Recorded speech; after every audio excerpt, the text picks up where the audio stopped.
Where is Cesar Dula? I cannot see him. Can you turn on your TV, please? Your Good video. morning, Mr. Chairman. I cannot say good morning to somebody I do not see. There you go. Thank you. Thank you very much. I can see myself. Sorry? You can see yourself. Hail Caesar then. Hail Caesar. Okay, go ahead. From the Government Procurement Policy Board, GPPB, Ms. Rowena Candince Ruiz, Director 5, GPPB Technical Support Office. Rowena Candince Ruiz. Rowena, are you there? Wang, Rowena, Ro.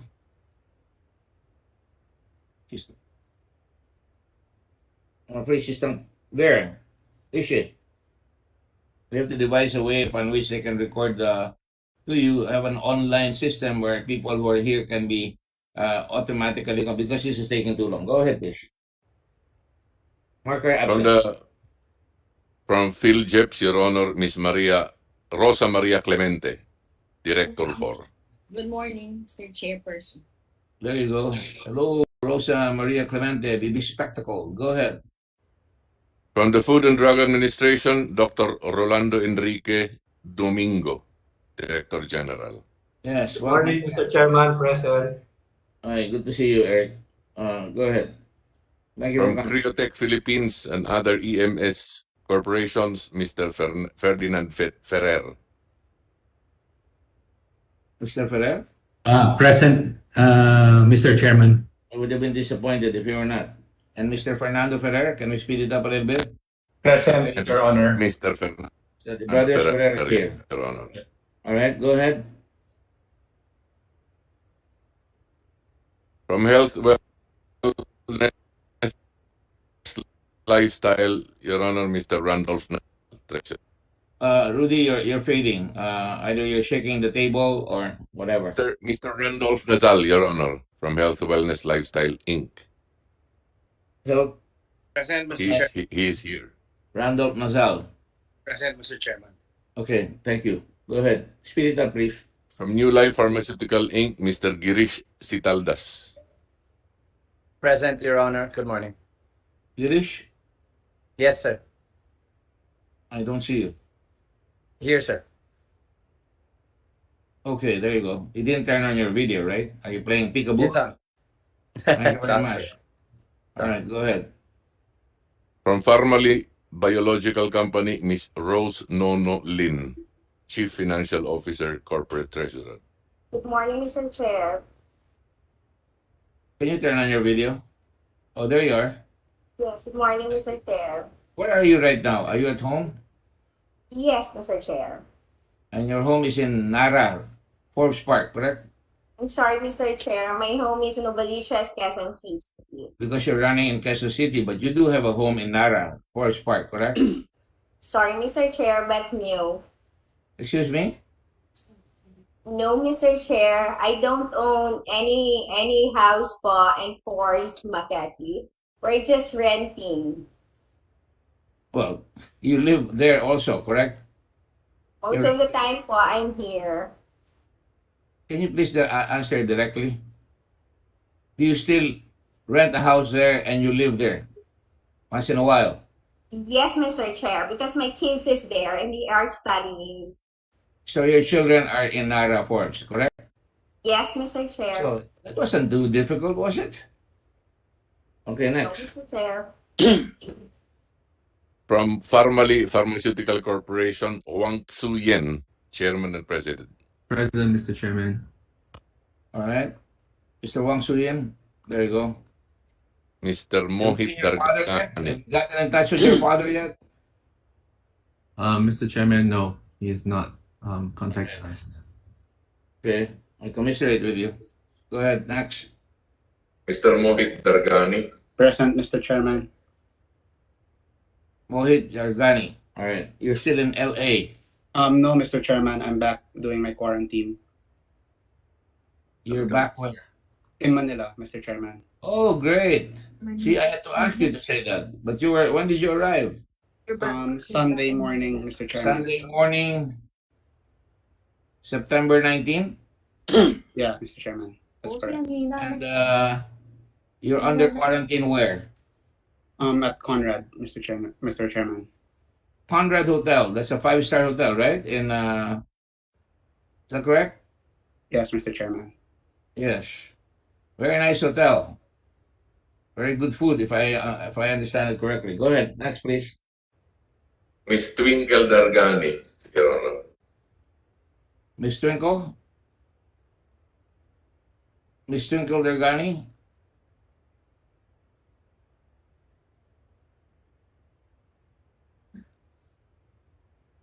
Miss Twinkle Dergani. Good morning po, present po, Your Honor. Why does it take so long for you to answer? Miss Twinkle Dergani, can you please turn on your video? Naka-on po yung video ko, naka-on rin po yung mic. Naka-on yung mic pero wala yung litrato mo. Yan. I'm here po. Oh, ngayon mo lang in-on. Para makita nila yung beauty mo, di ba? Pero maraming sawi because mag-aasawa ka na, di ba? Totoo yan? Yes po. Ha? How old are you? You don't 33 mind? po. Sorry? 33 po. 33. And you're older than Mohit. Yes po. Yes. And how old are you, Mohit? 27, right? 28 po. 28. Sorry, I missed you by ear. All right, go ahead. Next. Justin Garado. I've been Mr. looking for Justin Garado. Present po, Your Honor. Where are you? Ito po. All right. Good morning. Can you give us your address right now, please? I'm in Makati po, Your Honor. Ayala Makati is a Center big po. place. Sa Ayala What is Center the po. specific address? The residences at Greenbelt po. Excuse me? The residences at Greenbelt po. The residences at Greenbelt. Yes po, yes po. Is that a condominium? Yes po, Your Honor. And you live there by yourself? I'm with my parents po, Your Honor. Good. Right. Unlike Thank Mr. you Wang, po. right? And how old are you? I'm 27 years old po, Your 27 Honor. years old. Same age as Mohit by 1 year, right? Yes po, yes. Or older po siya 1 year po. I just said that. All right, by 1 year. All right, same age, almost the same age. Okay, go ahead. Mr. Lincoln Ong. Good morning po, Mr. Chair. Dito po. Okay, you're at home, right? Opo, Mr. Chair. Mr. Thank you. Chairman. Miss Crizel Grace Mago. Present po, Mr. Chairman. Good morning po. Morning. Next. And the External Auditor, Miss Ilumigada Sebial. Mr. Biel, I hope you brought the documents that you can answer. Good Are you morning there, po, Mr. Biel? Mr. Chairman. Thank you. Is that your home, ma'am? Yes, Ma'am, is that your home? yes po. Uh, where do you live, ma'am?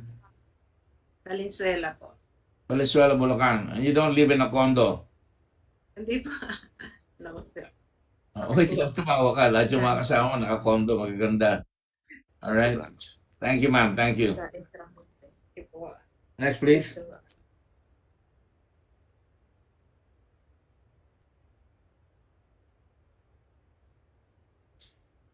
Mr. Kimbo.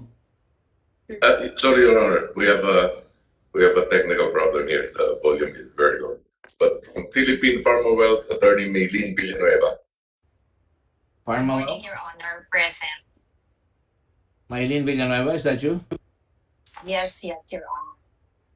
Pharma, okay. From Philippine Blue Cross Biotech, Mr. Benito Techico. Yes, the Chico family. Mr. Chair, present po, Yes. Mr. Chairman. Okay, go ahead. From Tigerfield Market, Mr. Albert C. President. Mr. C? I cannot see you, Mr. C. Thank you. Mr. C. Albert C.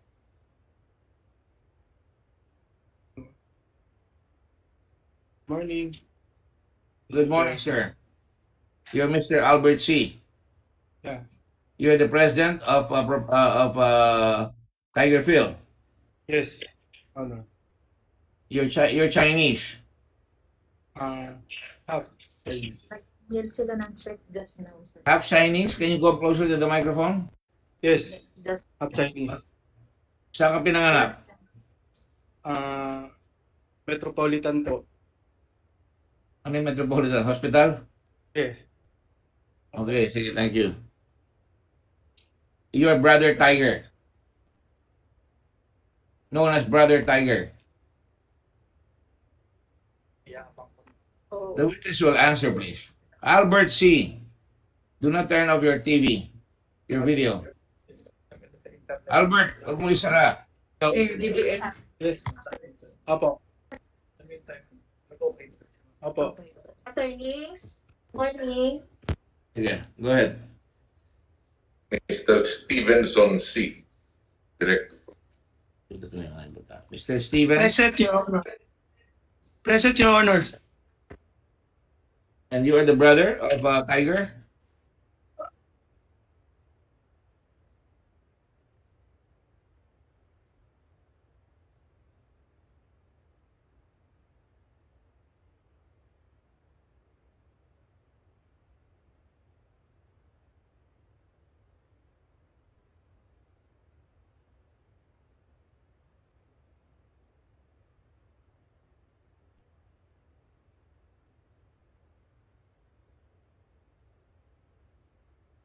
Next. Who's older? Ikaw o si Albert? Ako po. Ikaw ang Your older. Honor. Yes po. How old are you? 42. Yesterday lang, 42. All right, go ahead. Mr. Ching Jin Ke. Director. Good morning. Mr. King Jin Ke. Yes. You're director of Tiger Phil? Yes. Are you Chinese? Yes. Land? Galing ka sa China, correct? Yes. Yes. Marunong ka bang mag-Tagalog o mag-English? No. No.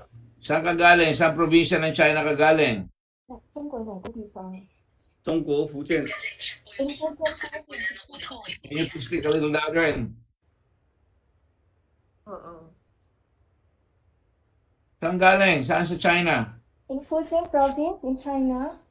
Fujian Province, China. Ano daw? Fujian Province in China. Are you the interpreter? What is your name, ma'am? Good morning, Chelsea? sir. Yes. What is your name? I am Caroline Batay, the interpreter. Caroline? Batay, the interpreter. What is your family name? Batay, B-A-T-A-Y. Tatay, as in tatay. The Tatay. E as in boy. Okay, Batay. All right. You will be sworn in later to make sure that you are giving the right translation. Tanong nga kita, itong kaibigan mo, itong tabi mo, galing sa China, saan? He is from Fujian Province? Fujian Province. Yes, Mr. Fujian. Yes, sir. Anong bayan? Fujian 哪里啊？ 福建晋江。 In Jinjiang. Jinjiang. Can you take a piece of paper and show it to us? Lagay mo doon para makuha ang spelling. Hindi ako marunong mag-inchik eh. Yes, sir. Please hold it. Sige, I'll go and get back to you when you're ready. Don't turn on the video.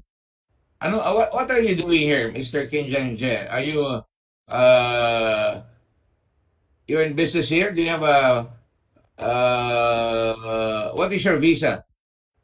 你是这里在这里做什么？你的签证是？我是投资移民。投资移民。So I am an immigrant, investing here. You are an immigrant. Yes, investing here. Yes, sir. You have an investor's visa? 你有这个投资的签证吗？有。Yes, I have. And did you invest money here pursuant to the investor's visa privileges? 所以你是按照这个投资的签证来这里投资是吗？对对对。Yes. Yes. Okay. When did you get that visa? 什么时候拿到这种签证呢？ 2000年。2000年。Mr. Chairman, I got it in 2000, the year 2000. Year 2000. So matagal ka na rito. 所以你在这里待了很久是吗？对对对， Yes, Mr. Chair. Meron ka bang ibang negosyo dito sa Pilipinas? 你在这里还有其他的行业吗？还有其他的投资没有， ？No, no, Mr. Mayo. O, sige, ito lang. Dito lang sa Tiger. yes. Oh, naiintindihan mo pala ako eh. Hindi pa ako natatapos. Sumasagot ka na. Di nakakaintindi ka. 他说你是懂得英语或是这个菲律宾语，还是一点点？一点点。It's only a little bit, Mr. Chair. Yeah, thank you. We would like to show you the spelling. It's this province. Jinjiang Province. Yes, Mr. Chair. Jinjiang. Jinjiang. Thank you. Sige ni. Thank you，谢谢。 Sige. Mr. Brian Santos Ong, Corporate Secretary and Treasurer. Brian Santos Ong. Ayun po ito. Mr. King Jin, can please turn on your video? Where is Brian Santos Ong? Yes, present, Mr. Chairman. You're present but you're in the dark. Turn on your video. Buksan mo yung video mo. Ay.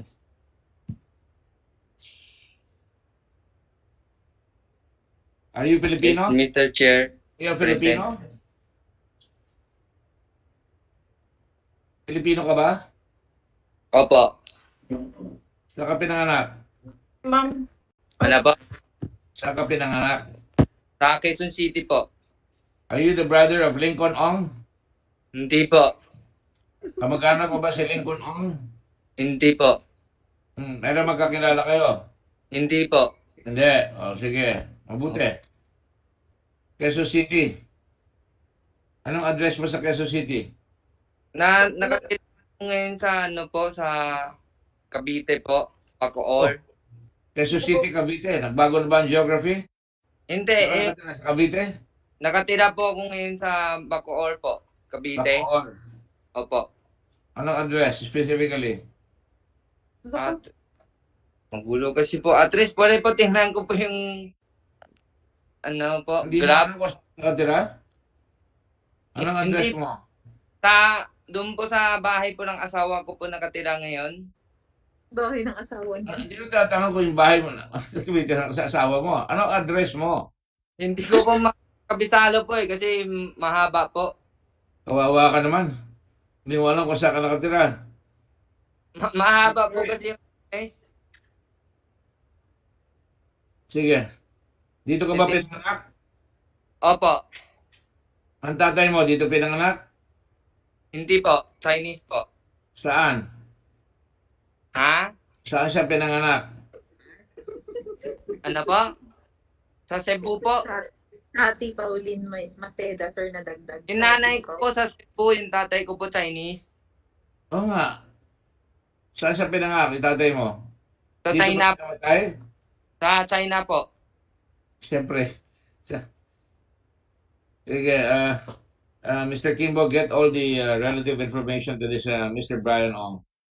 When he got, Yes, Your Honor. whether he got his citizenship by birth or whatever. Yes. Go ahead. Yes, Your Honor. Others present are Attorney Wendell Abisado, former Secretary DBM. Secretary Abisado. Secretary Abisado, please. Good morning, Mr. Chairman. I'm here. Good Present. morning, sir. Where are you? Can you turn on your video? Yes, my video is on. I'm afraid not. I can't see you. There you go, finally. Yeah. Are you in Manila or in Davao? In Manila, Mr. Chairman. In Manila, sir. Thank you. Thank you very much. Attorney Samuel Dagbin, Chairman, Governance Commission for GOCCs. Good morning, Mr. Chairman. I'm present. Good morning. Thank you. Mr. Michael Yang, also known as Yang Hong Ning. Chairman.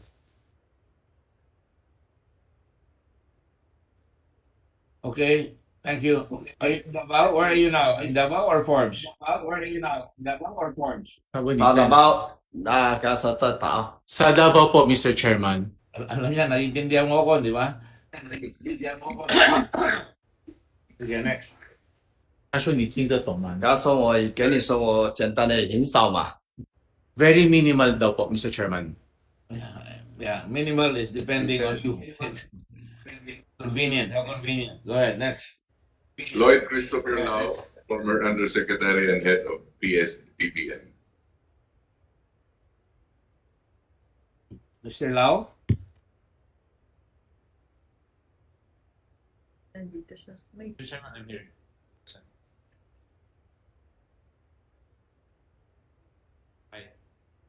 Can you say present, please?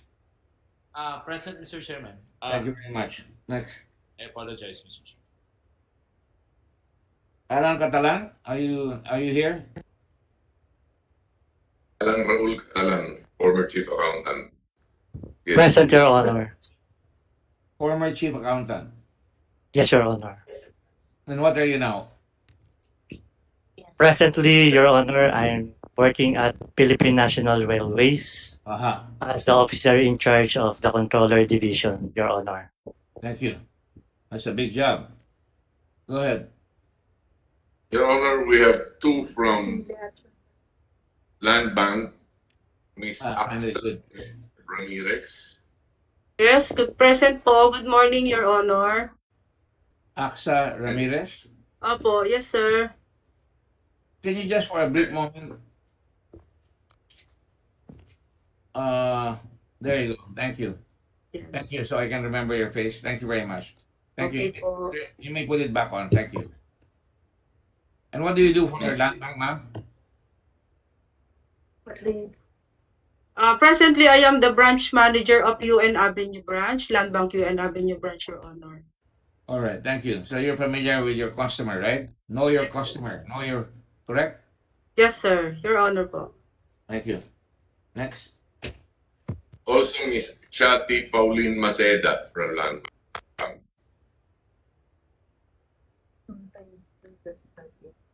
What is the name again? What's Chati your Pauline Maceda. Sassy? Chati Shati. Pauline Maceda. Maceda. Yes, Your Honor. Related to Senator Maceda? The late Senator Maceda? Please turn on your microphone. Is the cousin of my grandfather, Your Honor. And you work for you with Land Bank? I'm a legal officer of Land Bank. Yes, You're a Your lawyer then. Are you the lawyer? Are you attorney? Yes, Your Honor. Yes, Your Honor. All right, thank you. Anybody else? Your Honor, Ms. Christine Marie Suntay, former Director Administrative Affairs of PSD. She just left. Is she there? Yes po, present, Your I've heard Honor. a lot about you, Ms. Christian Santay. You're quite close to Mr. Lloyd Lau, right? I work with him po. As what? As his Director for Administrative and Finance in PSDBM. So you work closely with him, Director for Administrative and Administration and Finance. He was my supervisor, Mr. Chairman. So you reported directly to him, right? Yes po. Yeah. And would you say you have a very close relationship? You would know all these transactions? As your administrator in finance? No, sir. Only matters pertaining to the office.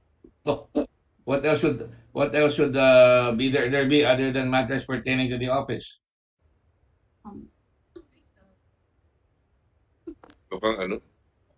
You said only matters pertaining to the office. Is there other things? Are there other things? None, Mr. Chairman. All right. Thank you. Your Honor, last but not least, Dr. Anthony Tony Liacho. Present, good morning, Mr. Chairman and Your Honors. Thank you, Dr. Lechon. Thank you. Okay, Your are there Honor, any senators who came in? Patron, is Senator Dillon there already? Yes. Yes. Yes, sir. Nandiyan na. Kararating lang. Yes, sir. Yes, sir. Right. Present, sir. Thank you very much, sir. Let me go proceed, and I apologize for the difficulties. Do you need to swear in anybody? Yes, Your Honor, the two persons from Land Bank and the interpreter of Mr. King Jean Kick. Your Honor. Excuse me? Your Honor, the two persons from Land Bank and the interpreter of Mr. King. Please proceed to administer the oath, including did we administer the oath for the interpreter, Mr. Yang?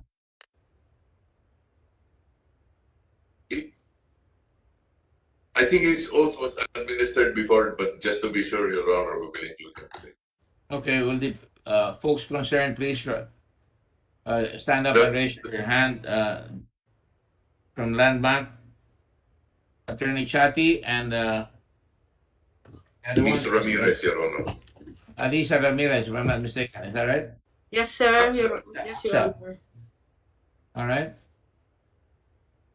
Sir, yung last tiger feel threatened pero not sure kung nag-oath. You swear or affirm to tell the truth, the whole truth, and nothing but the truth in this proceeding? And do you further swear that your testimony is your own and is not coached by someone else? Yes, Your Honor. Yes, Your Honor. Daw po yung tiger feel lang. Yes, Your Honor. Don't put your hands down yet. We will take a picture. Thank you. 1, 2, 3, 4, and 5. Thank you, Your Honor. All right. With the permission of the Senate President and all the other senators, I'd like to make some preliminary remarks.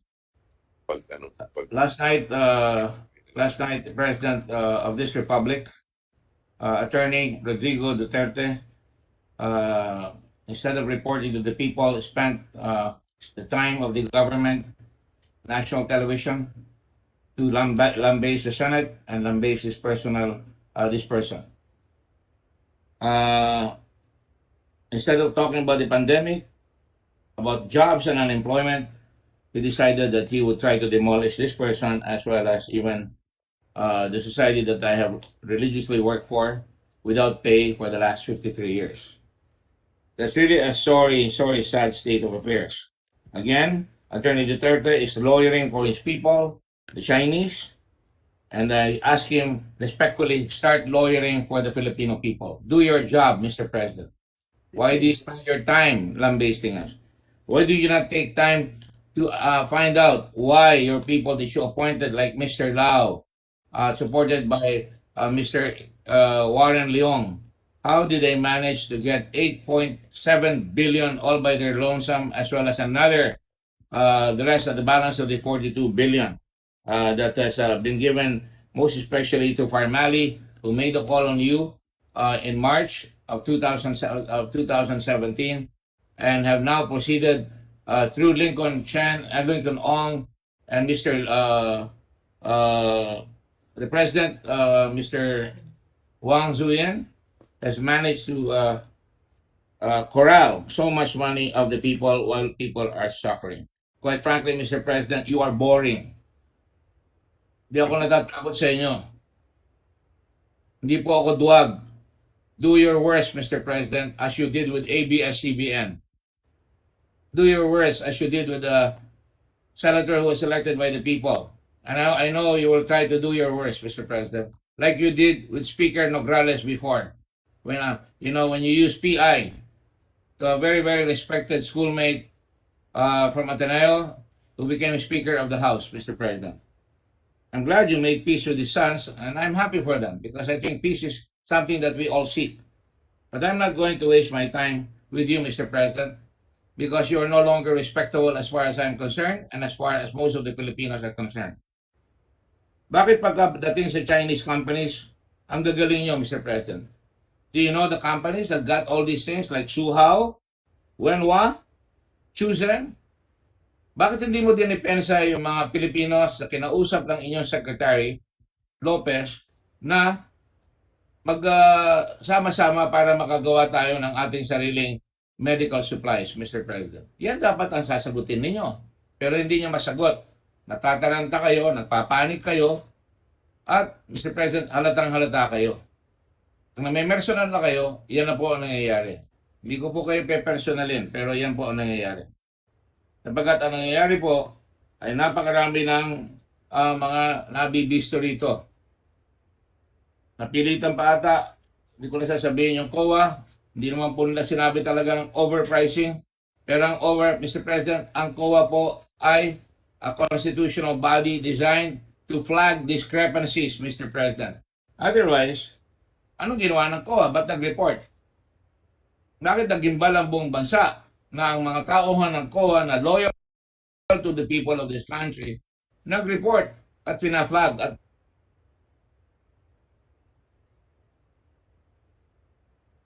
ang mga libro ng Red Cross doon sa mga binigay na pera which constitutes 1% of our donations, Mr. President. Ang galing sa Senado, yung galing sa gobyerno.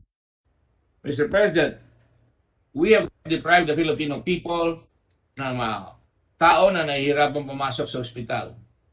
Ang dami-dami pong nagkasakit. Kahapon po, namatay yung aking pinsan. At kinuha ko pa sa Zambales because nandun siya sa emergency ward. Hindi makapasok. At naghanap po kami para makapasok siya. Hindi naman po lahat ng tao makakahanap ng ospital. Salamat po sa Tala Leprosarium, nakapasok sila. And after 3 weeks, namatay po sila. Namatay po yung pinsan ko. Meron naman pong pinsan, ang aking may bahay. Hirap na hirap rin pong maghanap ng ospital. Yan po dapat ang tinutukoy natin dahil nahihirapan ng mga tao. Hinahanap po sila ng mga remdesivir araw-araw. Di sa telepono ko po, kargado ng mga tao na sinasabi, ipasok naman po ninyo ang aking mga kamag-anak sa ospital. Buong na kaming pamilya, nagkasakit na po kami lahat. Yan po dapat ang inaatupag natin. Bakit nyo ako inaaway? Ginagawa ko lang ang aking tungkulin at ng Blue Ribbon Committee. Hindi ako inaaway nyo. Ang inaaway nyo, ang Senado ng Republika ng Pilipinas. So hindi na po ako magpapakahaba dyan sa sasabihin ko. Sabihin ko lang sa inyo, kayo magalit at imbis na sagutin niyo, pasagot nyo, bakit yung sa COA, di pa natin tinutukoy yung infrastructure na sinabi ng COA na may mali sa DOH. Di pa natin tinutukoy yung paggamot na nagkasira. Hindi ko pa tinatanong kung ano ang supply ng COA, ng Department of Health, sa remdesivir at saka yung mga toxi something. Yung mga emergency medicine. Di pa natin tinanong at umiwas pisoy si Asek Tayag doon sa overpriced computers na binulgar ng COA, ngunit umatras kaagad at sinabi hindi na raw nila bibilin. Kailangan bang mabulgar? Kung di nabulgar, di nabili na yon. Wala akong tinutukoy na nagwawalang dyan sa DOH, lalo na si Secretary Tayag. Pero bakit inatras? Ang makatid, there was an attempt kung makakalusot, babili ng napakalaking mga computer, kung kinakailangan, di pagtanggol. At yung COA po, ay nabisto na po nila ang karamihan. In fact, kahit na hindi na nabisto ng Court of Appeals, Mr. President. Natatandaan po ba ninyo yung Court of Appeals decision versus J. Brothers, na kung saan nagpagawa ang gobyerno ng mga bahay, ng mga tinatawag natin mga health centers. Ewan ko kung inaatupag ng COA yan, kung nagbayad na. At kumuha ng bilyon, 4,456,592,000. At ang nangyari, it took the Court of Appeals, Mr. President, to tell them to return the money. Because halos walang nagawang mga health center na ilalagay sa mga eskwela. Hindi na nga ako kumikibo. Ang dami-daming dapat kibuhin. Kaya lang dumating tayo dito sa pagkakataon na ito. Kaya pahintulutan po ninyo ako, tatalingin ko lang po kagad si Secretary Duque. With the permission of the Senate, I will try to be as quick as I can. Secretary Duque, may I ask you some questions, sir? Yes, Mr. Chairman. Good morning, Mr. Chairman. Good morning po. Bakit nung kailangan nyo ang Red Cross, naandun kayong lahat, isang damakbak kayong pumila doon sa Red Cross at sinabi nyo, this is a game changer. Hindi po ba nakatulong ang Red Cross? Marami kayong sulat sa akin na pinupuri nyo ang Red Cross. Bakit ngayon, pumapayo kong paggamit ngayon dito sa ating presidente? Bagay, hindi ko kayo masisisi. You don't have to answer that. But I will just ask you, it is not a fact that you came to the Red Cross to ask us to test, because we were not going to test the whole country. We were just going to test whatever we can test. Nung nalaman nyo na kami nakakuha ng mga censure, nagpunta kayo doon. Tama po ba yun? Kasama nyo si Secretary Lorenzana. Kasama ninyo si Secretary Anyong. At sumasaludo ko dahil nagmamalasakit kayo eh. Dahil talagang tapos ang RITM nung panahon na yon. Ayan ho ang mga litrato nila. O, pinakikita ko sa inyo. Sa bayan, pinakikita ko. Secretary Duque, si Secretary Nograles, Secretary Roque, nagpa-test pa siya, Secretary Anyo, Secretary Lorenzana, at marami pa. At itong mga sinabi nila. Pakisabi lang, ang sabi ni Juan, sabi ni Secretary Lorenzana, mabunyit, magaling. Sabi niya, COVID-19 is revolutionizing our healthcare system. Etong Red Cross is really a game changer. I want to thank Senator Gordon for procuring the equipment. Thank you, Secretary Lorenzana. Wala akong masabi sa inyo. Sabi niyo, a lifeline to the government's almost desperate effort, and I quote, to really raise our testing capacity, cognizant of the fact that testing remains to be a cornerstone in the national government's effort to respond to the pandemic COVID-19. Secretary Duque. Secretary Duque, sagutin niyo ako, hindi ba totoo na ngayon ang Red Cross ang pinakamaraming tinetest na umabot na halos ng 4,400,000? Tama po ba yan? Sunod po sa national government, ang Red Cross po ang pinakamataas ang kanya pong testing output, Your Honor, Mr. Chairman. Salamat po. So nakakatulong po ang Red Cross, hindi po ba? Yes, Mr. Chairman. Ayun, yes, nakakatulong po. At hindi po ba nagpatulong sa amin ang IATF dahil sila, ang bansa ang inuuna nila, sila General Galvez. Sundalo dati yan. Hindi po ba nagbigay kayo ng mga vaccines sa amin para tulungan kayo at maglagay kami ng bakuna center para magbakuna? In fact, there are 16 buses na makikita nyo na lumiikot sa Cagayan, sa Apayao, na-report na 50% po, 50% ng tao doon ay nagkaroon ng COVID. Nireport sa amin yan at hiningi ang tulong namin. Andun pa kami sa Cagayan. Meron kaming quarantine center doon, isolation center doon. At nabibigay rin kami ng pera para sa mga tao doon. Tama po ba yan? Alam niya, dahil nire-report namin sa inyo. Yes, Mr. Chairman, as an auxiliary to the DOH, tama po yan. Auxiliary to the government, sir.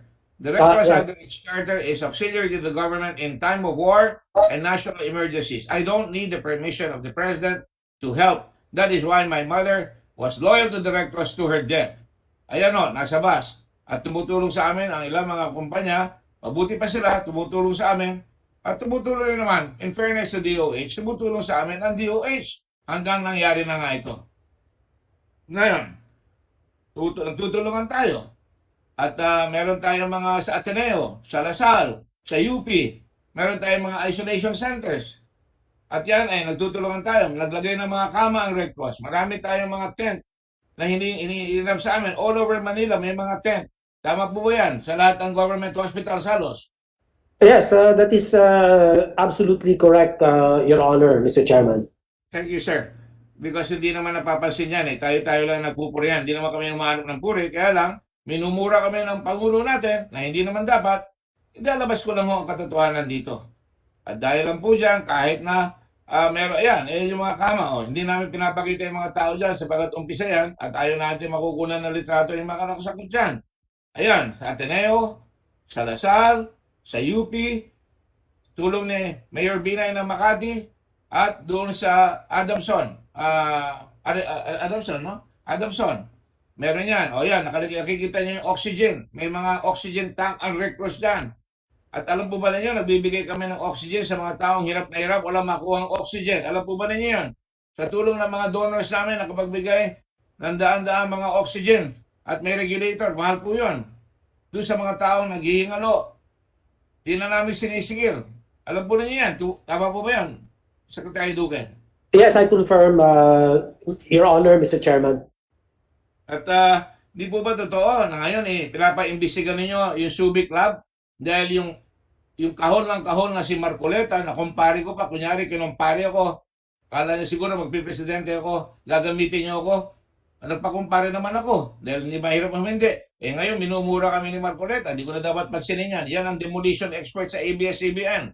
At hindi po ba totoo na yung mga tao yan ngayon sinasabi nagkaroon ng yung mga medtechs namin nagkamali raw sa Subic ng 40. Ano po ba ang kailangan natin gawin pag nakakuha ng test ng PhilHealth ng tinatawag nating test sa bakuna sa COVID? Alam po ba ninyo na nag-order kami ng rerun noon without your telling us? Automatic yan. Ang dami nila 40 sa isang hospital. Galing sa isang hospital na pwedeng magkaroon ng COVID na nagkalat, yung pinag-uusapan natin, COVID and non-COVID, pwedeng magkaroon ang mga health workers ng COVID. Kaya nung nagpa-examine sila, 4 na po yun, lumabas, sila ay positive. At nirecheck namin, ayan ang molecular laboratory sa Subic. Nirecheck namin yan. At na-found out na positive. At pagkatapos ngayon, biglang sasabihin itong mga alipores ni President Duterte, ni Atty. Duterte, na ito raw ay mali at ngayon pinapaimbestigan niyo kami. We're open, sir, because we report all the testing to the Department of Health and to the RITM. Is that correct, sir? Yes, Mr. Chairman, that is correct. Lahat ng positive, dire-report namin, di po ba? Yes, Mr. Chairman. Di po ba? Kami rin ang gumawa ng computer program para mapadala sa inyo at in-adapt nyo na at ngayon ini-improve nyo pa. Tama po ba yan? As far as I know, yes, Mr. Chairman. Thank you. So madaling sabi po, mali naman po yung ginagawa nyo, Mr. President. Huwag nyo naman kaming ganyanin. Sapagkat kahit na may bagyo at the height of the pandemic, sa Roli po, gumagawa kami ng bahay sa mga tiga Bicol. Nakagawa ba ang gobyerno ng bahay sa Bicol? Hindi naman yung kubo kami tinutukan ng baril sa ulo para gumawa ng bahay sa Bicol. Umpisahan po natin. Nagpadala kami kagad ng roofing materials, 10,000 roofing materials to service 10 kada pamilya. At pagkatapos, nagpapagawa tayo ng bahay doon sa Albay, kung saan nilamon ng lahar yung mga bahay doon sa lugar na ginubatan. Yan po ang nangyayari, Mr. President. Baka hindi kayo sinasabihan at nakikinig lang kayo doon sa gustong nyong pakinggan. Kumuha po kayo ng advisor na sasabihin sa inyo kung ano nangyayari sa baba. At hindi pa totoo, Mr. Duque, nung araw, yung mga walang matirahan na tao, na lagarap, pero pag isang nurse pinalayas ng isang hotel na ayaw palabasin, hindi po ba pinick up ng Red Cross yan at tinulungan namin yung taong yan? Totoo po yan, di po ba? Secretary Duque. Yes, Mr. Chairman, I recall, Mr. Chairman. At lahat ng hinihingi ng Department of Health, ng IATF, ginagawa namin. At totoo po ba na kumisan nangihiram kayo, nagtutulungan tayo, kumisan kinakapos kayo ng ang IATF napapahiram, pwede ba pahiramin nyo kami ng test kits, 100,000 test kits, papahiramin namin. Wala nang papel-papel, nangyayari po yan. At hindi ba totoo, halimbawa sa Mindoro, kailangan namin mag-test. Hindi ba totoo, ang overseas workers darating na lang yung makikiusap sa amin. Gawin nyo nga yung test. Totoo po ba yan? Ginagawa namin lahat ng test? Hindi kami humihindi? Mr. Chairman, I cannot answer that right now because I have to look into the details. I don't have the details of the... Sir, I'm just telling you. Ang OWA can tell me because I have letters. I have letters. Yes, Mr. Chairman, we also have records of some test kits that have been borrowed by the Philippine Red Cross.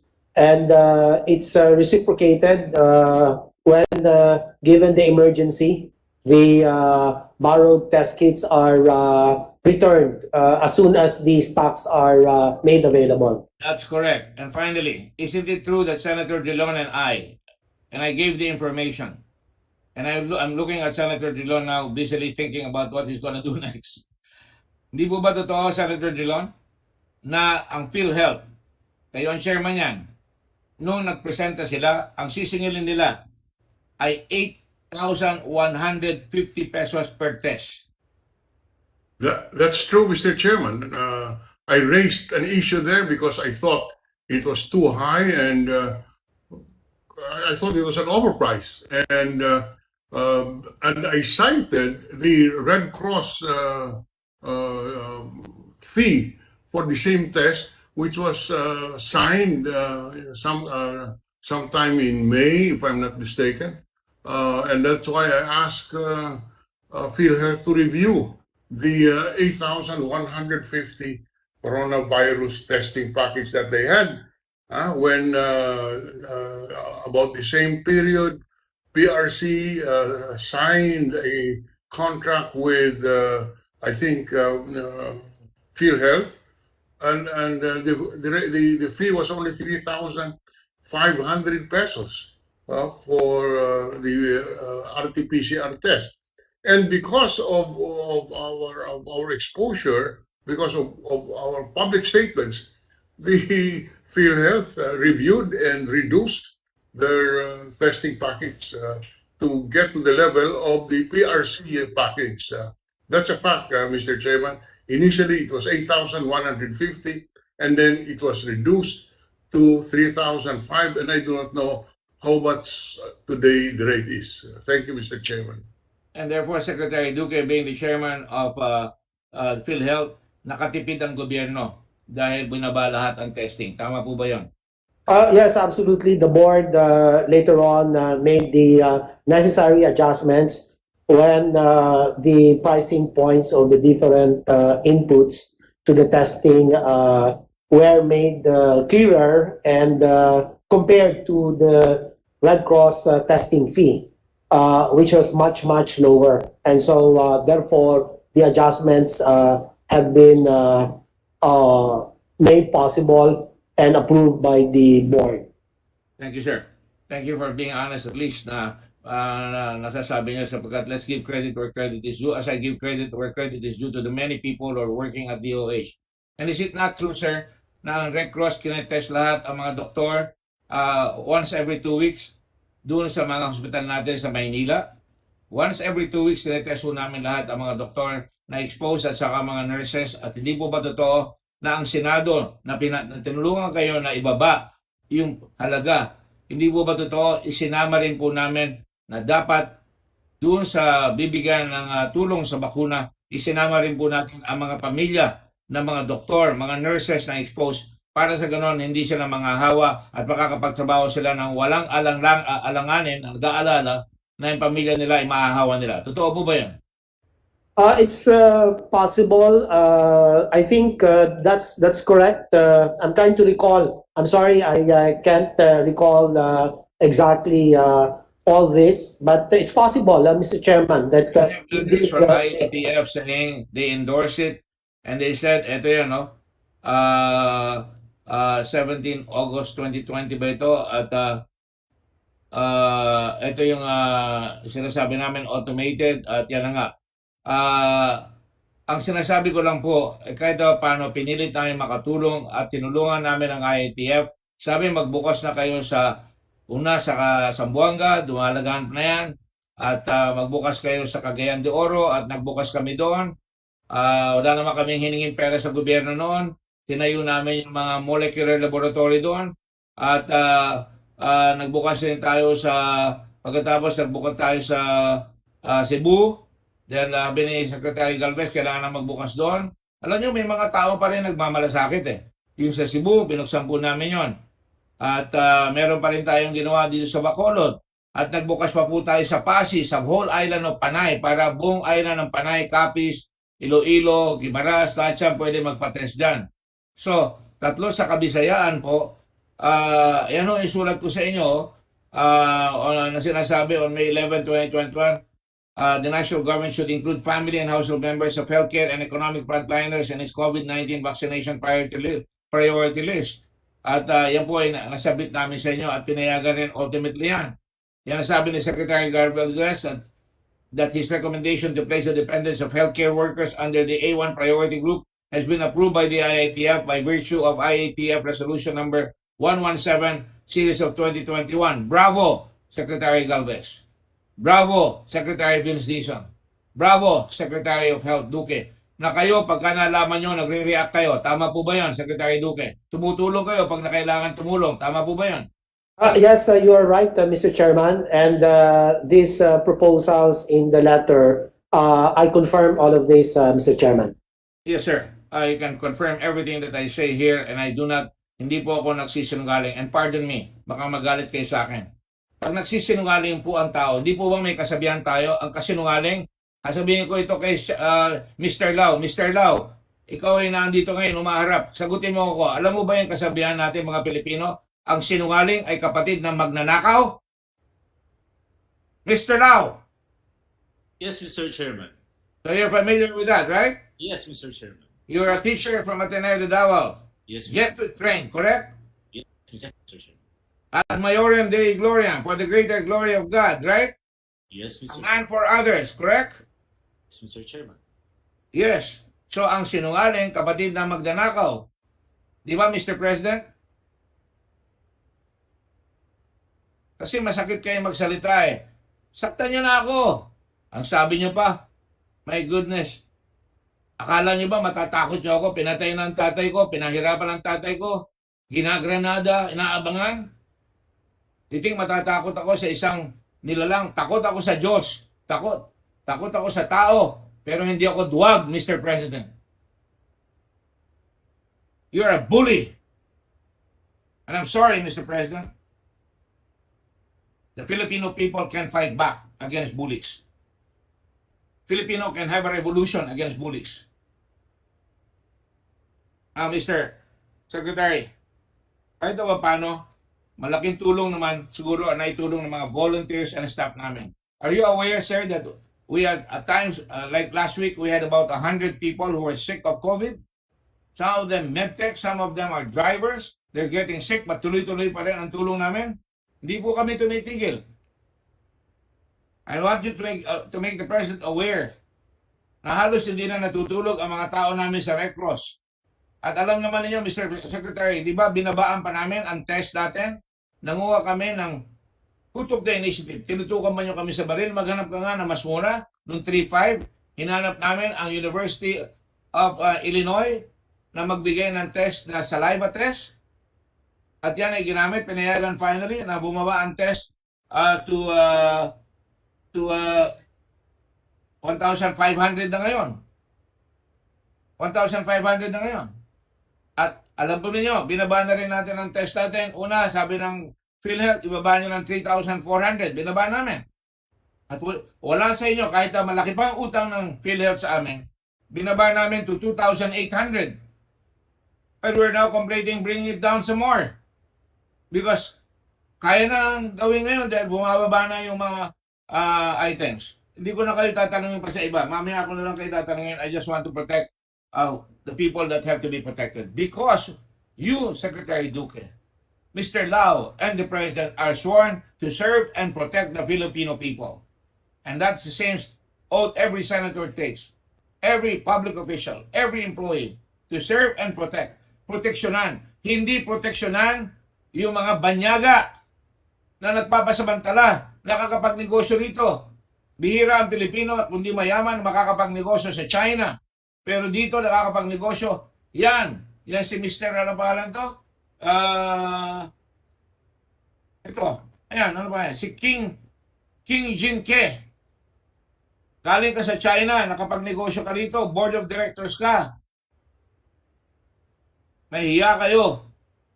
Pinapayagan namin kayo. Huwag nyo kaming alipustahin. Now, I will go to Mr. Lau. Mr. Lau, you were appointed on January Oh, I see, Mr. Chairman. 20, correct? Yes, Mr. Chairman. And you left when? June 2020, I think. 2021. June 2021, correct, sir? Chairman. Can you speak a little louder, sir? Yes, Mr. Chairman. And while you were there, you left, and sometime in mga October or August of last year, you applied for the ombudsman. Correct, sir? Yes, that is accurate, Mr. Chairman.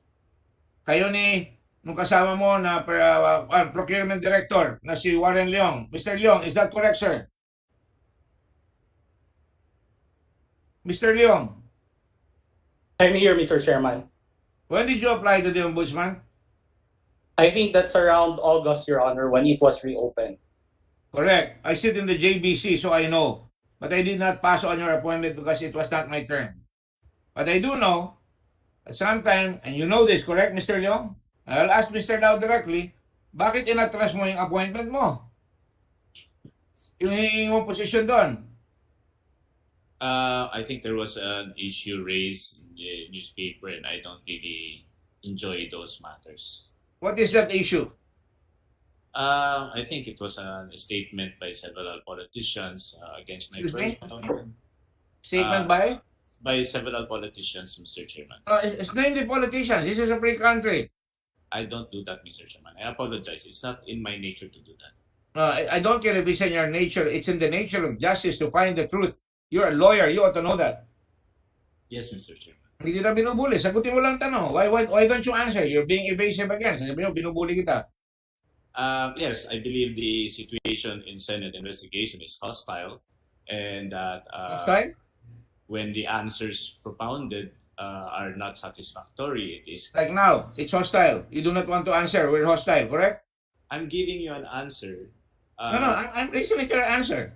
Yes, that's my answer, Mr. Chairman. I refuse to give names because for me, Alright.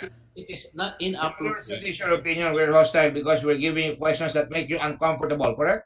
No, it's not that it makes me uncomfortable. You're You are making uncomfortable. forcing me to mention names which I don't want to do because I believe people's names who are not part of me should remain private. If they want to air their side and say that they're the ones who said it, let them be. But kung ako, sabihin mo, hindi, si ganito, si ganyan, I'm not that kind of person. Kaya nga nag-withdraw din ako sa application kasi magulo eh. Di ba? Mag-a-apply ka tapos ang daming insinuations. Hindi ba totoo yan? Di ba pagka nag-apply ka sa commission on appointments, let me ask the Senate President, with all due respect, hindi mo ba pag nag-appoint may nag-apply sa commission on appointments, dumadaan sa ganyan mga tanong? Di mo ba totoo? May nagko-complain sa iyo. Ayaw nila sa iyo. Di mo ba totoo na sinusuri natin yan? Does that mean we're hostile, Mr. President? You're the chairman of the commission on appointments, sir. Yeah, you're right. Not at all. As a matter of fact, when the Commission on Appointments inquires about a nominee or people related to the nominee, at the very least, even the neighbors are interviewed. Everyone that knows the person involved usually is investigated by the Commission on Appointments Intelligence Division, and it is one of the most powerful intel division in the country, Commission on Appointments. And we do that to make sure that the person appointed is the proper and appropriate person for the position, sir. Isn't that correct? Yes, correct. Absolutely. And sometimes nagiging adversarial kung umiiwas ang tinatanong. Tama po ba yun? Oh, yes. Ano ka na? If you do that, you are most probably you will be rejected right away. That's correct, sir. So, hindi totoong hostile tayo dito kay Mr. Lau ngayon. Nagtatanong lang naman tayo because mahalaga sa atin malaman, nag-a-apply siya sa ombudsman. Bigla siyang umatulog sa may mga politiko ayaw sa kanya. I have been in the Commission on Appointments for ages. I have been a senator since 1992. Your resource persons, the way I listen to them, and the way the reaction there is afterwards by some people, have not been there before. Napakagaan nung Senate Congress, 18 Congress. You can ask Senator Drilon. He was with me in 1995. Itong 18th Congress na mga senador, napakababait. Yung mga kamoy, pinuputol yung sagot, yung mga whatever, ganyan. Wala, mild na mild yan. Compare mo kila Maceda yan, kila Gonzales, kila Romulo, sila Tolentino, na mga sabay namin yun. Pagmumurahin pa yan eh. Swerte nga sila na ganyan lang ngayon eh. Mababait kayo compared to what I have witnessed. You can ask Senator Drilon if I am right or wrong. Yes, Senator Dillon? I confirm what the Senate President said. In fact, kulang po yung sinabi niya. Doon po sa Commission on Appointment, mayroon pang isang binato ng baso na may tubig. In the course of the official. Correct. Correct. I remember that. So hindi po yan. Thank you, Senator Dillon. Mr. Lau, can you please show us your video because we want to see your reaction eh. Alam nyo, pagkaharap-harapan, ayan, pakita nyo yung reaction mo dahil tinasara mo eh. Ibig sabihin, I'm just trying to comfort you in the fact that these are legitimate questions we're asking. Bakit umiiwas ka na sabihin kung sino yung nagsabi noon? Ano bang issue sa'yo noon? I answered it, Mr. Chair, but I really do not want to name names. You have to respect that because you asked me if there were criticism. I said yes. Okay, I will respect you and I will leave it at that because you do not respect the Filipino people. You do not want to answer. You do not trust the people. That is my conclusion. Mr. Chair. I respect your conclusion, Mr. Chair. Mr. Chair. Yes, Senator Pangilinan? Yes, Mr. Chair. Just for the record, the Arnold case, wherein the Senate held a resource person in contempt. The basis of the contempt charges or citing the Mr. Arnold in contempt was his refusal to answer. That's correct. The Senate will be respectful of resource persons and their rights, but the Senate cannot simply accept that because he refuses to answer the question that we should respect it. And jurisprudence, he's a lawyer, he should know that, supports the position of the Senate that if a resource person is evasive and refuses to answer, he can be held in contempt and arrested until he decides to answer. On the record, Mr. President. Thank you, sir. It must be very hard for you, Mr. Lau, to answer these questions, and I understand that. Ayaw mo sagutin, I'll let the Filipino people decide. Ganon rin sa mga tinatanong namin sa iyo. Tinatanong namin sa iyo, hindi mo ba pinag-aralan bago mo in-award yung kontrata? Hindi mo ba inalam na dapat ikaw may due diligence? May answer ka na kay Senator Hontiveros. Please confirm, Senator Hontiveros. Sabi niya, I may have been negligent. Is that correct, ma'am? Senator Hontiveros? I confirm, Mr. Chairman, that the good minority leader, Sen Frank, asked that in the first or one of the first hearings, and many of us, Mr. Chairman, clearly remember former Yusek Lau confirming that yes, he may have failed to exercise due diligence. Inamin niya, ano po, na hindi siya malasakit na magtanong kung ano yung binibigyan niya ng kontrata. Senator Dillon, you want to say something, sir? You're on mute, sir. Yes, Mr. Chairman. Among the first questions I raised was asking Mr. Attorney Lau if he took a look at the articles of incorporation of Pharmaly, if he took a look at the general information sheet of Pharmaly, which showed a grossly insufficient capital, paid-up capital of 625,000, and having been awarded a contract initially worth 250 million or something like that, and eventually it went up to about 10 billion. Mr. Lau specifically said, I was negligent in having failed to make that inspection. Negligent, Mr. Chair. I'm sorry. Incorrect quotation. I never said I was negligent. I asked you whether you exercised due diligence. You said, no, I did not. No, I never said that. You asked if I... Pointing your finger. Mr. Lau, stop pointing your finger at me, okay? I am a senator of the land. So not raising or pointing my finger at you, Mr. Chairman. Okay, sige. So please answer my question. I'm sorry. What are you going to say? Mr. Chairman, the question you raised was, you did not check it. I said, I did not check the GIS. Did you not check the articles of incorporation? I did not check it. That was the question and that was the answer. The conclusion raised was from the Senate that there was a conclusion, hindi, negligent ka. But I never said I was negligent. We stand by the record,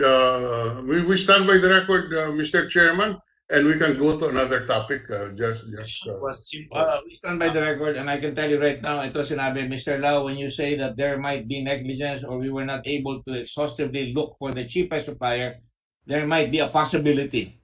Yes, that is the answer. No, hindi pa yan. Huwag kang magtagumpay, huwag kang maglulundag, because I have another statement there where you say more or less that you were negligent, and I'm looking for it right now. But we stand by the record. Now, having said that, I will try to make you comfortable with what you say. Did you follow the rules? Did you check na itong taong ito, itong formally na ito ay may kaso sa Taiwan? Sinagot mo na yan, di mo chinek, di ba? Mr. Chairman, that was already answered by previous hearings. I'm asking you again. Maraming hindi nakapanood doon eh. Sabihin mo ngayon, anong sagot mo? Mr. Chairman, Di mo chinek. Mr. Chairman, I'll just ask, what particular person or corporation are you saying that I should have checked? So let it be clear on record. Hindi mo chinek. Hindi mo rin sinabihin yung back na mag-check. Which corporation or person should I have checked? Kasi hindi mo chinek ang what? What corporation or what person or who specifically? So I can answer specifically. Oh, ngayon, gusto mo specific. Hindi mo chinek yung formally? Gusto mo pakita ko sa iyo nakalagay sa Taiwan? Again, Mr. Chairman? Yung formally, hindi mo chinek? Sa Taiwan? Hindi mo chinek, ginugol mo yung formally?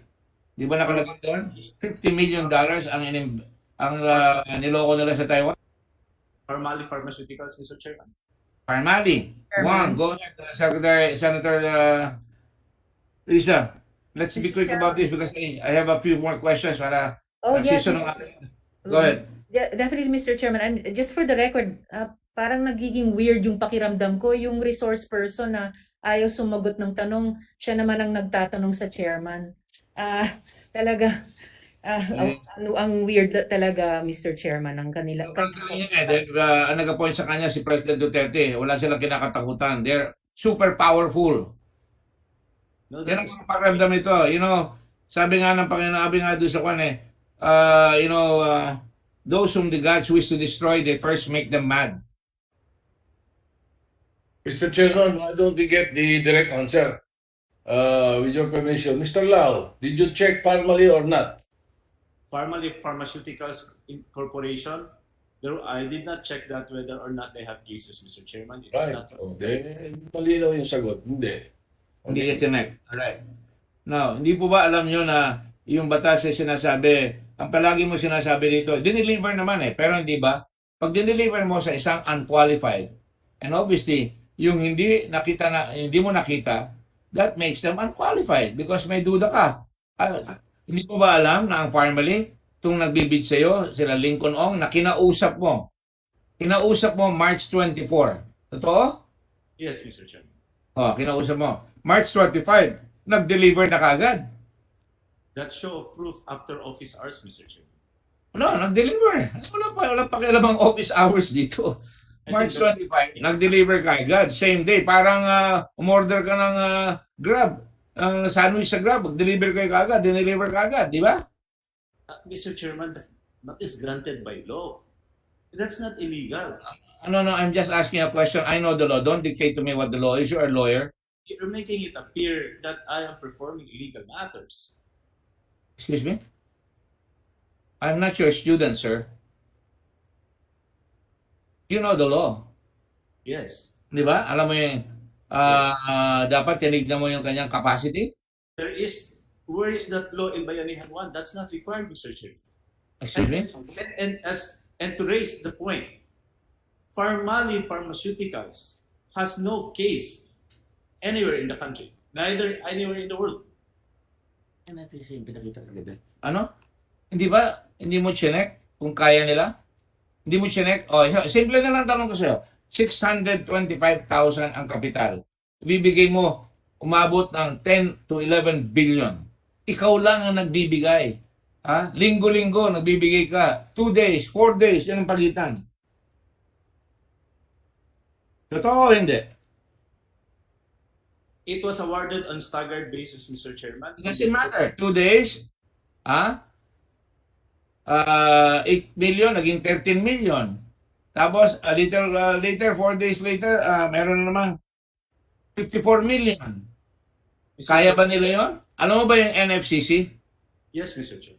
Oh, hindi ba applicable dito yung NFCC? Ang dami yung papakita natin sa kanya para NFCC. State NFCC, Mr. Chair. Infrastructure is applicable to NFCC, Mr. Chair. This is an Excuse me? infrastructure project. Sabi mo hindi applicable yung NFCC dito?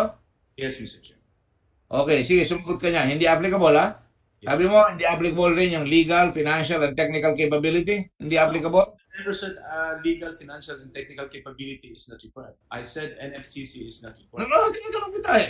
Umukay na ako, sabi mo eh. Hindi applicable yung NFCC. Yes. Lumipat na ako.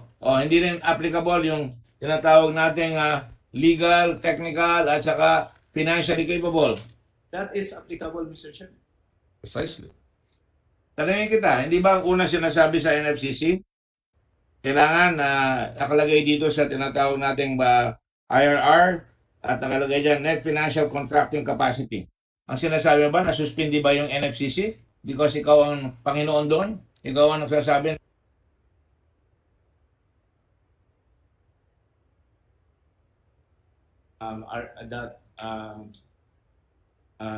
procurement should be made judiciously, economically, and expeditiously in exemption from the provisions of 9184 and other relevant laws. The IRR which you are showing is a law, is an IRR implementing RA 9184, which Bayanihan 1 clearly exempts the procuring entity. So it's like telling me you should have complied to a law which Bayanihan 1 tells us that we are exempt. That is Mr. Chair, just very quickly, on the Bayanihan 1, effectiveness of Bayanihan 1, when did Bayanihan 1 take effect? March 25, Mr. Chairman. March 25? Yes, it was. When was it? Wasn't it upon publication? Yes, on March 25, Mr. Chairman. No, March 25. Yes. Therefore, it was already compliant, or was, and the transaction falls under Bayanihan 1. Mr. President, we have to look into this because the effectivity of Bayanihan 1 was after posting, and it was in April 6. No, Mr. Chairman. It was posted. This is a matter of documentary evidence. Yes, and Mr. Lao is mistaken to say that it was effective March 25.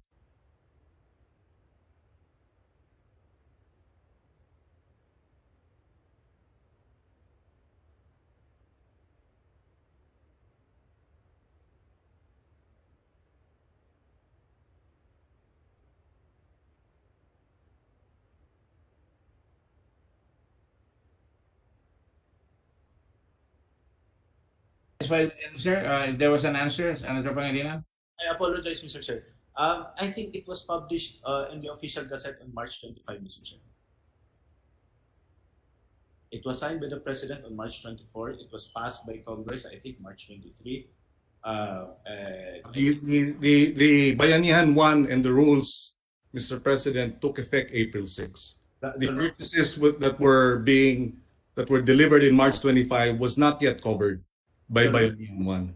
Yeah, I think It's a matter of documentary evidence. We will submit, Mr. President, to the chairman the actual effectivity of the law.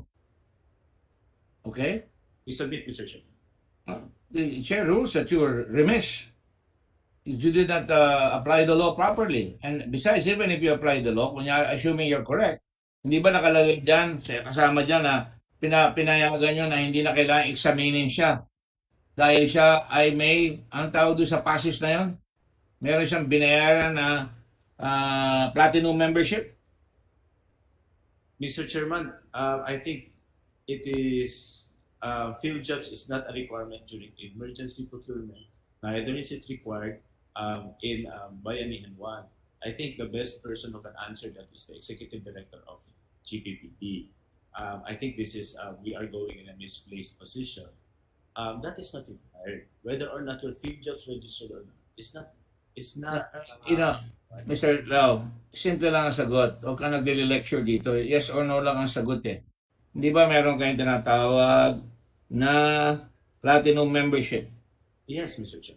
Di ba totoo na platinum member yan biglang naging platinum member yan tinatawag mong si Farmally? I think on July, they upgraded their status to platinum, Mr. Chair. July when? July 2020, Mr. Chair. July 2020. Pero hindi kailangan na wala naman sinususpend dito sa tinatawag nating legally, technically, and financially capable. Pero tinatanong lang kayo dito sa platinum membership. Kung yan ang sinasabi mo, tingnan mo yung nakalagay doon sa platinum membership advertising nyo. Ang nakalagay dyan ay ang certificate ay in-issue kailan? Nag-apply sila June. Saan yan? Nag-apply sila Mr. Kimbo, hindi ba may application sila in June? June ba yan o sa April? Ay, nakalagay oh. Pakita mo. Nag-apply sila, ang registration nila ay February 6, 2020. Yung mga unang kontrata mo, lumabas ka agad March, April, ang lalaki. Alright? Assuming ini-exempt mo sila from public scrutiny or legal scrutiny because of that past called ito tinatawag nating platinum membership. Totoo ba yun? No, Mr. Chair. Yun nga ang sagot namin. Yes or no? No, Mr. Chair. You say answer yes and then you explain. No, Mr. Chair. Hindi mali yung tanong ko sa iyo, mali yung sagot, mali yung na yung sinasabi ko mali. The question that you're raising is whether or not platinum is I'm exempting them on platinum. No, Mr. Chair. Platinum is irrelevant issue because in Bayanihan 1 and also in what do you call that? Emergency procurement, PhilHealth registration is not required. Ang problema mo, yan ang tinatago mo yung emergency. Hindi porque may emergency, wala nang batas na pwede mong tingnan yung legal, technical, at saka financial. Are they capable? 640. Pag tinignan mo yung NFCC, kahit at tingnan mo, ang sisingilin mo doon, dapat, ilagay mo na 645,000 lang yung kanilang asset, ha? Di ba? Di ba? So makatwid, ang pwede lang silang pumasok doon ay aabot lang sila ng 6 million kung di ako nagkakamali. Kahit na gawin pang 8 million, di sila aabot dahil ang binayaran nyo ay 13 million. So insufficient, no? Because yung RFQ mo dated 25 March 2021 for face mask, which includes lot for 500,000 times 28 pesos or even 27 pesos, then the price is 14 million. So, malayong-malayo doon sa sinasabi mo na qualified sila. So, you should never have allowed this company, Farmally, to buy all the stuff that you sold them for the government. Can I be allowed to answer? Pay them. Can And you pay them. Answer, Mr. Chairman? Will you please speak louder? You do not earn any by trying to be humble here. Lakas mo yung boses mo. Isang araw nagsisisigaw ka na dyan eh. O ano? Ano sagot? If I get emotional, get mad, I'm trying to control my voice.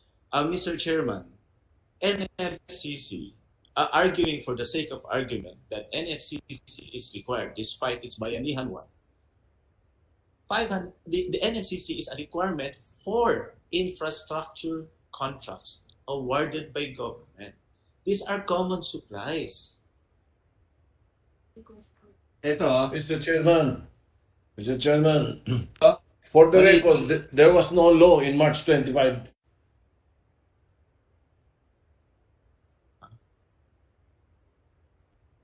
Mr. Chairman. Sagutin mo si Senator Soto, Senator President. No, I'm answering based on RA 9184. If you're using RA 9184, NFCC is a requirement for infrastructure projects. This is a common supplies project. Hindi po to ang tawag doon, infrastructure project. Ang NFCC po na requirement is for construction projects, I think, bidded out by the DPWH. Common Supplies Award po ito, and this is under emergency procurement. We started the process as early as, I think, March 9. We were procuring already surgical face masks, yung mga PPEs na kailangan. We were running on the premise of RA 9184 under emergency procurement. Under that, PhilJobs registration, NFCC is not required. So as we continue, inabutan po, kaya nga naka-award muna kami kay New Life. It took us March 9, 10, 11, 12, 15, 13, 14, 15, 16, 17, 18, 19, 20. Almost 12 days, I think, or 20 days, bago kami nakahanap ng 50,000 face masks only. It took us almost 20 days. Then, on March 24, I nag-offer. Lumalawig ka eh. Ang layo na sagot mo eh. Okay. Sabihin ko na pinapayagan ka na kahit ano pwede mong gawin. Dahil emergency. Wala sa batas yan. Sabihin ko na. So, kahit na sinong gago pwede pumunta sa iyo at sabihin sa kayo, kaya kong gawin yan, ibibigay mo sa kanya. Ganun ba? Ito katulad dito, 625,000 lang ang pera niya. Bibigay mo sa kanya ang, at the very least, 10 billion pesos worth of contracts? Answer that question. Yes or no? Mr. Chairman. Yes or no? Track with 10 billion. Yes or no? Mr. Chairman, it is misleading. You are assuming that an awarded... I am the chairman here. I'm not asking you a misleading question. It's a very direct question. Inamin mo, hindi mo tinignan yung record niyan. Hindi mo man lang binabanggit, 625,000 lang ang kapital niyan.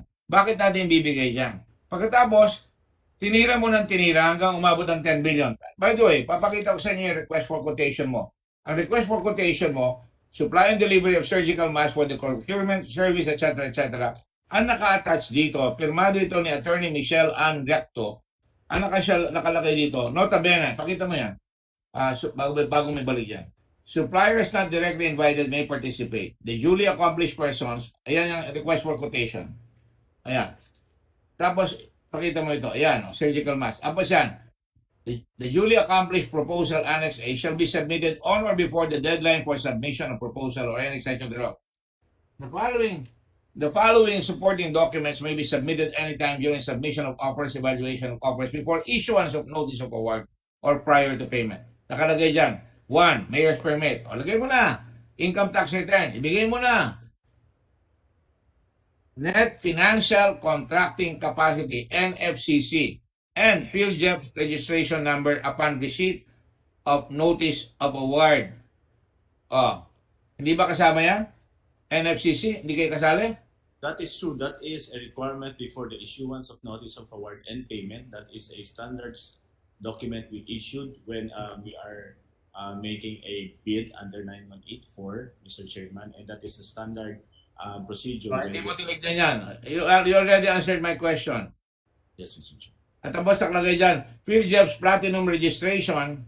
Pakinggan nyo ha.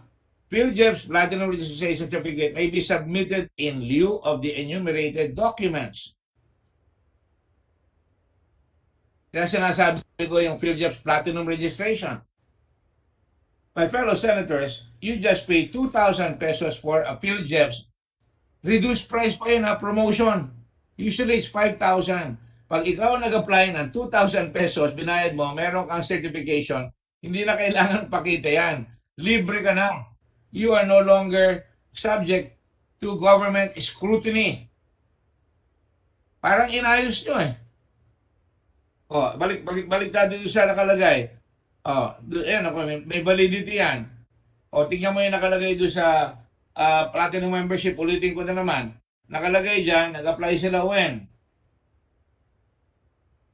Ayan nakalagay, registration was done February 6. Kita mo, February 6, hindi lumalabas. February 6, 2020. Before March. Registration yon. Kailan na-approve yan? Kailan na-approve? Na-approve yan, certificate issuance date, 8 June 2021. So, wala sila, di sila kailangan i-scrutinize mo. And what is clear, hindi mo in-scrutinize kung kakayahan nila. Hindi mo kasi sabi mo, standard yung NFC. Hindi mo in-scrutinize. Tama? Mr. Chairman, to Aba, scrutinize, yes or no? I scrutinize, Mr. Chair. In fact, I Did you asked scrutinize? proof that they can deliver, and they did show proof that the items are there. Proof that they can deliver with 625,000 pesos? Yes, and they were able to prove it because they actually showed proof by delivering it. And you did that not thinking that the other corporations na Filipino corporation, yung EMS can deliver at 1350? 1350 naka-deliver sila, sasabihin mo they can deliver? Tapos binawi mo, ginawa mo 2 pesos and 35, nagkalugi-lugi yung Filipino corporation? Shame on you. Mr. Chairman, that is unruly. Mr. Chair? You know, this guy thinks that he is the king of the highway. You are the king of the road, right? We cannot tell you anything. We cannot ask you anything. No, Mr. Chairman. Just like you don't want to ask you kung sino humaharang doon sa appointments na lang, I mean. Hindi mo sinasabi kung sino yung humaharang, ayaw mo. Oh, it's not convenient for me. It's uncomfortable for me. No, Mr. Chairman. Sagutin yan. O ngayon, ayaw mo na naman sagutin. You're confronted with a document saying, yan ang rule, pinipilit mo sa iyo. Ha? May I answer, Mr. Chairman? May I be allowed to answer, Mr. Chairman? I already asked you. Ano ang sagot mo? Yeah, may I be allowed to answer? So this is it. Ano mo sabihin ganyan? Pinapa-answer kita. Umiiwas ka. No, I'm answering, Mr. Chairman. Yan ang ginagawa ng presidente mo. Binabaliktad lahat. Kaya sanay na sanay ka. Alipores ka eh. Go ahead. Answer, Mr. Chairman. Okay. Go ahead. With respect to EMS, they are a local company. Let me be clear. I think EMS can confirm. I was one of the persons who assisted them. PSDBM assisted them in the establishment of their factory. We prioritized EMS as a domestic manufacturing company, but they were only able to go to my office on mid-April. And then when they were aggressive saying, kaya namin yan, we, PSDBM, made a commitment with them. Sige, we will prioritize you. When can you deliver? And they said, magdi-deliver kami last week of May. Okay, so I have sufficient stock. I will rely on your word. We will enter into a contract and we will wait for you to deliver. In fact, they got 1 week late. Nagpadala sila ng letter, pwede ba June 1 na lang? Nung nag-deliver sila, we never bought from anybody except from them. Nagkaroon lang ng problem when DOH on sometime on October made a price freeze na 9 pesos. Kasi yung 1350 ang arrangement namin, naging 9 pesos si DOH, may problema tayo dyan kasi naging higher na sila ng SRP. That is the reason. But despite that, we still respected EMS kasi we opted yung clause na, sige, mababa na masyado ang SRP ngayon. Can you match the SRP na willing ka, yung bid mo na 235? They agreed. So we still continued. Despite nagbagsakan na ang mga bids to 175 as on December, we expected our arrangement with EMS. Your other order, sir. Tama na. We're done with you. Thank you, Mr. Chairman. Let me just ask you another one. Did you bother to check whether other suppliers, apart Yes, from Perry, aside from your due diligence? The due diligence I exercised is the same due diligence I exercised with all the operations. The same due diligence which resulted in a fiasco of 10 billion. Let me ask Secretary Duque. Secretary, I will get to you. I have just to pursue this. Secretary Duque, with your permission, Secretary Duque. Yes, Mr. Chairman, I am ready. Yes, sir. Are you aware that on the same date, about the same dates, on April something, that DBM procured 900,000 face masks? Kinitingin. No. At 16 pesos and 64 per piece. Alright? Ang binili ng gobyerno sa PSDBM is 27.72. Pero sabi nyo, binigay nyo na yung pera sa kanila. Pero ang DBM nakabili pa. Saan ba yung document niya? Pakita nyo. Nakabili pa kayo ng mask at 16 pesos and 64 centavos. So, isubtract mo yung 27.72 na binili ni Mr. Lau. Subtract mo yan, 16.64, they have 11.8 ang sobrang patong difference. Are you aware of that, sir?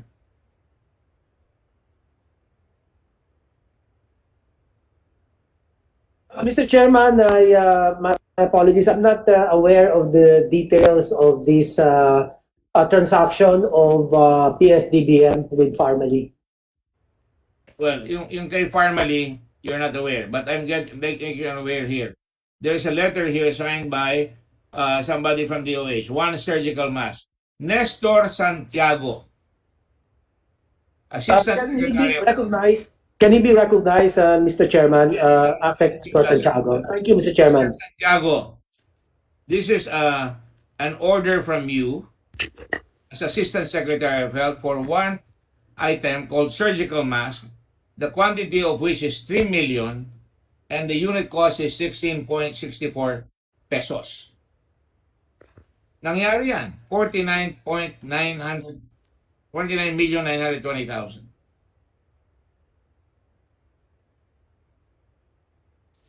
Yes, sir. I confirm that's my signature, sir. So nakabili kayo?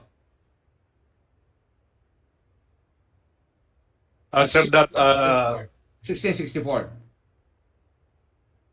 Hindi ko po alam kung nag-deliver siya, but it has been awarded po. It was awarded. Alright? So, nakakabili.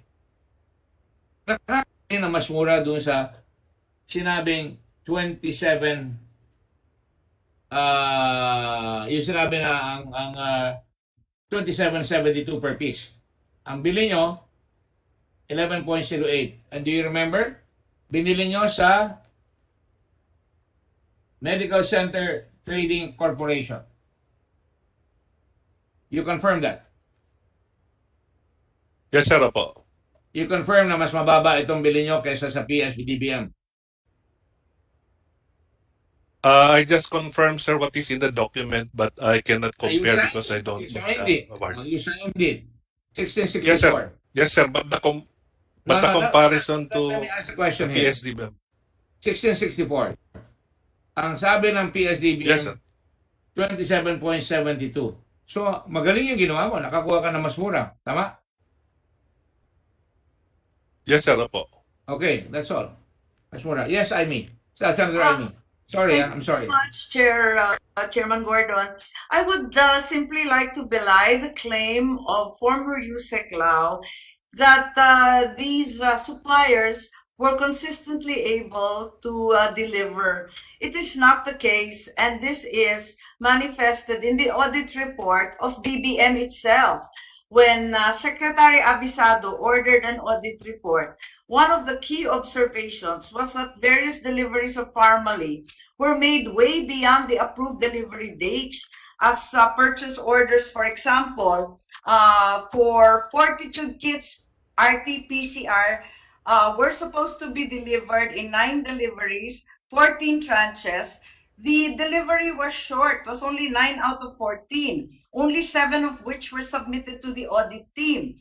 They repeated time and again the unsatisfactory progress of deliveries and the constant request of Farmally for extensions, and yet it was always short. There is further mention in many of the documents presented in this internal audit that liquidated damages were in fact charged already because of the constant delays. And there was also the possibility of a COA audit observation memo because of the non-accountability of the supplier of the incurred damages. Ito ba yung sinasabi ng mga supplier na kayang-kayang mag-deliver?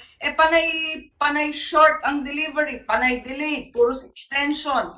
Meron ng liquidated damages charge. Hindi naman siguro mapapatunay na talagang may kapasidad sila mag-deliver kapag ganyan. Yun lang po, Mr. Chairman.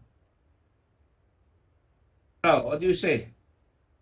Mr. Chairman, we have communications to that effect. We wrote even letters to Ambassador of Singapore, Philippine Ambassador to Singapore. We also wrote letters to the Ambassador of China, Chinese Ambassador to the Philippines during that time, because I think that was the time when restrictions were made. Hindi lang po si Farmali dyan with respect to A-Star Fortitude. Meron din po si Gene Madmax, a gene expert pala, gene expert from US. Those were the times when testing was very high in different countries that they restricted exports. And that actually resulted in a favorable advantage to the Philippine government with respect to A-Star Fortitude. We were No, Mr. Chairman, I don't think it was to the advantage of the government, because within the internal audit report of DBM, it was very clear that of the 14 tranches, 9 were delivered and only 7 were submitted to the audit team. So we were short by at least 1,600 or 400 of the purchased 2,000. So I don't understand in what way this was advantageous to the Philippine government. Kulang nga yung delivery, ang tagal-tagal pa eh. I'll be allowed to finish, Mr. Chairman. During the time when we contacted Ambassador Yap, Philippine Ambassador Yap to Singapore, the Singapore patched us with the Singapore government, which we asked, please allow Philippines to be one of the recipients of A-Star Fortitude because we want it very much. So they facilitated to help us to ease the restriction of exportation. Then later on, we were able to have good relations with A-Star Fortitude, the manufacturer, and we sent them a letter directly from PSDBM. Is A-Star Fortitude willing to directly supply to the Philippine government? Which A-Star Fortitude responded, we are not dealing directly with the Philippines, but we have an exclusive distributor in Singapore, and you may also contact them directly, which is Merces PTE Limited. And because of that, subsequent procurement, we already bypassed Farmali, and we already bought directly from Merces PTE Limited. The total procurement we have with Merces PTE Limited reached to 1.9 billion pesos. And since they are a Singapore-based company, Singapore was not restrictive as restrictive before than when we were buying it directly from Merces. They eased out and mas mabilis po yung pag-allow nila ng exportation of their testing facility, testing items. So that is it. That is what happened. I'm not saying... I just like to point out, sinabi mo na tumawag ka sa Filipino ambassador. I have you ordered itong sa Accelerate ng mga test kits, correct? Oh, nawala ka na. A-Star Fortitude, yes, Mr. Chair. At binigay mo, imbes na dito sa mas mababang bidder na Accelerate, direct supplier, binigay mo pa rin sa Farmally at 366,000 per kit. Ang turing sa inyo, ito, and I have a letter here, tinuringan ka man sa Red Cross nan. Alright? Ang turing niya, $120,825 for 200 test kits, test per kit at 10,000. So when I come down to it, it's cost us, lumalabas 366,000 ang binenta sa iyo. Pero ang Accelerate, makukuha mo ng 125,368. Bakit hindi ka dumiretsa doon sa direct supplier? Nag-direct kami, Mr. Chairman. We went directly. That's why we got it from Merces Malaysia. Can you show me? Yes, Mr. Chairman. I think PSDBM can upload, please. Is PSDBM able to get the documents, the letter communication? To whom? To Singapore, Ambassador of Singapore, and to Merces Limited. Ito po. It's in my Government of Singapore? Yes. Did you ask them to the supplier itself to Accelerate? Yes, Merces PTE Limited. We extend our appreciation on your effort reaching out to us and showing prompt accommodation to our request of supplying our laboratories with Fortitude kit. The procurement service, the BM, a government agency, has been tasked by the Philippine government to procure test kits.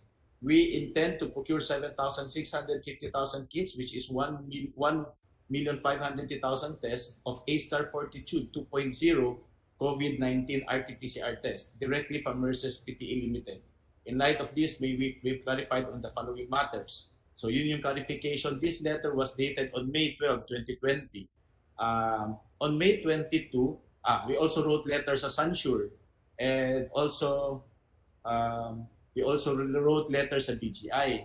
So when we wrote that letter, Sandali lang. Let me just ask you a question. The letter that was sent to us in Red Cross is March 20, 2020. Yes. Sinasabi mo May. Ang totoo, hindi mo na binili sa Singapore, bumili ka pa sa Indonesia Pharmaly. At tanongin ko sa Lincoln Ong dyan, doon galing yung sinupply sa inyo. Kaya ang mahal-mahal. Alright? I will stop there. I will now go on and say na alam mo, nakakalusot ka na several days. Akala mo hindi ka na namin papansinin. Pero iwas ka ng iwas. And I'm sorry na siguro ang pakay nyo, yan ang gagawin ninyo. Pero let us now go to the other points that I'd like to make with you. Talagang marami kayong binili at makikita mo sunod-sunod yung pagkuha nyo, in-arrange nyo, pati yung pagpasok mo dyan, in-arrange nyo na yung bibili nyo ay manggagaling sa pandemic hitting us hard in March. And the process started in March and early April ang DBM. And the deliveries began on April 16. Nag-deliver nga, di ba? Let me go to Lincoln Ong with the permission of my fellow senators. Let me just finish and then, by the way, you're all invited to come in and follow the, because mahirap kasi kung pahiwa-hiwalay tayo eh. Lincoln Ong. Yes po, Mr. Chairman. April 24, kinausap mo si Mr. Lau, tama? March 24, Yes po, Mr. March Chairman. 24. March 24 po, Mr. 25, Chairman. nag-deliver na kayo kagad, right? Ba't Yes ka po, Mr. nagbayad na Chairman. walang purchase order? Nag-deliver ka, walang purchase order. Ano po yun, Mr. Chairman? Ito yung tanong ko naman sa iyo eh. Huwag ka na pipretend. Nagbayad ka kagad, di ba? Nagbayad kayo. Wala pang purchase order. Ang binayad mo, naging 14 million instead of 8 million. Correct? Wala po kaming binayaran, Mr. Chairman. Wala ang binayad sa'yo pala. I'm sorry, ang binayad sa'yo. Wala po. Mistake. My Wala mistake. po binayad sa amin. Shall I show you? Binayad po sa wala po silang binayaran sa amin, Mr. Chairman. After na tumakbo yung proseso, we get paid by the government. Mr. Chairman, nakamute po kayo. PSDBM paid you. PSDBM paid us July 20 na po. No. Ibig sabihin, nag-order sila March 25, ganun kayo kayaman, hinintay mo, July 20 na? Kayo binayaran? As per record, binayaran po kami ng July 20. Anong records? Pakita mo sa akin. Can you show the bank records? Yung cheque. Mr. President, collection receipt? Ang collection receipt po is April 15. Nandito po sa record ko. Ano nakalagay doon? Ano ba tinitigil mo? I only have a summary here, Mr. Chairman.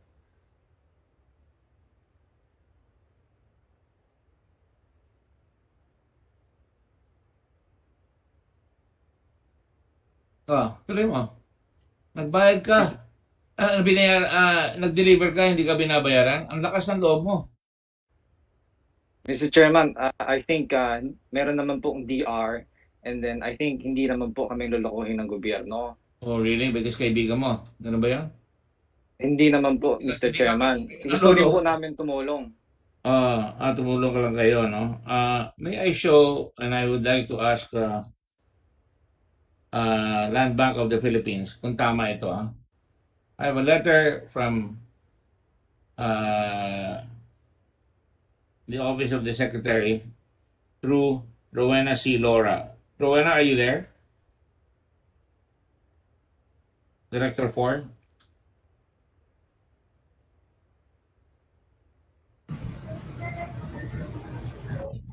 Yes po, Mr. Chairman. Yes po, sir. I will show you this in bank.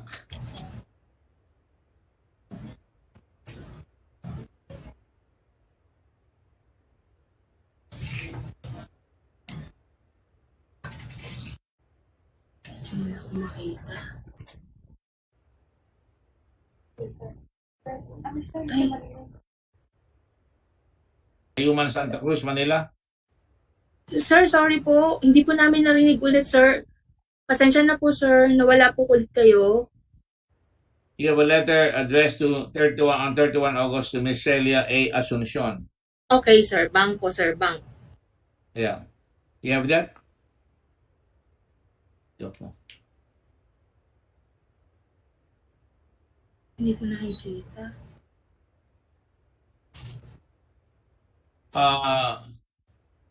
As you're looking at it, let me just ask Lincoln Ong, bakit di mo binibigay sa amin lahat yung mga hinihingi namin sa inyo hanggang ngayon? Ang dami-dami na namin hinihingi sa inyo.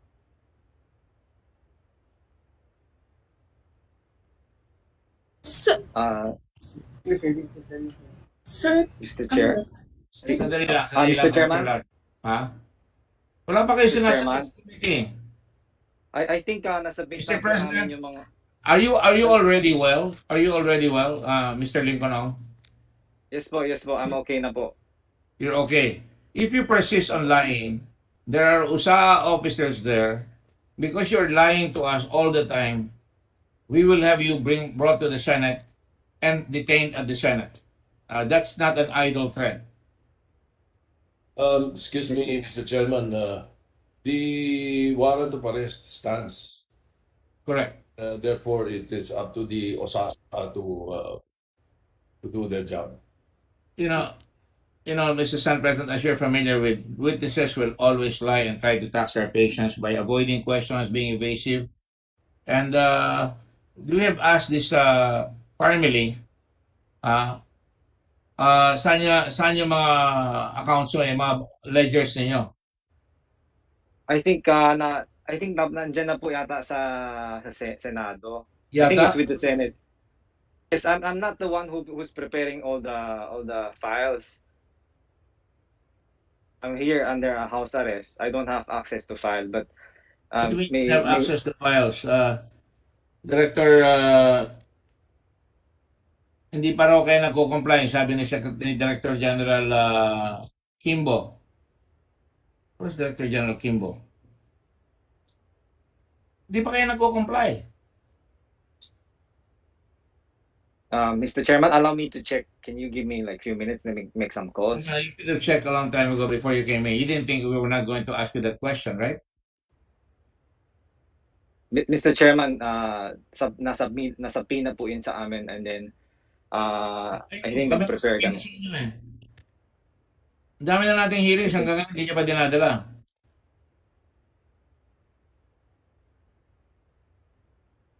Isa-isayin ko na lang kayo dahil papasok na dahil sa kwan, ha? Ayan, pinakita sa inyo yung mga binayaran sa inyo. Director Laura, nakita mo na ba yung letter? Sir, hindi po, sir. Show it. Ikaw ang sumulat dyan, eh. O yan, lakihan mo. Okay, sir. Okay. Yes, okay, sir. Ayan ang check nyo, March 27, ang binayad, 1.8 billion. Yes, sir. Kanina nyo binigay yan? Sa PSDBM po yan, Your Honor. Do you confirm? PSDBM, Mr. Lau. Yes, Mr. Chairman. I think those are payments sa foreign suppliers in China. I think so. I cannot verify, but I just asking to confirm. Ms. Laura, you paid this because you were asked by DBM to release it, right? On March 31, you released another one for 84,964,000 to PSDBM. Yes, sir. Yan po yung date ng mga cheque, sir. Yes po, sir. Yes, sir. April 27, another 42 million, right? Correct po, Your Honor. Ano yung ibig sabihin ng date negotiated? Ano ibig sabihin yan? Po. Ayan po yung date na pinapaklear na po ng PSDBM yung mga cheque sa bangko. So, minamadali kayo, ha? Tuloy-tuloy. Dahil nga naman, nagsusupply sila eh. Sinusupplyan tayo. O, April 21, 1,912,373,000. Akin na yung letter ni Senator Duque, Secretary Duque. 30 billion, 717 million. April 28.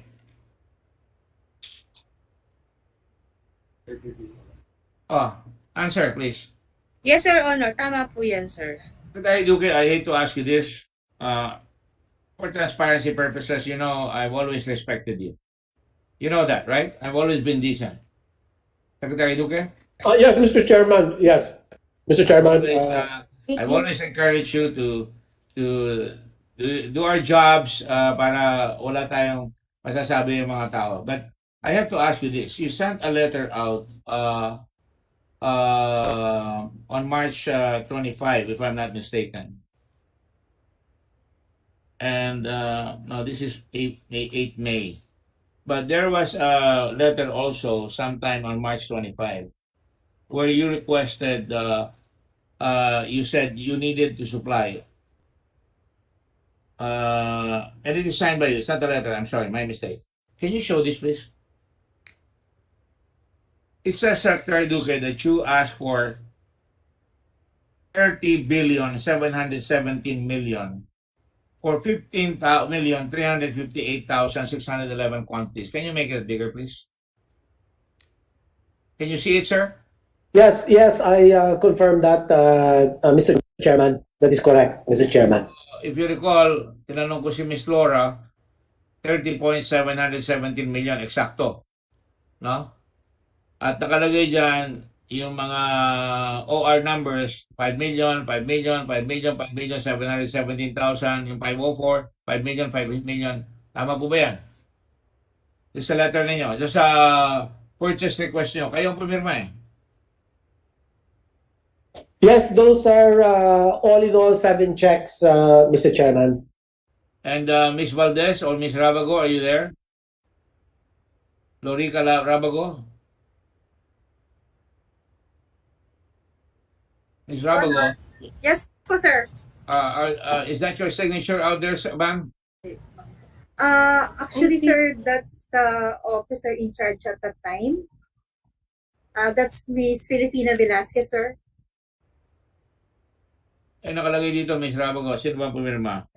Ako po yun, sir. I was the former Sino chief pumirma sa tapos? accountant. Ang pangalan mo? Velasquez. Yes, Mr. Chair. Mr. Filipina Chairman. Velasquez, are you there? Yes, Mr. Chairman, I am here. So you confirm that you signed it on behalf of Lorica Rabago. You were acting at that time, correct? I just have Yes, to Mr. confirm. Chairman. And then Ms. Crispina Valdez, Ceso. Are you there, ma'am? Okay, dalawa na kayo nag-confirm ni Secretary Duque. Mamaya ko na i-confirm. So, Secretary Duque, ni-request mo yan. Anong basis mo for asking at that time? This is March 25, correct?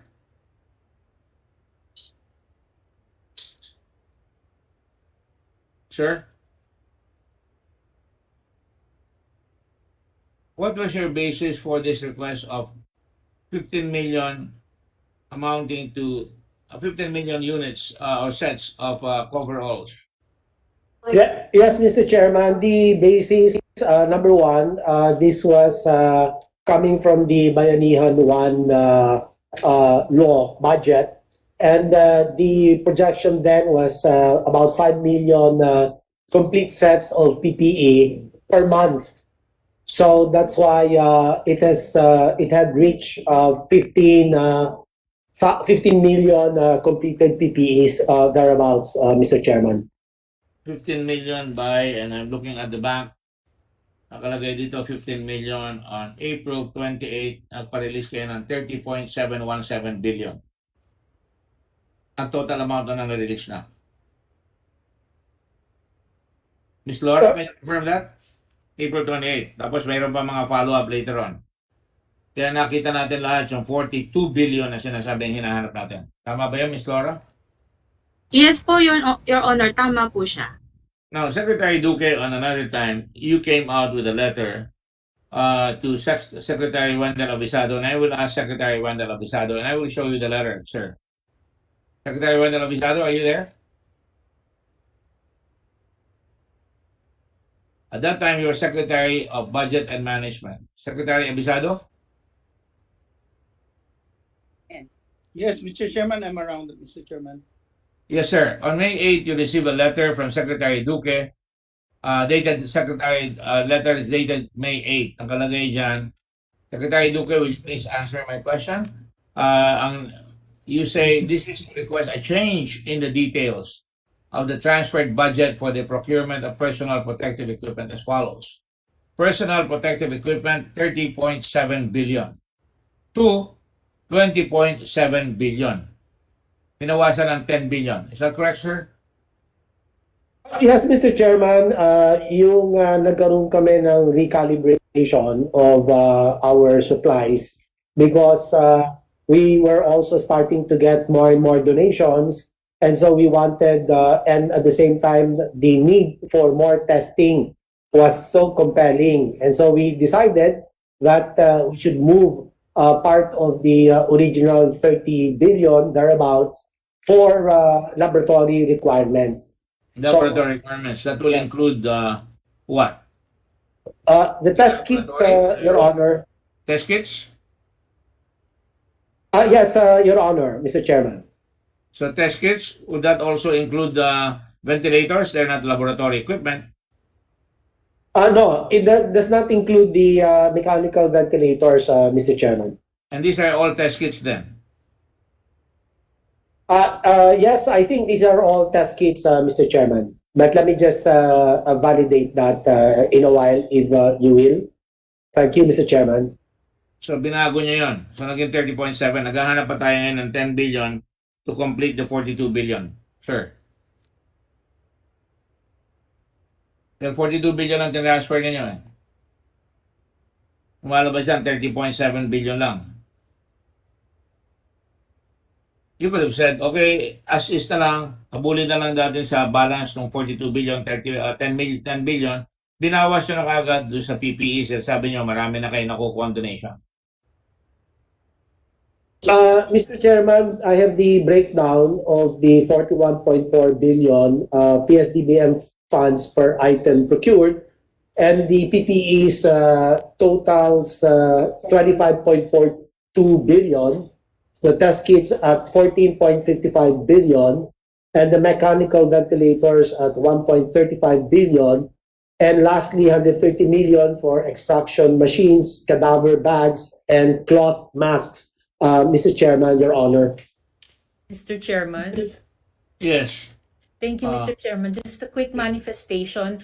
I appreciate the answer of the Secretary to the Chairman's question. Binreakdown po niya saan napunta yung halos 42 billion pesos. Pero kapansin-pansin talaga, Mr. Chairman, that each and every one of those item categories ay mga health products at pwedeng-pwedeng dapat ang DOH procurement service ang nag-procure. So that mystery bakit inilipat pa sa PSDBM remains, Mr. Chairman. Salamat po, Mr. Chairman. May I answer, Mr. Chairman? Yes, go ahead, please. Mr. Chairman, as I have mentioned in the earlier hearings, the procurement absorptive capacity of the DOH was so little, so small. And at the same time, we had some problems with our people who had to be quarantined, isolated, some were hospitalized during that time. And we had extreme difficulty in holding or conducting the procurement, the Bids and Awards Committee. Unlike ang PSDBM po kasi, meron silang 10 Bids and Awards Committees na full-time. Ito po kasi sa DOH ay puros designated lang ito, ad hoc. And so, na may sakit na, yung iba ay hindi makapasok o work from home. So, hindi ho talaga kinaya ng Department of Health. And apat lang at that time, if I can recall, yung Bids and Awards Committees ng DOH. And to top it all, meron pa din kaming mga procurement na mga TB drugs, yung mga reproductive health. So we were overwhelmed kasi in 2019, nobody knew naman na magkakaroon ng pandemic. So we had no time to expand our bids and awards committee capacity. So, and yet, people were pressuring us, and we saw cases were rising, people getting intubated, people getting isolated. The healthcare system was going to collapse. And so we decided na talagang PSDBM na ang may kakayanan.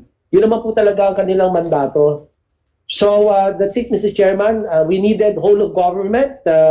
So we trusted the PSDBM. If I couldn't trust PSDBM, who will I trust under the most difficult circumstances, Mr. Chairman, Your Honor? Mr. Chairman, that is a beautiful question. And I still Just stand answer by my this, no? observation na ang eminently qualified dapat para mag-procure ng mga items yun ay walang iba kundi ang DOH. And may 10 back committee man ang PSDBM, Mr. Chairman, they did a really bad job with Pharmaly. Salamat po, Mr. Chairman. On the point raised by Senator, sandali lang, no? I just have to follow up Senator Risa's question. And this is the way we should operate. Everybody is helping one another here. Secretary Duque, it is a proven fact already that in spite of the fact that you already ordered to PSDBM, you were able to get a lesser price face mask at 16 pesos. Bakit hindi nyo kayang gawin yun all the way? Ito, bulto-bulto ang binibili nito. I will leave it at that. But yes, go ahead, Senator Pangilinan. Yes, on those 2 points, Mr. Chair, it was we were able to establish in the last hearing that according to the DOH, the SRP for masks was meant for retail, not for wholesale purchases. The Secretary said that. And yet the DBMPS used the SRP basis, the SRP as basis to do wholesale purchases.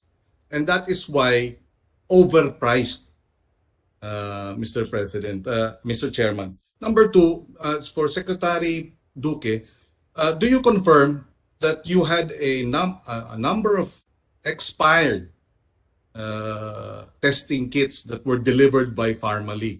Because 6 months yung expiry date, maraming hindi nagamit at marami ang nag-expire. No, Mr. Chairman, I'm not aware of that. If I may just kindly request. I'll make you aware of it. A letter dated 7 December 2020, signed by Assistant Secretary of Health, Nestor Santiago. This was directed to Attorney Lloyd Christopher Lau, and the DOH was requesting a rescheduling of the delivery of Pharmaly testing kits because the test kits that were delivered expired, hindi nagamit. What date was that, Senator Pangilinan? December 2020. December 7, 2020. It's signed by Nestor Santiago Jr., MD, MPHS, and let me quote. The bulk of the sale was done April and May. Yes, and let me quote the... It's a valid question, Secretary Duque. Can you answer? Yes, forgive me. I was trying to recall, but many things in my on my plate. And if I may request,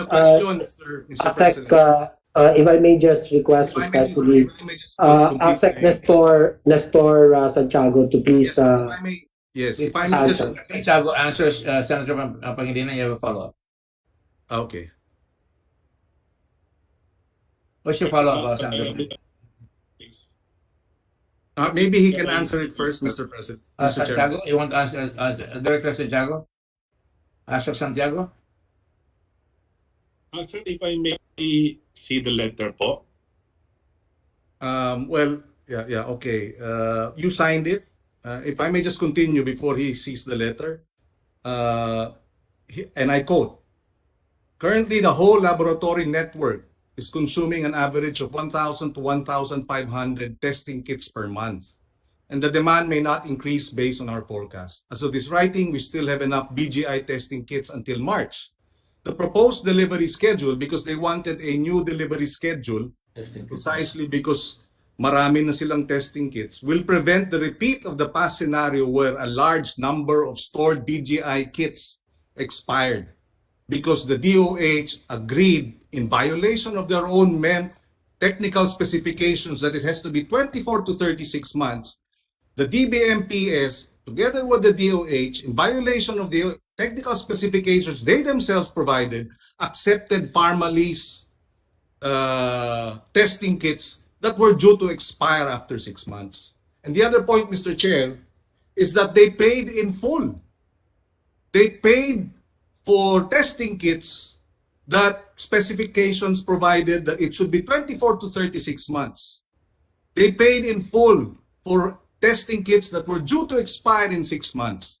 Industry insiders will say when it is expiring in 6 months, you have as much as 25% discount for these nearly expiring testing kits delivered by Pharmalease, and yet the full amount was paid.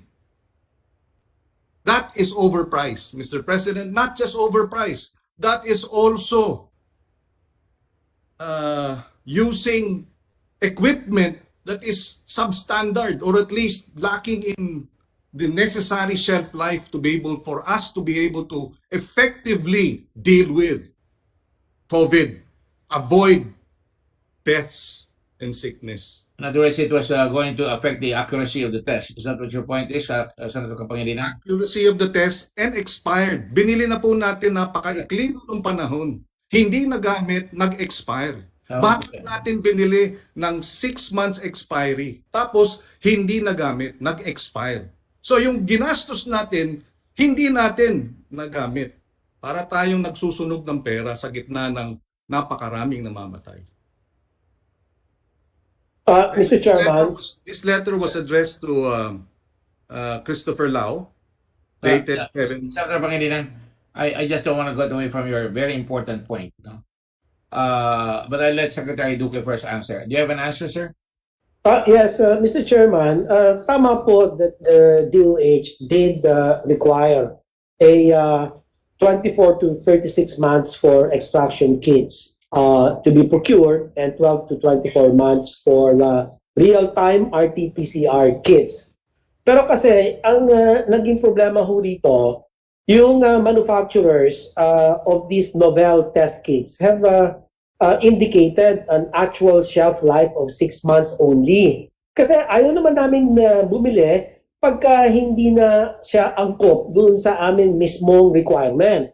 The problem is, yung availability at saka yung kanilang communication sa amin na 6 months lang talaga ang ang kanyang pwede expiry dahil bago, hindi pa nila maasabi yung stability nito, yung studies, and these test kits were only developed in the early months of 2020, and there was no stability and performance data that evidence that these kits could be stored and used for longer periods for 6 to 12 months. Bago ho kasi ito ang talagang dilemma dito. And the manufacturers also could not guarantee an expiry past 6 months to all their users, including the DOH. No po? And for your reference, we would like to attach the photographs shared to us by the PSDBM of the real-time RT-PCR kits delivered to the DOH indicating the 6-month expiration period.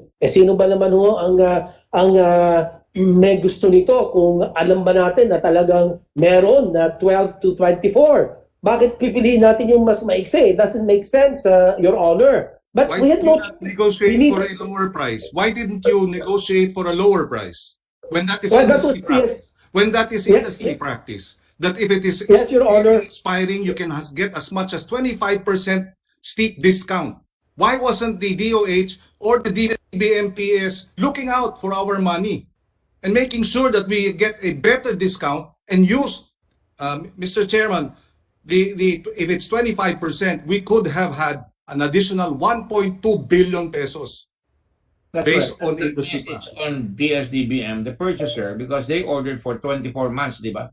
12 to 24 months, di ba? Yes, but They were 6 months. but the inspection, Mr. Chairman, the inspection reports include, I mean, it's a joint inspection. That's correct. So both of them, but the principal buyer should have been responsible enough to see that this was not consistent with the standards set by the Department of Health.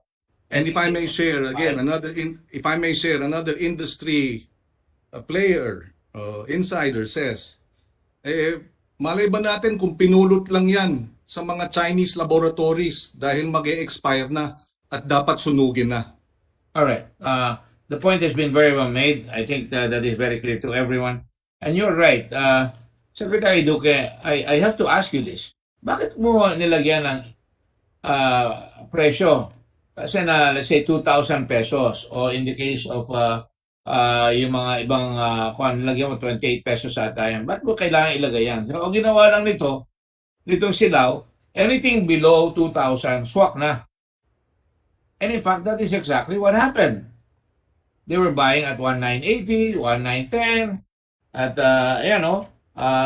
April 3, nabili sila ng 1,700, sa Suhaw, nabili sila April 3, 1,700, 1,768, Risa 1,785, April 7, 1,767, itong Nika Trading 1,980, Pacific Field 1,900. So, ibig sabihin, lalo na walang bidding ito, Secretary Duque, negotiate ito, sabi-sabi lang, laway-laway lang yan, ha?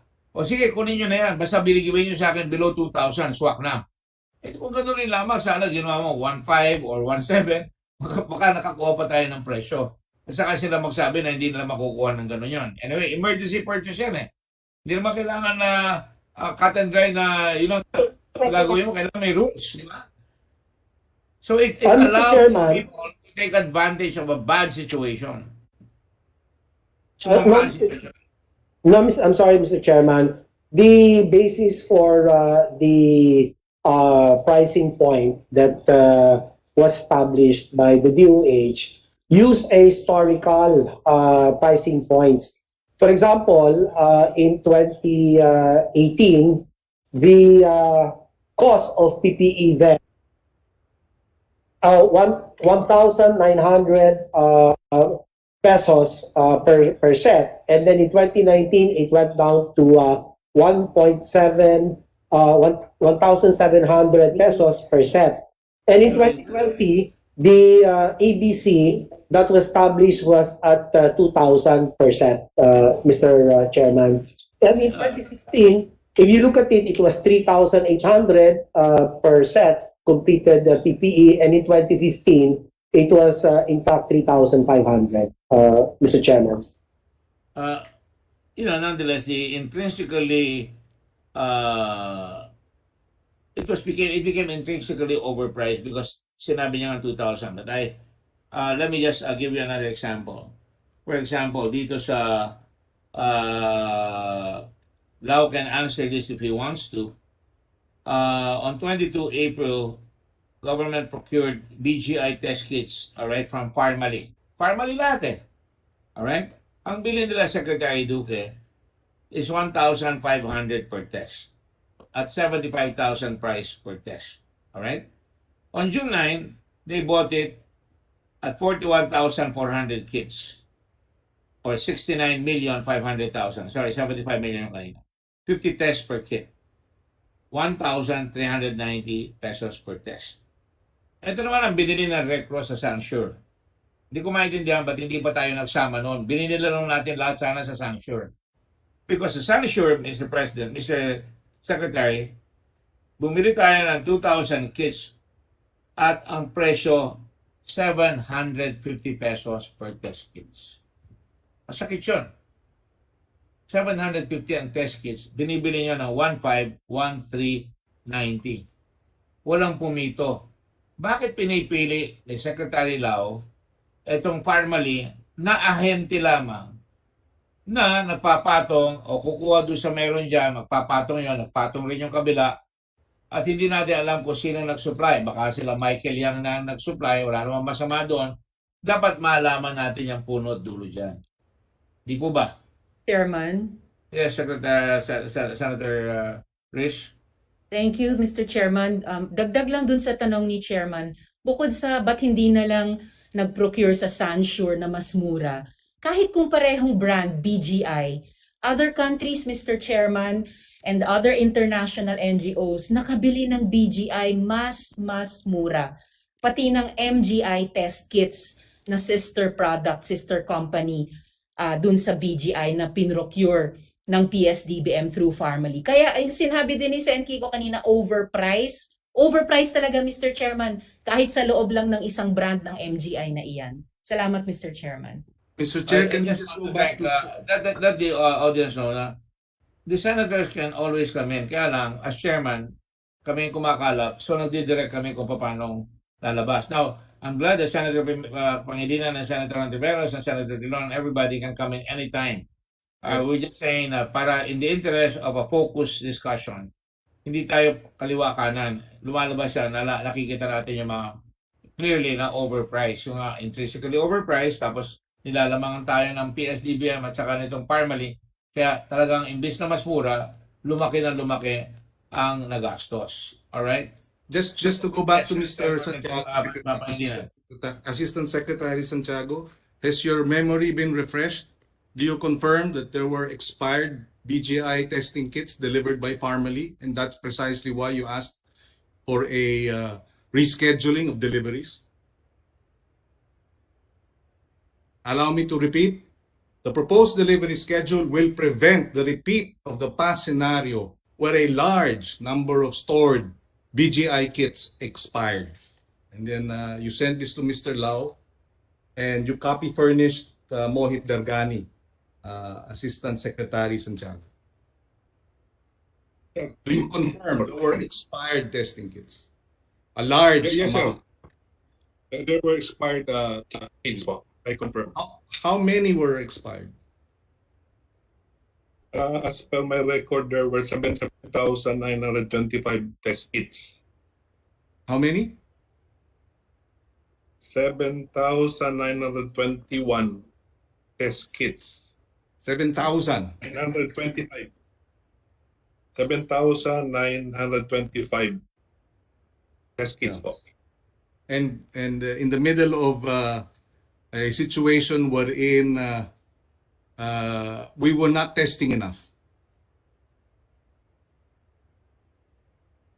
Thank you. Yes, at that time, yes. Go ahead. we still don't have enough laboratories. And when you say kits, is that 7,000? Is that 50 per kit? Depends on the brand, sir. Yes, but what is it? Can you give us the idea? If there were, kasi nakalagay dito, 41,000 kits, 50 test kits per kit. So if that's 7,000, is that 50 tests per kit? In other words, around 35,000 testing kits? I mean, yeah, test. Sir, I cannot remember the number of kits, but I cannot remember also if this is only just for BGI. May I just confirm with my record, sir? Yes, can you please? We would like to know if this is, what's the number again? 7,000? 7,925. 925. So I'd like to know if this 7,925 is 7,925 kits total, or is this 7,925 kits that have 50 tests per kit? Otherwise, that would have been 35,000 at 1,200 pesos o 2,000 pesos. Malaking pera yun. Dahil 6 months ang expiry date niya. Yeah, go ahead. Yes, sir. Just an additional information. That time, sir, talagang all the kits were only having a shelf life of 6 months. Yes. But I think, based on my record, it says 371,794 tests. 371,000 of the delivered Pharmaly kits expired. Sir, I am not really sure if this is delivered by Family because it's a PSD memo order. No, but you wrote and you copy furnished Mr. Mohit Darhani. So I assume these are family kits. Di ba? Di ba? So Yes, sir. But I don't know if we only Ayan, oh. ordered BGI in Family. Can I see the letter po? Yes, we will give you a copy of the letter. And Mr. Lao also wrote, di ba? He also wrote Dargani. Attention, Mohit Dargani, request to delay the delivery of test kits. So it's formally. Your memory, I understand, no? 2020 pa ito, so hindi mo lang siguro maalala, but it's formally there. No? This has reference to the ongoing supply and delivery of 2,000 plus kits with contract, etc. for 41,000 BGI. In this regard, end user is requesting for an adjustment in the schedule. So it was addressed to Mohit Dargani, signed by Christopher Lao. So in this context, what we're saying is 371,000 test kits expired. And that's why your technical specification required 24 to 36 months. Because to avoid something like this. Hindi po ba? The Mr. Chairman, specifications, may basis, may dahilan yun eh. Di ba? So bakit pinayagan natin na mag-deliver ang Family ng hindi compliant, di ba? Sa technical specifications, tapos binayaran pa ng full na dapat sana na diskwento. Tapos hindi na diskwento, binayaran ng buo, hindi compliant, tapos 371,000 ng mga testing kits ang hindi na magamit. Mr. Chairman, if I may be allowed to just make a rejoinder.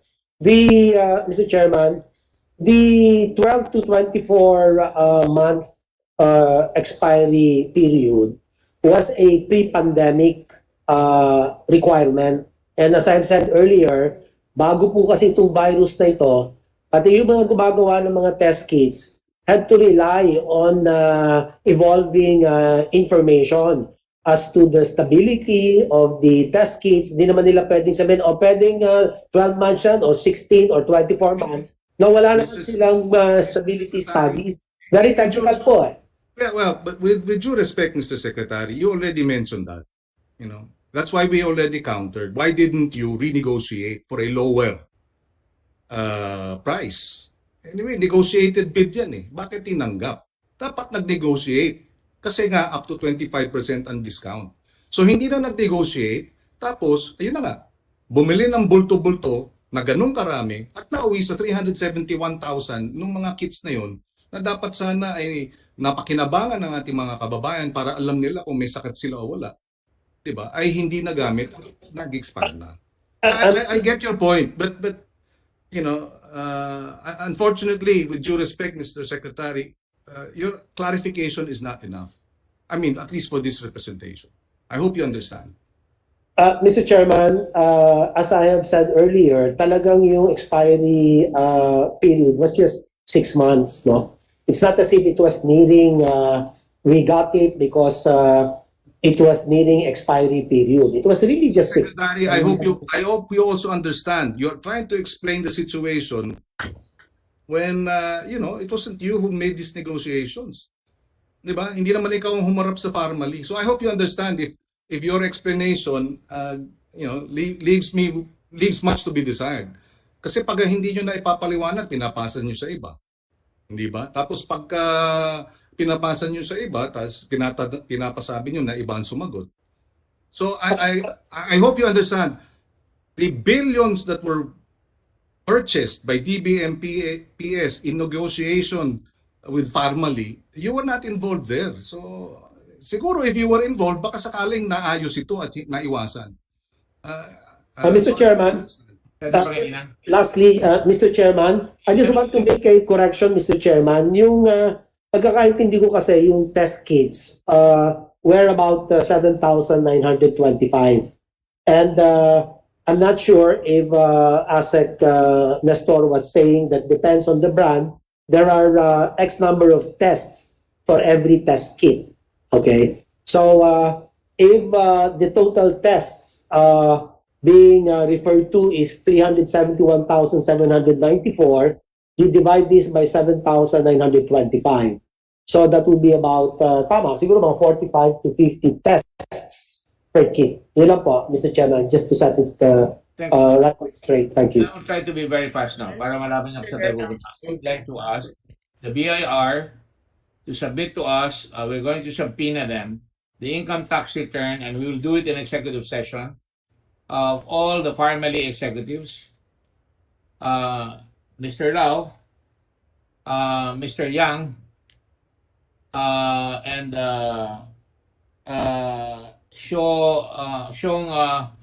Lin Xiong, Ling Wei Xiong, and his wife, and I will explain later. Will the committee back us up in terms of making sure that we get the subpoena from the BIR? Second the motion, Mr. Chairman. Okay. The BIR, upon our assurance that we're going to check them in executive sessions, and so that we will know, because a lot of cars were bought. I also would like to get right away, these are quick questions lang, yung mga kotse, mabilis lang ito. I just, Mujit, did you buy it from a regular dealer or did you buy it on the street? The car.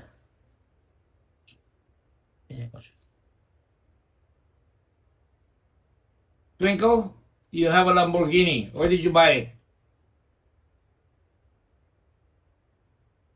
Twinkle Bargani. Dito po. Sir, the Lamborghini was a gift to me by my brother po. Siya pong bumili ng kotse para sa akin. O, saan niya binili? Sir, hindi ko po alam kasi gift lang po sa akin. Hindi ko tinanong. Importante yan kasi kailangan malaman namin kung binayaran ng tax yan, kung saan pinasok. Dahil may mga dealer yan dito. Okay, I just know it was a second-hand gift, but I don't have details. We want to know kung saan galing ang kotse. Yeah, he could answer that po kasi hindi rin talaga po ko alam. Hindi ko po yung gift niya. You mean your brother just gave it to you? Yes po. Oh, very lucky. What about yes, Senator Senator Frank, let me just finish. I just want to know from Mojib, where did you buy it? Sir, I just saw the post online. It was being sold by a Korean national. Who? It was a second-hand car. Yeah, so where did you buy it from? Who did you buy it from? It was a Facebook post. I'll have to check again the name of the person that I bought it from. You have a deed of sale there. I mean, you know where you got it. Actually, Your Honor, just to be specific, on the deed of sale, actually, I gave it to the seller so that he can transfer the ownership sa LTO po. Yeah, but sino yan? I don't have a copy tax of the yan, deed di of ba? sale. Bibili kang ganyan kalaki. Malaki ang tax yan, 200% yan. I was not the one that imported it, Mr. Chairman. I bought it locally. No. When you buy something, you have to ask whether it's tax paid. Mr. Chairman. Yes, Senator Risa. Thank you, Mr. Chairman. Related po dun sa tanong, might be related to paano nabili yung mahal na kotseng iyan. Mr. Dargani, have you ever worked for the government under Presidential Economic Advisor Yang Hongming or Michael Yang? No, Your Honor. I've never worked for the government. Oh, I'm sorry, Mr. Dargani, Mr. Chairman. Meron po tayong screenshot nung LinkedIn page nyo, Mr. Dargani. Ayan po, Special Assistant at Office of the Presidential Economic Advisor. So, Mr. Chairman, you, Mr. Dargani, and Lincoln Ong both worked for Michael Yang. O ngayon, nagsama-sama po sa pharma nyo, nakakuha ng Philippine economic incentive sa gobyerno. Galing talaga pag may network. If I may clarify that, Mr. Chairman, I seek at that time, I seek an opportunity from Mr. Ong if I can work with their firm, but because I'm not a Chinese and I don't really communicate with their bosses, with Mr. Yang, Mr. Ong advised me that I cannot work in that said office.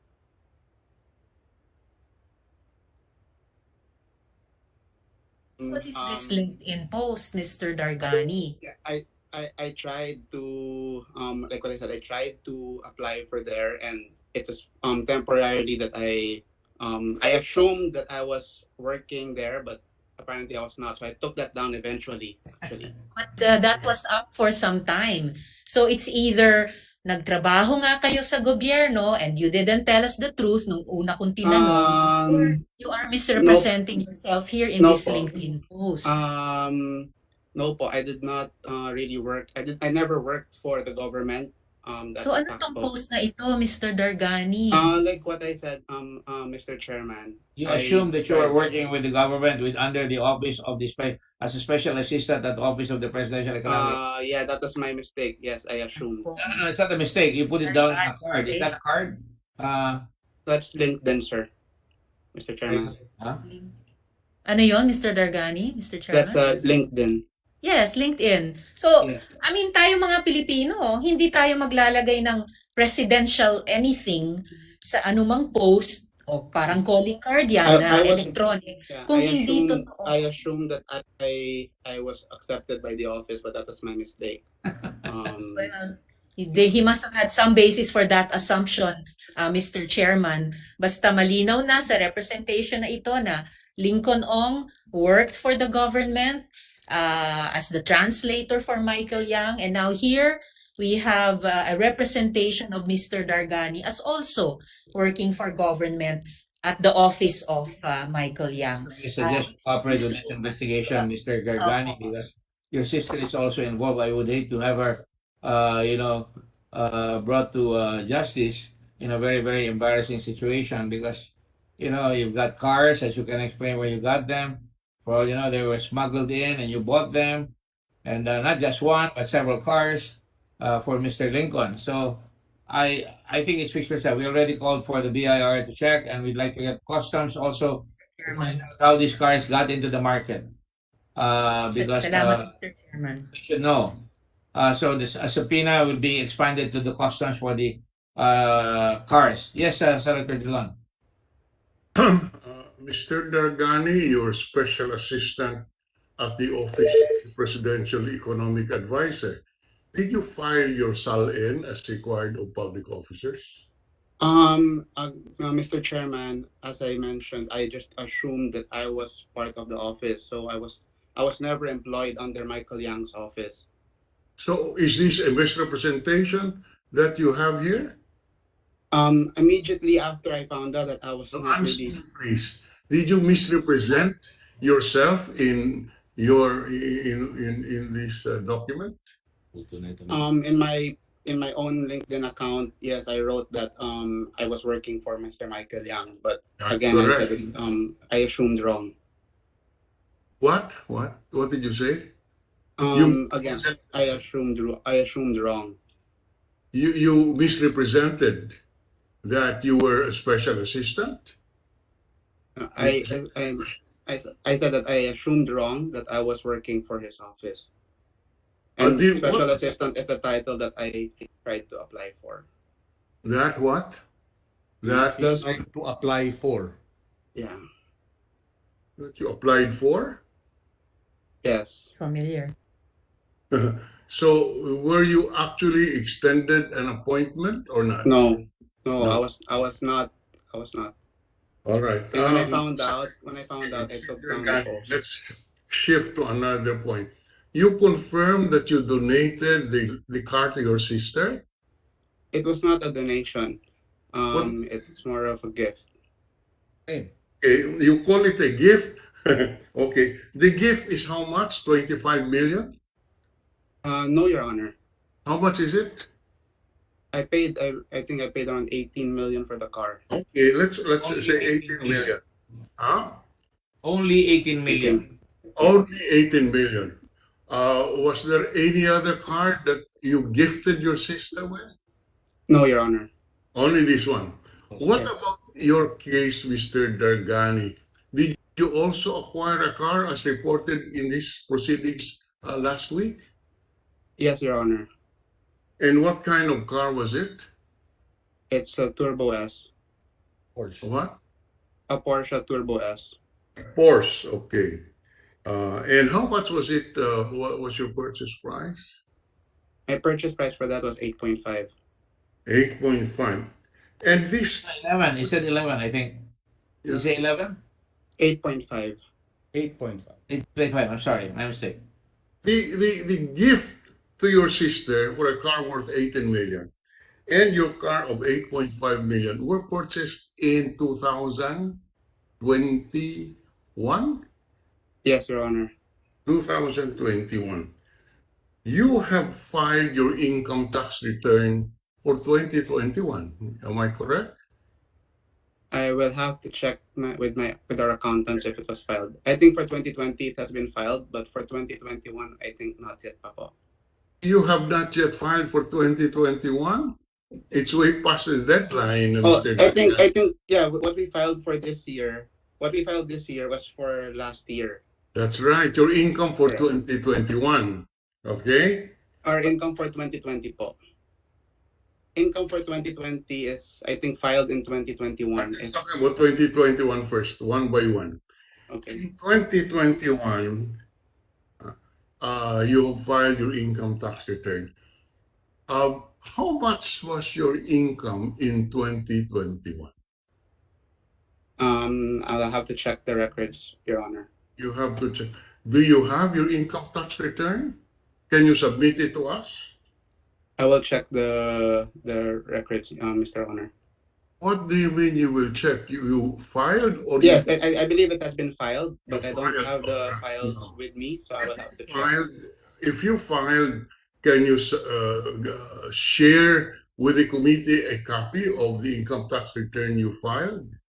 Because that is where you will said you don't remember your income. So I'm asking the question: how if you don't remember, can you direct now your office in Manila to submit your income tax return? Or do you? I filed it already with the BIR. So I believe there is a copy in the office. Right now, Your Honor, there's no one in our office because we have COVID positive staffs. Okay. When can you submit this to us? I will ask our staff when will they be out of quarantine. I think it should be within 10 days because they were positive on September 17th. Okay. Can you authorize the BIR to release it to us? I will ask our legal counsels about this. You know, all right. Invoke his right against self-incrimination if he wishes. Okay. For the record. Mr. Dargani, you said you gifted your sister with a car worth 18 million. Did you pay donor's tax? No, Your Honor. You did not. Okay, so that's at least another admission that you have evaded payment of a donor's tax, which is something that you should think about. Actually, Your Honor, like what I mentioned in our past hearing, the cars that I purchased, especially these luxury cars, are more on investment because the chips of these cars are scarce. So they actually appreciate in value, Your Honor. Dargani. So the cars are actually up for sale. Yes. Okay. Let me just warn you that just a few minutes ago, you said it was not a donation, but a gift. That's Yes, on sir. order, right? And a gift is a donation, no matter how you call it. A rose by any name smells as sweet. You gifted your sister with an 18 billion car. That's a donation. And therefore, you should have paid donor's tax. Okay, so you have admitted that you have not paid donor's tax. I hope that the BIR is listening, I assume, and therefore this should be traced. And we are not even sure if you paid the right taxes on this Lamborghini that you donated to your sister. Now, as corporate secretary, how much income did you earn from Farmally? We're not on the payrolls of Farmally, Your Honor. How much We dividends? only earn if there's going to be a dividends released, and we haven't released any dividends, Your Honor. What? I'm sorry? Can you say that again, sir? Hello? Hello? How? If I may, he said they don't earn income. They have only dividends, but they have not declared dividends. So, all right, okay, Mr. Dargani, you do not earn any income from Farmally. You have Hello? not declared any dividend from Farmally. Is that correct? Hello? Now, Hello? question. How did you source over nearly 27 or 26.5 million to purchase these two cars in 2021? Nawala na si Mr. Dargani. Ang ganda ng tanong ko eh. Nasaan na ba si Mr. Dargani? Suddenly, his signal has become spotty. All right. I will go back to Twinkle Dargani. You're still around, Twinkle? Twinkle Dargani. Yes po. Nandito po. Can you show yourself? I don't. Nandito po. Oh, you are there. Why? It's a little. I can hardly recognize you. You are very. Hindi pa gabi po, sir. I only twinkle at night. Okay. Now, Miss Twinkle. Yes po. How much income did you earn from Dargan from Farmally as president? Actually, sir, I was only elected president po kasi hindi po nandito si... Sorry? Can you speak slowly, please? Sir Wang Suyen is our president chairman. I was only president because of the quarantine and the travel ban restrictions. So I'm only for administrative convenience lang po. So when did you become president? My memory serves me right, last year, March po. March of 2021. Yes po. Is that correct? Yes, 2020 po. 2020, March of 2020. Yes po. But then we had the board election na rin this year, and the presidency position is back with Mr. Wang po. I'm sorry, I could hardly understand because of the reception is a little difficult. Can I have that again? You became president in March of 2020? Yes po. Tapos, nag-board meeting kami. Wait. Just answer me one at a time. Hindi tayo kakaintindihan eh. So you were elected president in 2020, March. Yes po. During this period when there were transactions by the billions with the PSDBM, you were the president. Yes, but I'm not directly involved in any of the transactions, sir. But you were not directly involved, but you signed as president. Yes? Yes. I was elected president, sir. There was an election po. Are you a check signatory? Not to my memory po. You are not? You are not a check signatory? Not to my memory po. Hindi ko maalala.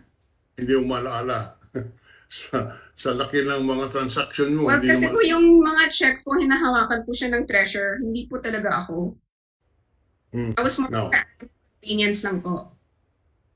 Now, as president, were you aware of the financial statements of your accountant? That crafted by your accountant? The question? Can you... As president of Farmally, you are familiar with the audited financial statements of Farmally? Whatever is on record lang po, sir. Okay, so you are familiar with the... Yes. Yeah, what we submit po. There are donations there worth 33 million.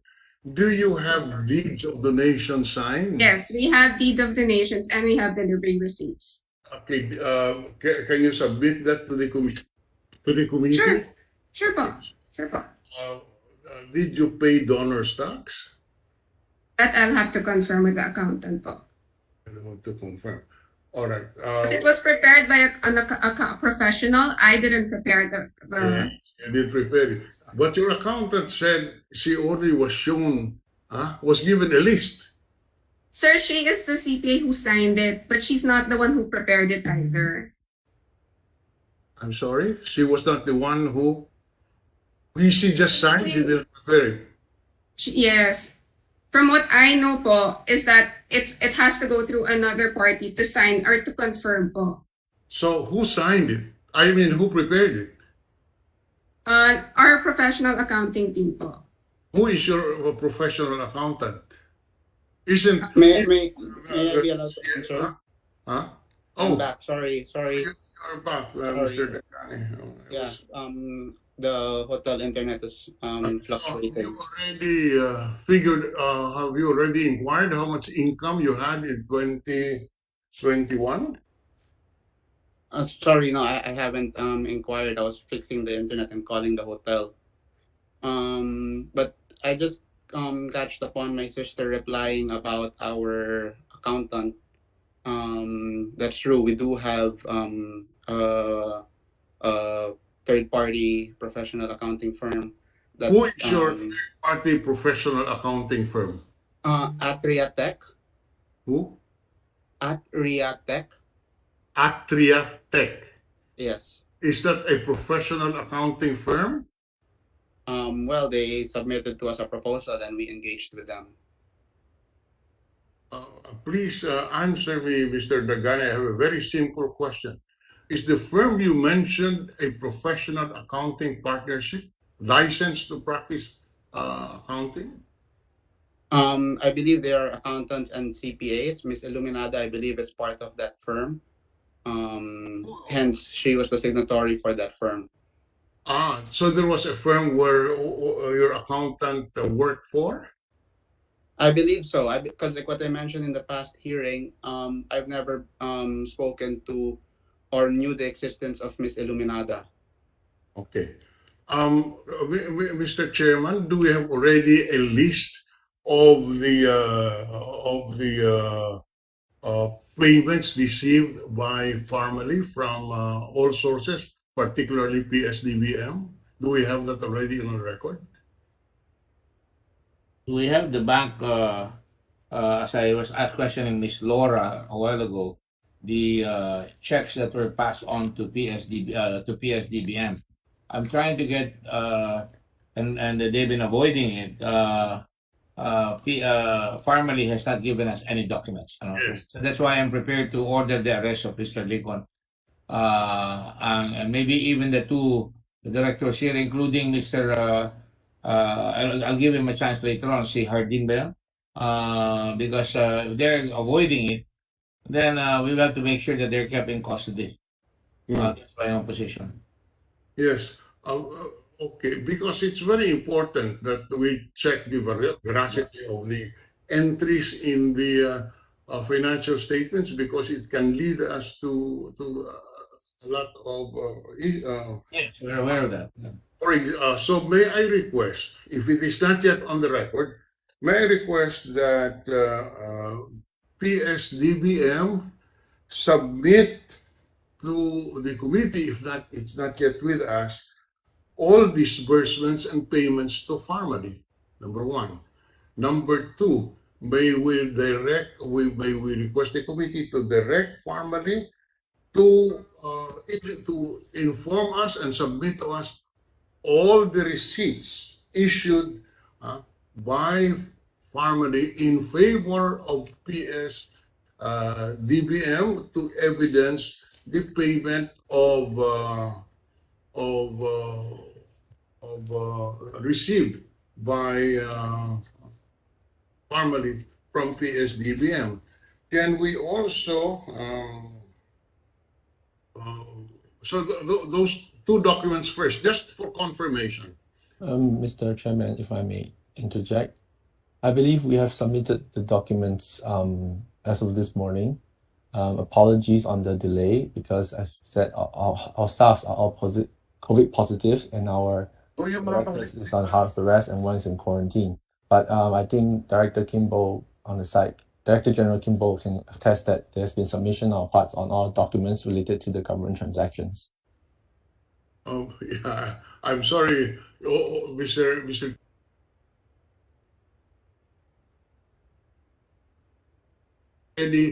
All the disbursements of PSDBM in favor of Farmally in order to validate the financial audited financial statements that 7.4 billion in 2020 was paid by PSDBM. Number two, all the receipts issued by Farmally in favor of PSDBM to show the income, to confirm the income. Number three, may I ask who can answer questions on the financial statements? I would like to know how much there is an entry there in your financial statements, unrealized foreign exchange income. What is this? Mr. Chairman, if I may answer that. Based on my understanding from our accountants, the unrealized forex gain, based on the explanation, is the appreciation of the peso against the US dollars in the year 2020. That's right. How much is the unrealized foreign exchange? Is it about 66 million, if I'm not mistaken? Mr. Chairman, let me get to my document, please. If I recall correctly, it's 66 million. Thereabouts. I'm trying to get the figure. Thereabouts. Okay. How much is your dollar deposits to generate this unrealized foreign exchange gain? Mr. Chairman, I don't understand the question. We do not have dollar deposits. You don't understand the question. Is the accountant there, Mr. Chairman? What's the name? What's the name of ano pangalan ng ating accountant dito? That's Sabial. Please answer. Ito. What's your name, ma'am? Illuminada. Illuminada. Illuminada. Tama. I hope you can illuminate us on this, Illuminada. Yes, sir, I'm only the external auditor, not the chief accountant. You are the external auditor, Ms. Sibial. Are you connected with any firm? No, sir. You are not connected with any firm. Opo. You are a single practitioner. Opo, sir. Yes, po, Chairman. Opisina ninyo, Ms. Sibial. Where is your office? Is your office in your residence? Opo. Yes. Your office in your residence. Do you have staff to assist? Nothing? None? One stop. Sorry, please. I'm asking you a question. Yes. Do you have staff with you? One, sir. Once. Only one. And sino ito? Anak nyo? Kamag-anak nyo? Ay. Kamag-anak po. May I know what is the name of your kamag-anak? Anong relation nyo doon? Ay, apo ko na po, apo. Apo mo. All right. Now, so you are a single practitioner and you have no staff. Your office is in your house. Tama po ba yun? Yes po, Mr. Chairman. Yes po, Mr. Chairman. You signed the audited financial statements. Ito ba isinubo lang sa iyo at pinirmahan mo? Tiningnan ko pa din po yun, sir. I'm sorry? Inanood ko din po yun. Tiningnan ko din po yun. Pero hindi na po yung detailed audit. Okay, so, hindi tiningnan mo. Hindi mo ba na nakita halimbawa yung deeds of donation doon sa 33 million? Hindi po ba? Po yun, sir. Ha? Nakita ko naman po yun. Nakita mo? O listahan ang nakita mo? Eh kasi yun nung kung itanong nyo sa akin, ang listahan na lang po yung nasa akin, hindi ko naman, sa kanila po yung ang mga documents. Oh, so hindi mo nakita yung documents, listahan ang nanang nakita mo. Ha? Nakita ko naman po yung kasi doon po naman pagka mag-audit, pupunta ka sa office po. Hindi kita masyadong maintindihan. Basta sinabi mo na listahan na nakita mo, tama? Kung tinanong mo ako noon, listahan lang po ang nasa akin po noon, Mr. Chairman. Pero pagka po mag-audit, pupunta po doon sa office kasi nandun po yung kanilang mga documents. Suddenly, pinalitan mo na yung kwento mo. Hindi ka illuminada. You are not illuminating at all because you are changing your answer after being coached by somebody. The last time you said you did not see anything, you were just given a list. I'm telling you, be careful, because you're under oath. Okay? Next question. Next question. Did you said the income is about 7 billion 400 plus million for 2021 of Farmally? 2020 po. 2020, yes, I'm sorry, 2000. So how much? 7 billion 400 million or something like that. I don't have it with me. 7,485,000.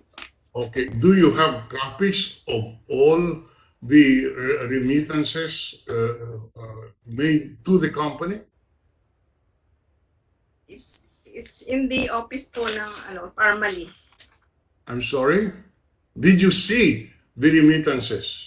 The checks? Did you examine the checks? Yes, sir. Oh, you did. Yes, Mr. Chairman. And you stated that the income is about 7.4 billion, just rounding it off. Yes, Mr. Chairman.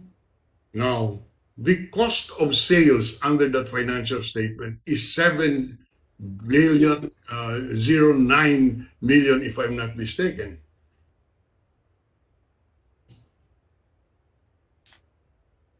Is that correct? Yes po. Now, did you see or do you have in your possession the documents to support this cost of sales? How much was what kind of documents did you examine to arrive at this cost of sales? Sir, I have no documents in my possession because the documents are all in the Farmally.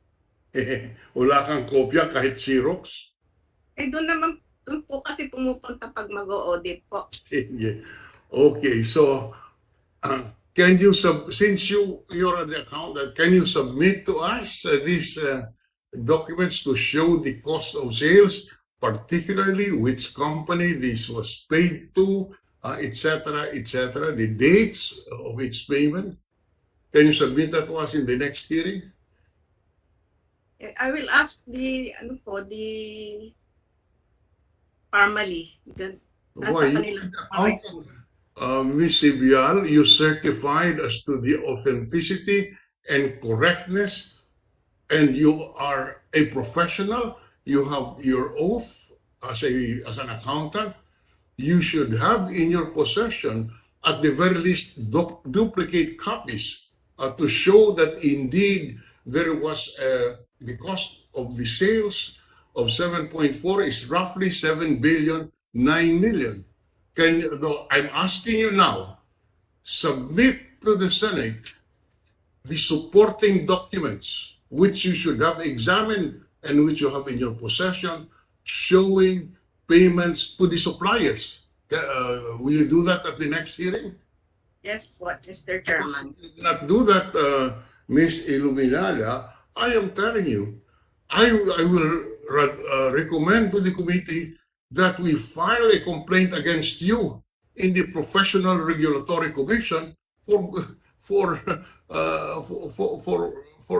inexcusable negligence in the performance of your duties.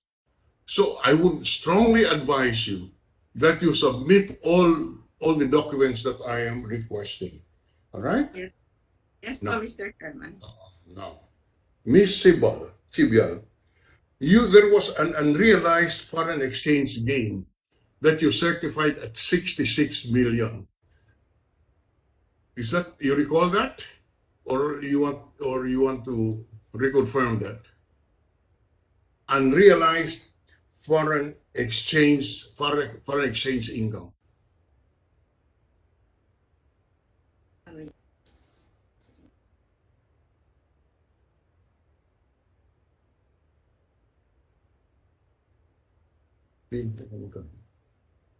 I will check Yes, the records, sir, and I will back to you if I have the records. Yes, can you look at your audited the financial statements that you signed and confirm to us that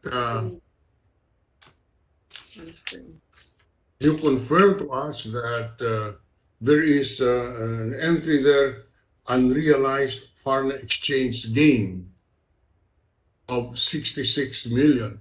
63 million po. 63 million. That's why 63 million pesos. The foreign exchange gain para po sa ating mga kababayan na hindi masyado exposed dito. Kung mayroon akong $100 sa bangko at dideposito ko ang rate 50 pesos to a dollar. Pagkatapos tumaas by the end of the year nagiging 52 pesos. Mayroon akong 2 pisong foreign exchange gain. Hindi po ba ganon? Tama? Miss Sibyal? Yes po. Okay. How much was the dollar deposit of Pharmally to be able to generate 63 million pesos in foreign exchange gains? Magkano po ang kanilang dollar deposit?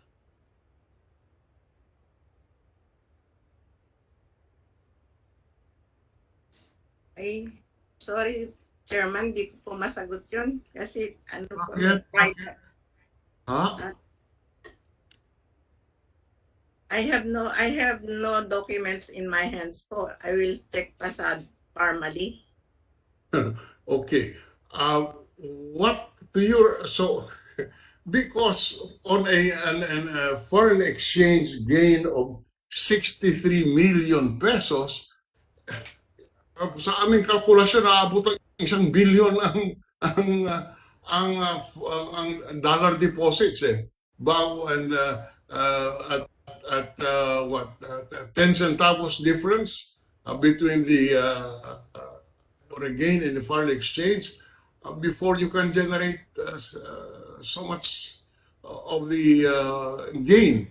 Hindi mo alam kung magkano ang dolyar na dollar deposits on the basis of which there was a foreign exchange gain.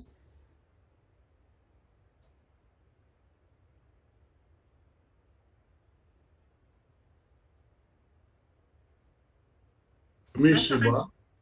Nasa formally po kasi ang record do. Wala po ako ngayon sa...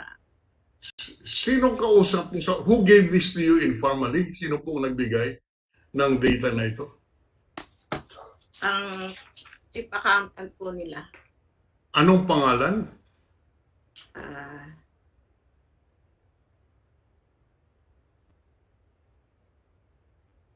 Jeff Mariano po. Who? Jeff Mariano. Siya po yung meron po silang accounting firm. Pangalan po ay Atria Trotec Corporation po.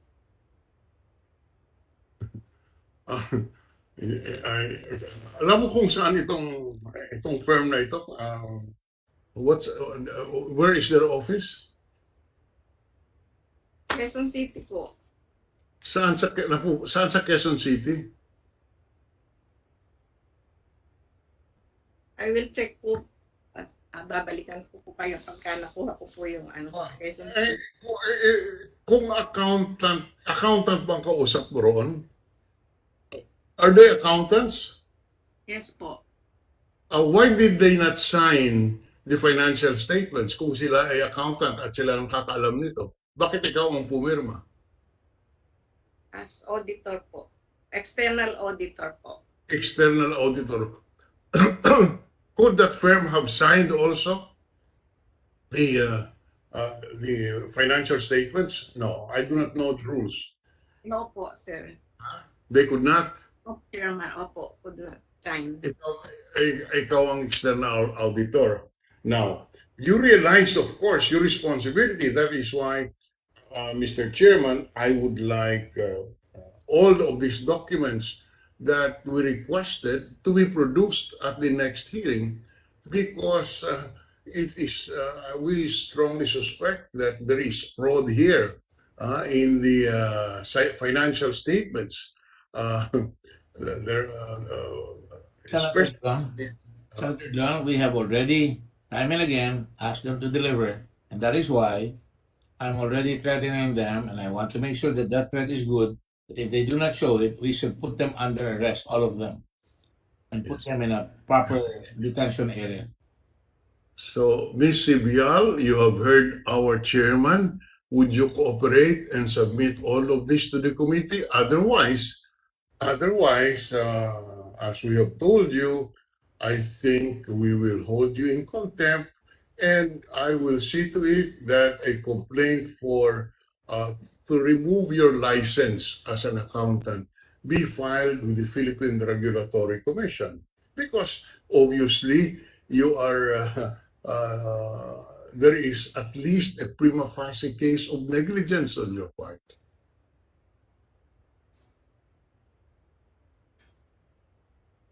Yes, Mr. Chair. Ms. Sibial? I will submit. Yes, yeah. So that we will be illuminated. Hindi mo naman kami pinapaliwanagan. Kaya po hindi maliwanag yung ating investigasyon. Kasi, yung dolyar, bakit tanong mo kung magkano itutulog ang dolyar? Marami pa kaming itatanong, Huwag kayong pumayag na malalaglag kayo dyan. Kung nalalaman nyo na, magsabi na kayo para hindi tayo mahirapan kasi malalaglag kayo dyan eh. Ma'am Iluminada, hindi po ba? Kaya naman masaktan yung practice nyo.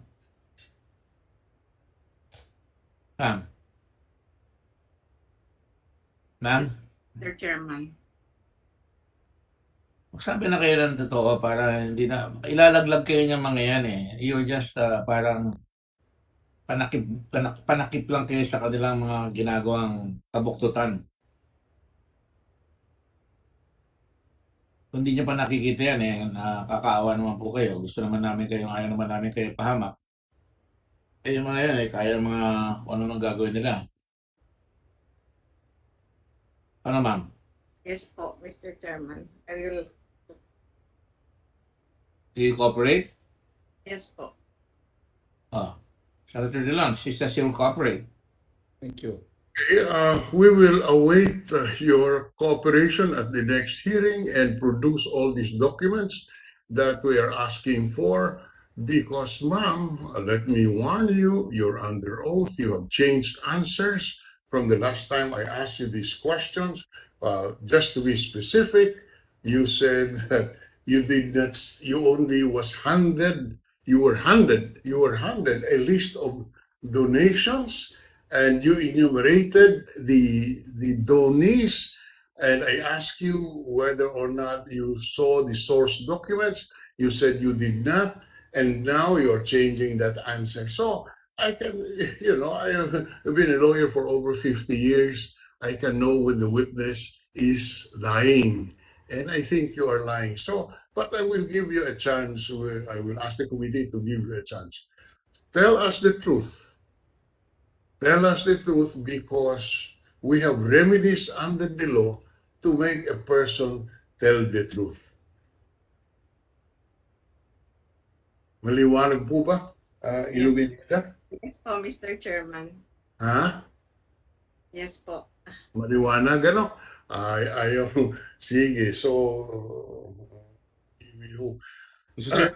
Yes, I give the floor to Senator Kiko. Now, just a quick point of information, Mr. Chairman and our colleagues. We made a quick computation of the numbers given by Assistant Secretary Santiago. Yes.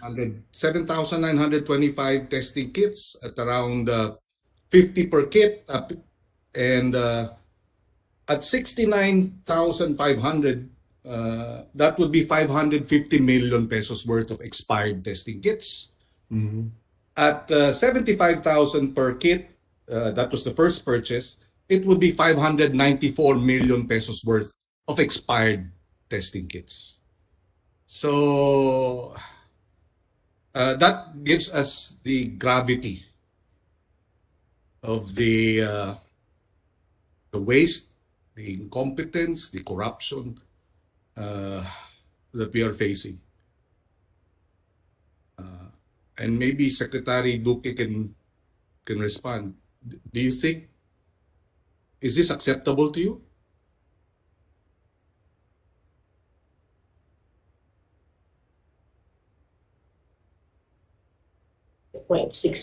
This is thank you, Mr. Chairman. It looks like this is 3.6% of the total cost of the testing, Mr. Chairman. So you're saying 500 million pesos worth of expired testing kits is just 3%, and therefore it's okay? No, I'm saying that it's this is the computation. The reasons why there had been some expiries at the time. Mr. Secretary, forgive me. I just asked a very simple question. 500 million pesos worth of testing kits expired in the height of the pandemic while we are struggling with testing. Is that acceptable to you? No, Mr. Chairman. It's not acceptable to me, Mr. Chairman. Okay. I just want that clarified. It is not acceptable. And that's why yes, Mr. Chairman. And that's why we are doing this Senate investigation, because hindi naman natin pwedeng palampasin at pabayaan ang mga ganitong pangyayari. Hindi nyo katanggap-tanggap, Secretary. Hindi rin namin katanggap-tanggap. Kaya sana mag-cooperate na tayong lahat in full so that matigil na natin itong hindi tamang paggamit ng pondo ng gobyerno sa gitna ng napakaraming namamatay, napakaraming nagkakasakit, napakaraming walang hanap buhay at trabaho. For the record, Mr. Chairman, thank you. Mr. Chairman. Senator Risa, sandali lang. Ma'am Iluminada, just a follow-up ko lang sinabi niya. Ang sinabi niyang kumpanya, Atria Tech. Atria Tech. Ma'am? Mrs. Sabial? Mrs. Sabial? Pinakbuhan nata tayo. Mrs. Sabial?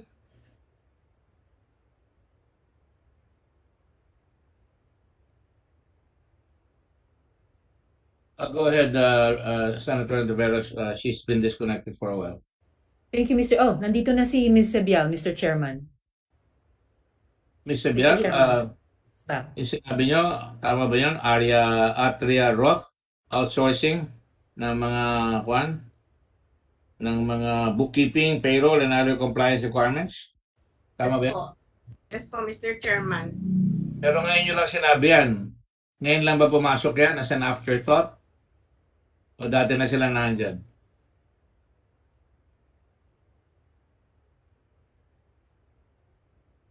Ma'am. Sila po ang kukulit naman kayo dahil pati ako nawawala na ng kwan. Gusto ko kayong tulungan pero ano ko kayo tutulungan kung ayaw niya tulungan ang sarili niyo? Sila po talaga po ang general ang... Pero ngayon lang pumasok yan, ngayon mo lang sinabi, dati wala yan eh. Di ba? Kasi kaya sabi sa inyo mga kasama ninyo dyan, turo mo na lang yun, kukunin natin yung bahala na sila. Hindi ganun eh. Ang maiiwan yan kayo eh. Totoo ba yung sinasabi ko, ma'am? Di ba totoo yung sinasabi ko? Yes, Mr. Chairman. So ngayon lang swearput yan. Thank you po. Hindi niyo ako tawagan mamaya si Senator Dylan para matulungan namin kayo ng gusto. Sabihin niyo lang sa amin kung anong nangyayari. Ikaw ba yung napupunta sa opisina ng Pharmalig? Hindi. Pagka ako ganun yung pag nag-audit po, talaga pong pupunta sa opisina ng Parmally. Okay, okay. Sino ang nag-assist sa iyo? Ikaw lang mag-isa sa dami ng dokumentong tinitingnan? Kasi meron naman po yun meron po naka-assign po ng accounting nila, meron pong naka-assign po sa Parmally. So pagdating doon, bibigyan sa iyong listahan, okay na pipirmahan mo na. Ay, titingnan pa din po, Mr. Chairman. Ano? Anyway, sige. I will not press you. Ang hinihingi ko lang sa iyo, iluminada, para po paliwanagan tayo lahat so that we will be illuminated. Please submit to the committee all the documents that we are asking for, because if you will not, and you are supposed to be in possession of this, I will move that your license be revoked by the PRC for gross neglect, for presenting in effect a financial statement which you do not have a hand in preparing, and we cannot even produce the source documents, which is so basic. Miss Sibial. So I would plead to you, medyo may edad na po kayo, huwag nyo nang sirain ang inyong karera. Don't destroy whatever you have built for this family. Tell us the truth. I'm telling you. As Senator Gordon said, at the end of the day, you'll be holding the bag. So you better tell us. The empty bag. The empty bag. Simple questions. Empty bag. I'm sorry. Simple questions like, how much is the dollar deposit which generated a foreign exchange gain of 63 million? You cannot even answer.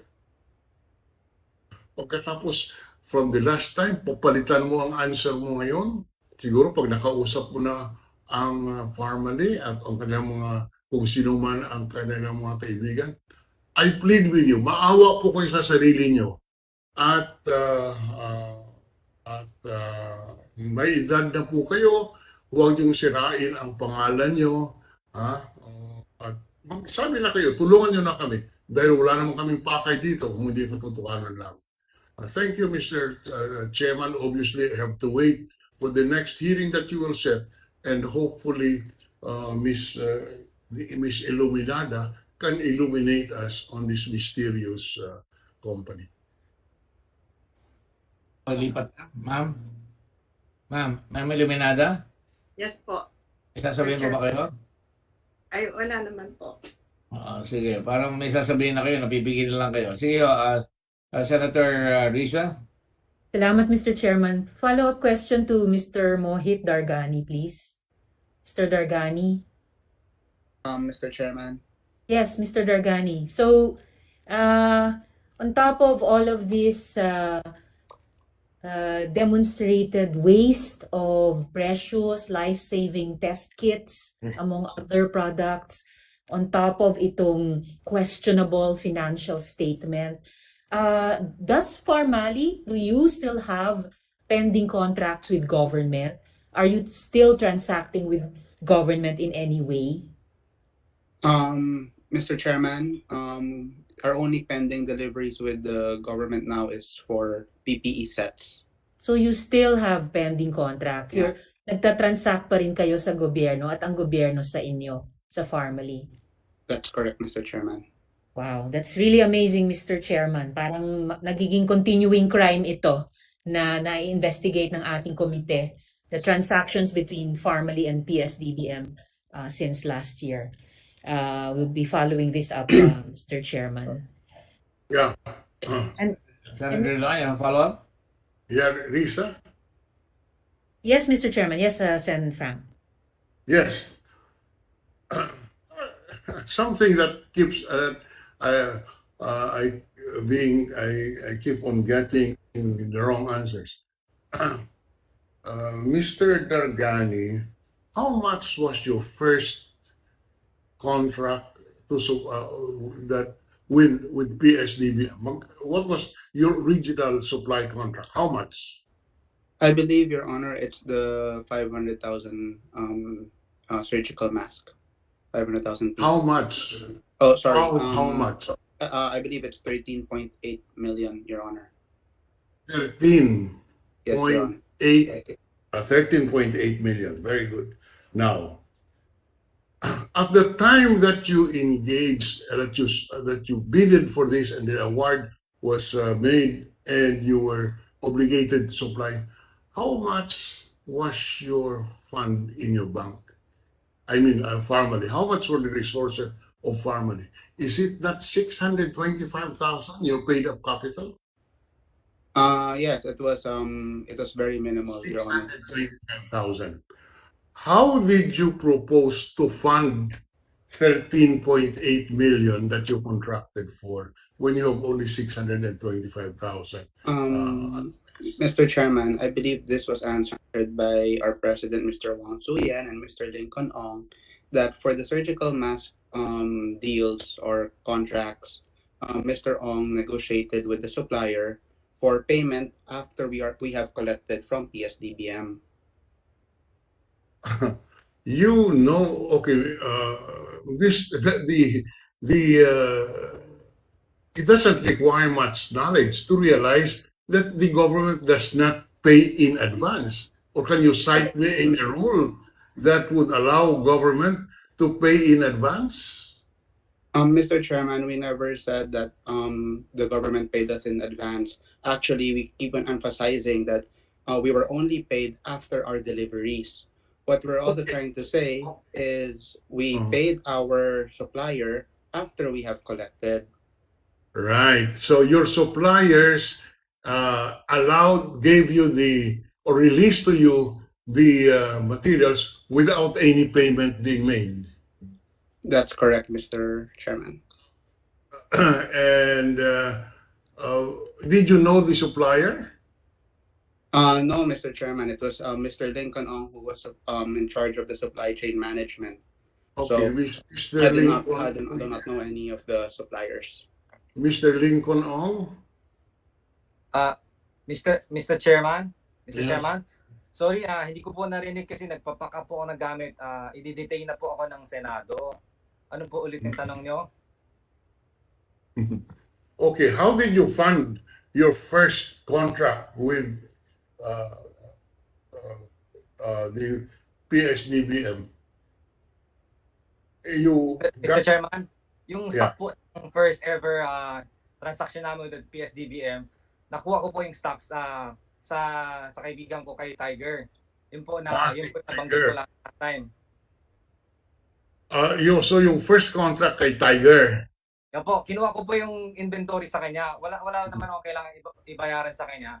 I just have to pay him when I get paid by the government. Okay, when you get paid. So, was Brad Tiger ba yun? I cannot remember. Tiger. Opo, nandito po si Mr. Tiger. Is he a manufacturer? Hindi po. He is not a manufacturer. He is also a trader. I believe so. Mr. Chairman, ang instruction po sa akin ng Sergeant at Arms is I have to go down in 10 minutes as per instruction of the Senate President. May I be excused? Sure. Thank you po, Mr. Chairman. Okay, so it's being taken in physical custody by the Sergeant at Arms, as you have directed. I have not ordered that you be physically picked up. I just mentioned that we are going to put you in contempt. And the USA is really pursuing that right now. But can you answer? Actually, sagutin mo muna yung tanong namin. No? Tatanungin kita. Si Tiger, Brother Tiger, ikaw ang kumuha. Ako lang siya, di ba? Supplier lang siya. Correct? Opo, Mr. Chairman. Nandito po Pakita ako. mo lang yung pangalan. Tapos, Tiger, can you, Mr. Tiger, si Mr. C? Albert C? Mr. K. Mr. Albert C. King Albert C. Mr. Albert C. I'm calling you to answer the question. Si Mr. Kings. Si King Jing Ke. King Jing Ke. Okay. You're aware that you nag-supply kayo kay Pharmaly? 你知道我们是提供给 Pharmaly 公司吗？知道，我们就是提供给华为公司的。Yes, Mr. Chair, we know that we are supplying for Pharmaly. No, iba yung we are supplying. Ito lang, ito sinupply nyo ngayon, 500,000. Tama ba yan? Yan lang ang sinupply nyo so far. 那我们现在只提供这个50万的口罩吗？对，还有一个对，Yes, that's correct, Mr. Chair. Now, where did you get those supplies? 那你是哪里拿到这些货物？我是通过一个商业群找到了一个叫玛丽的，然后跟他购买。Okay, I was able to obtain this from someone named Mary. Someone with money? Mary. The name of the person was Mary. Sino yung money na yun? 这个 Mary 是谁啊？ M-O-N-E-Y o M-A-N-N-E-Y? 要怎么拼他的名字？我这个我不懂。我只知道他叫玛丽。I just know that the name is Mary, but I don't know the details of the other. Did you pay him? Did you pay him for the supply? 有没有付钱给他？有。Yes, sir. Yes, Mr. Chair. And is that supplier named Green Trends? 这个公司叫做 Green Trends 吗？对。Yes, Mr. Chair. And you're talking to a man called Manny. 他是男人啊。是你的。It's a woman. It's a female. Female. Yes, Mr. Chair. Is Green Trends there? I think we have Green Trends there. 这里有没有 Green Trends? Director Kimbo, is Green Trends in the thread here? So it was just saliva capital. He just gave you because you trusted you, ganun ba yan? 500,000 you got from this girl. 所以你从这个 Mary 拿到这些货物，因为你信任他，这样吗？对的。Yes, Mr. Chair. You show the receipts, please. 能不能给我们看你的收据？收据有啊，我们有收据。Is Green Trends to Tiger Phil? And it says 500,000, right? Yes. 这是 And how much did you pay for it? 买了多少钱？50万，我们买了那个11桶多啊，11桶多。It's around 11 million. 11 million. And what did you do with that? You sold it to Tiger Phil. 11, okay. 所以把这些口罩都卖给你是吗？对，我跟他买了这个。Yes, I bought this mask from them. You sold 500,000 units, right? 所以你买的这是50万的口罩是吗？对。Yes, Mr. Chair. So they paid you 11 million. Yes, don't answer for him, please. 9 million. 所以他给你这个1000万是吗？谁给我1000万？是那个。You said he paid 11 million. You said that already, right? 所以你交了这个，你交了这个1000万。不是我给他买了2批50万的口罩。Senate interpreter, please interpret because we're being sold for the down the river here. Do not lie, huh? You said 11 million, correct?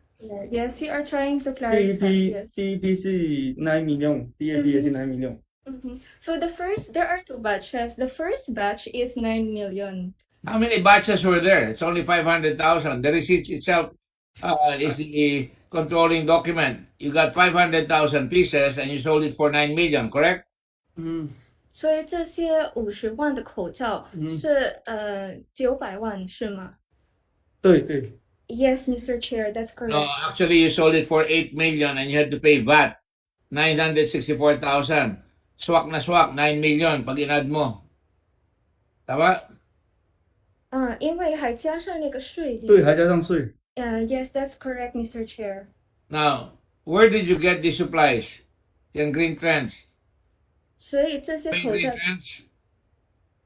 Okay. Mr. Kimbo, is green trends. So it didn't appear. I will direct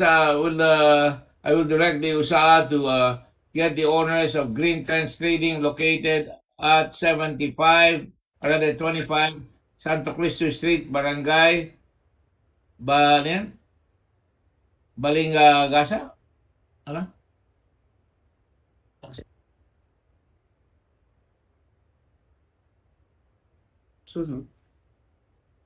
It mentions the two teachers.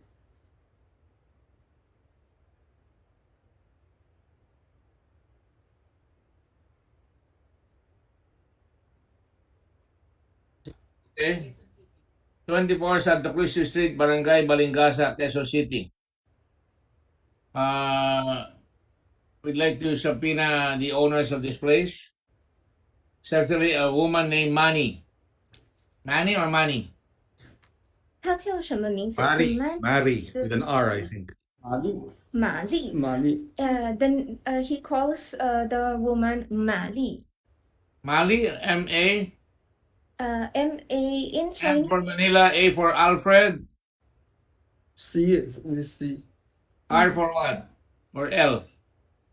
是 L 还是 R？ 她叫是 L 还是 R？ 那个玛丽是。马里是我也讲不来，他M 吧 MA MA 然后呢？是 L 还是 R？ L R 好像是 L R. Yes, Mr. Chair, it is M-A-R-I. M-A-R-I. Marie. Yes, Mr. Chair. Okay, now you sold it from Green Trends. It went to Mr. Lincoln.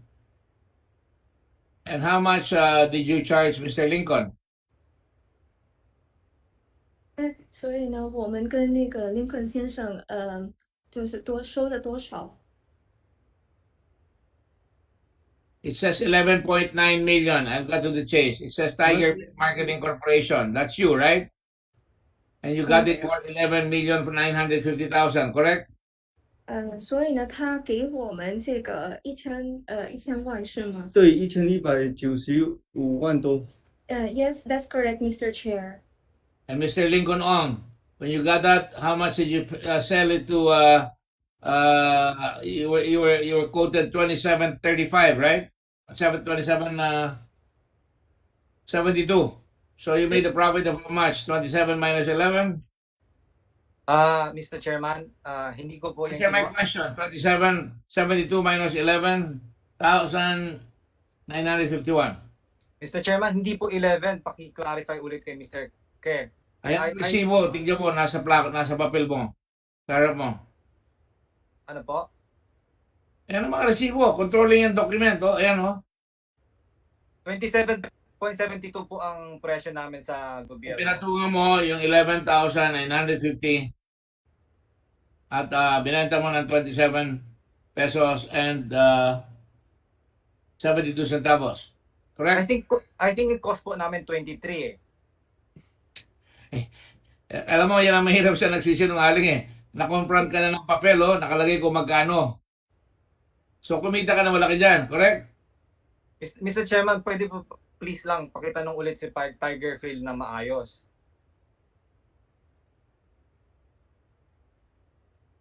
Andiyan ba, Miss, Bata? Miss Batak? Yes, Mr. Chair. Andiyan ba si Albert C? Albert 他在叫我们的董事长。No, I think the document speaks for itself. Sinasabi mo 23, pero we have documents to show that you got it for 11,950. Ayan ang nakalagay, sold to Parmali. Nakikita mo ba? Basahin mo yung dokumento, nasa harap mo. Hindi ko po makita.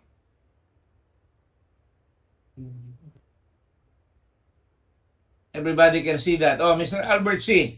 Ayan na, bumalik ka na. Binenta mo kay yung galing kay Green Trends sa Tiger Field ng 11,950. Tama? Huwag kang magsinungaling, ha?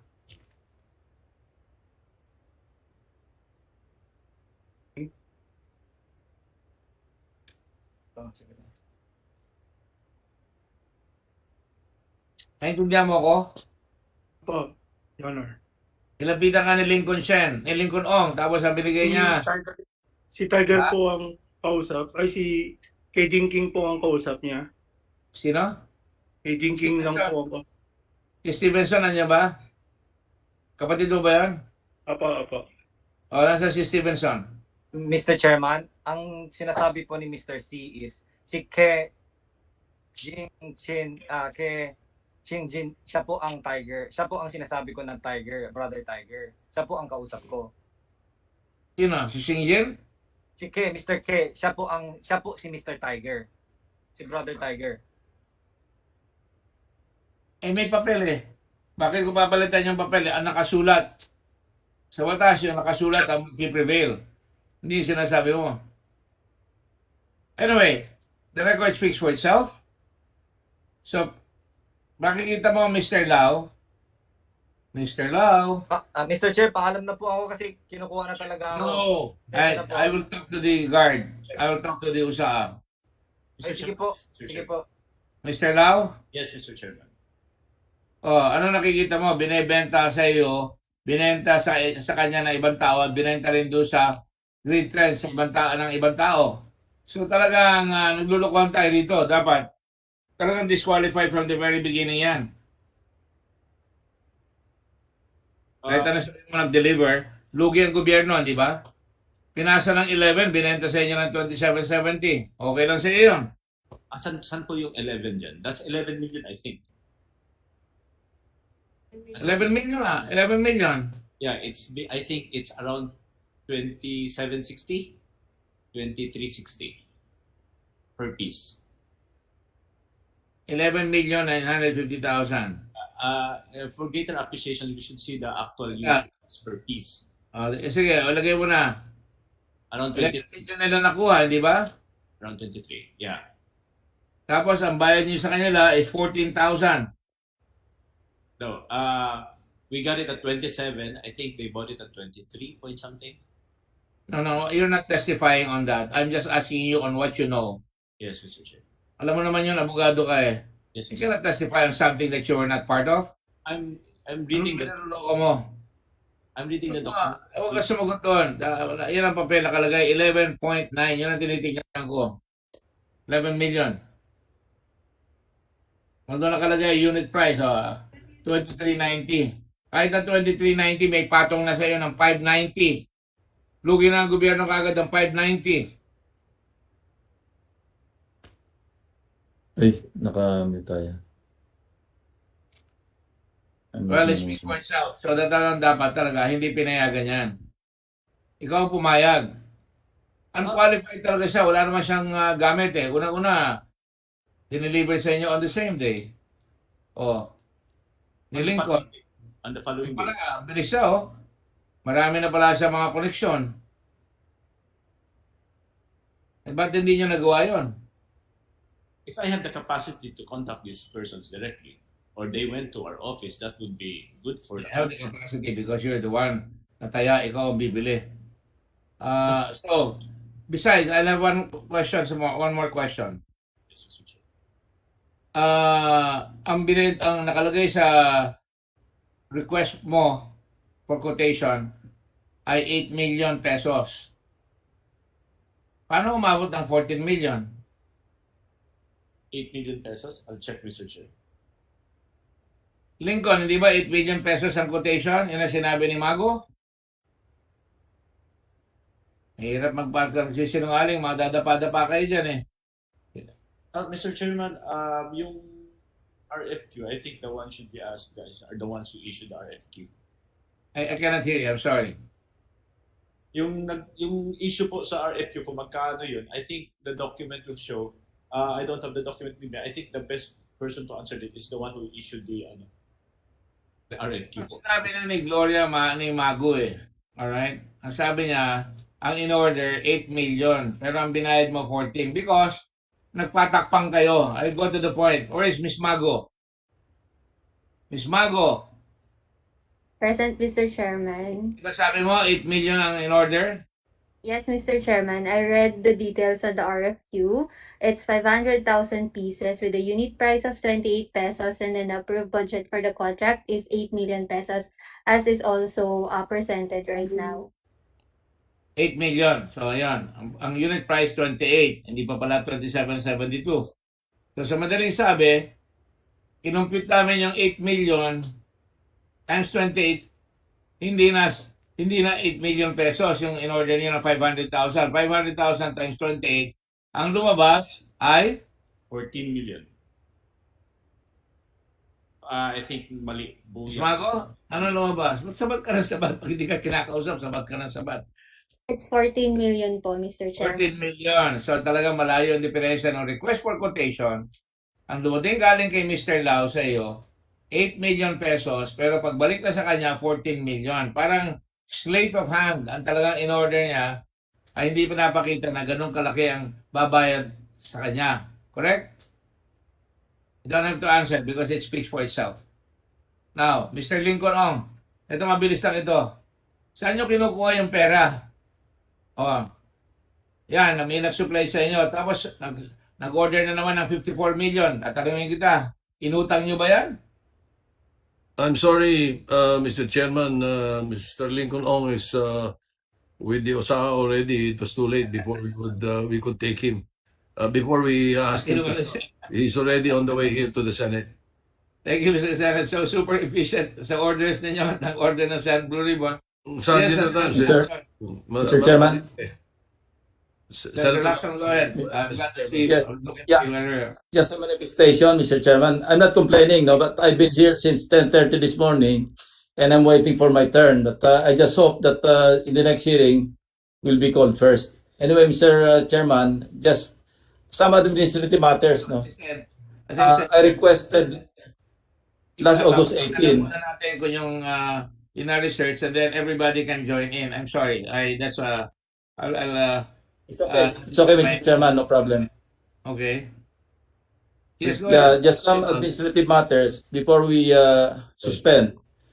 Last August 18, I requested the committee or DOH through the committee to look into the 2.73 billion pesos worth of expired, nearly expired, and overstocked drugs and medicines. I don't think we have received any response or feedback from Secretary Duque. Second, last September 13, I also requested the committee to ask PSDBM and Parmali to submit to the committee the total number of awarded contracts and copies of the contracts to Parmali and the nominal values.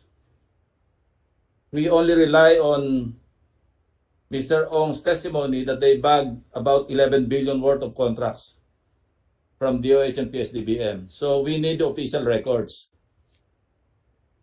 They have been ordered to present, and I just said that's why Lincoln Ong is now under arrest, is because they've been, delaying and delaying and delaying. In fairness to the committee, we cannot wait anymore. So siguro talagang dapat suation na. Kaya nga tayo na mismo nag-request ng. Yes, about Secretary Duque, Mr. Chairman. Secretary Duque, Can we will have you a please feedback answer? from Secretary Duque? Yes, good afternoon, Mr. Chairman. I am told that it's been sent to Senator Villanueva, but we can send it to the committee, and in particular. Yes. Mr. Chairman, I was the one who requested. Why are you sending it to Senator Villanueva? Well, we're just looking into the request because it's a long list of requests by the different senators. So let me just clarify this, Mr. Chairman. But we will produce it, Mr. Chairman. Sir, it should be sent to the Blue Ribbon Committee. Yes, okay. Attention, Senator Lacson, and attention, Senator Villanueva, if they requested. But it should come to us first, and that's why we haven't gotten anything. Yes. Yes, we'll do that, Mr. Chairman. Yes, I would like to remind you, August 15 pa itong request namin. Nagdi-delay kayo eh. Sinisisi kami ng presidente ninyo na kami ang nagdi-delay. Pero kayo ang nagdi-delay. Yes, Senator Hontiveros? Oh, I thought that, if I may, Mr. Chairman, in the absence right now of Lincoln Ong, could I pose questions to Crisel? The problem with Senator Lacson, and I agree with him. Of course, Mr. Chairman. Nagpadala si Secretary Duque. No? And before we leave the previous topic, I just want to say na ang nangyari dyan napaka-grabe because lumalabas dito kung totoo yung sinasabi sa papel, binili ni Tiger Field from Green Trends ng 18 pesos or 9 million, then they sell it to Farmally for 23.90 or total of 11.95 million. Farmally resells further to PSDBM at 27.72, actually 28, or a total of 13.86 million. Tiger Field profited for 2.95 million and Farmally profited for 1.9 million. Oo, kung tama yung computation na yan. Pero yan ang lumalabas sa computation namin. Senator Lacson? Yes, go ahead, Senator Lacson. Yes, tama yan, Mr. Chairman. Eksakto yung inyong kwenta.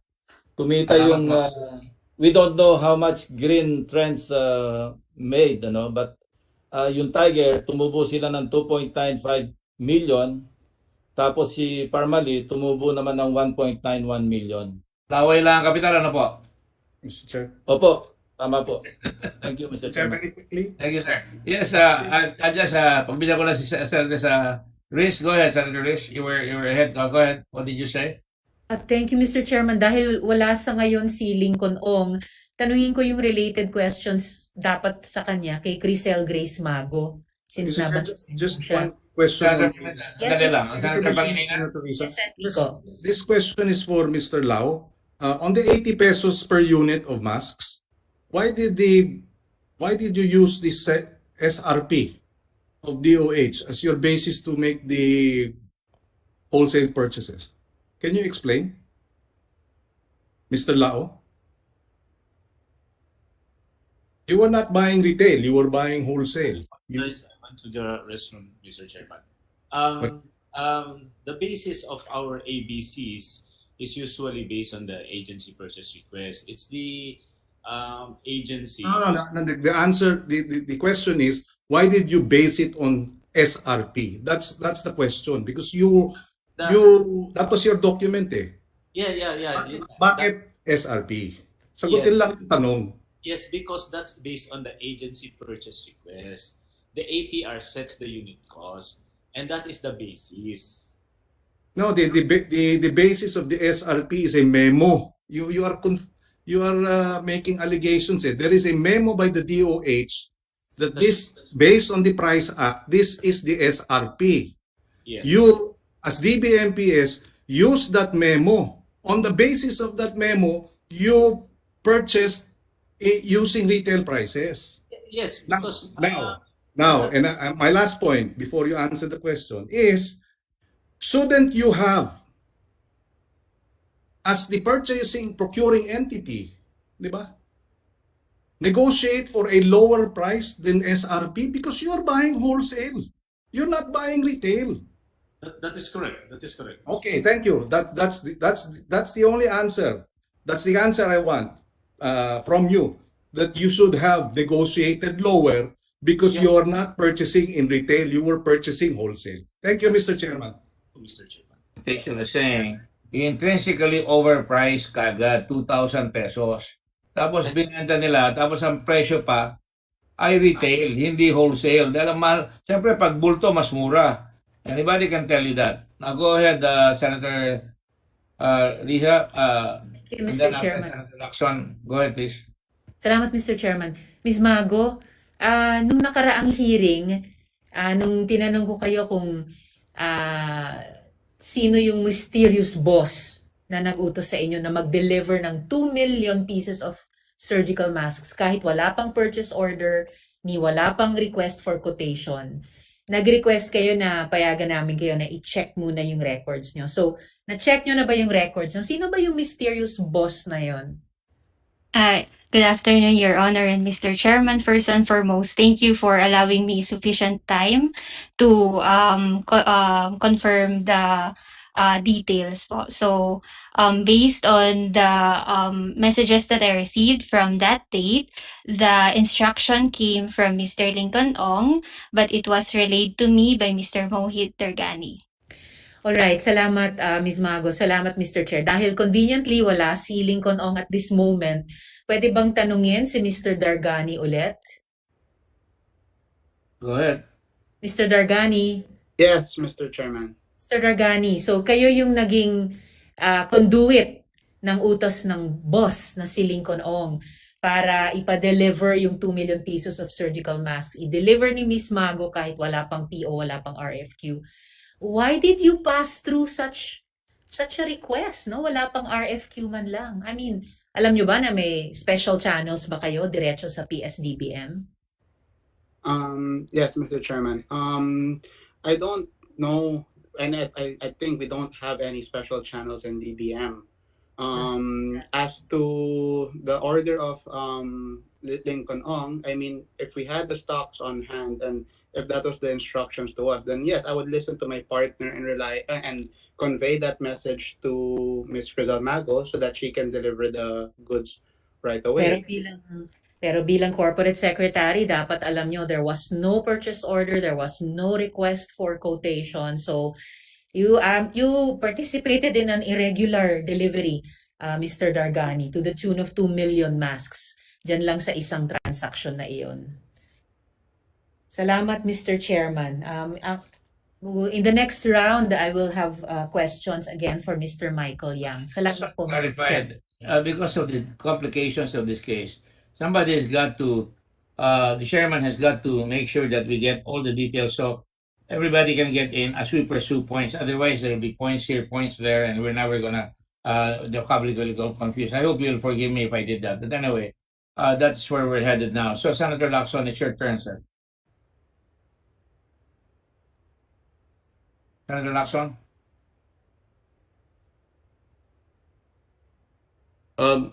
Mr. Chairman, if Senator Lacson wishes to pursue one or two of his points, which I know are very crucial, I can convene the session much later, either 3:30 or 4. Appreciate it, sir. All right, so. Yes, Senator Lacson?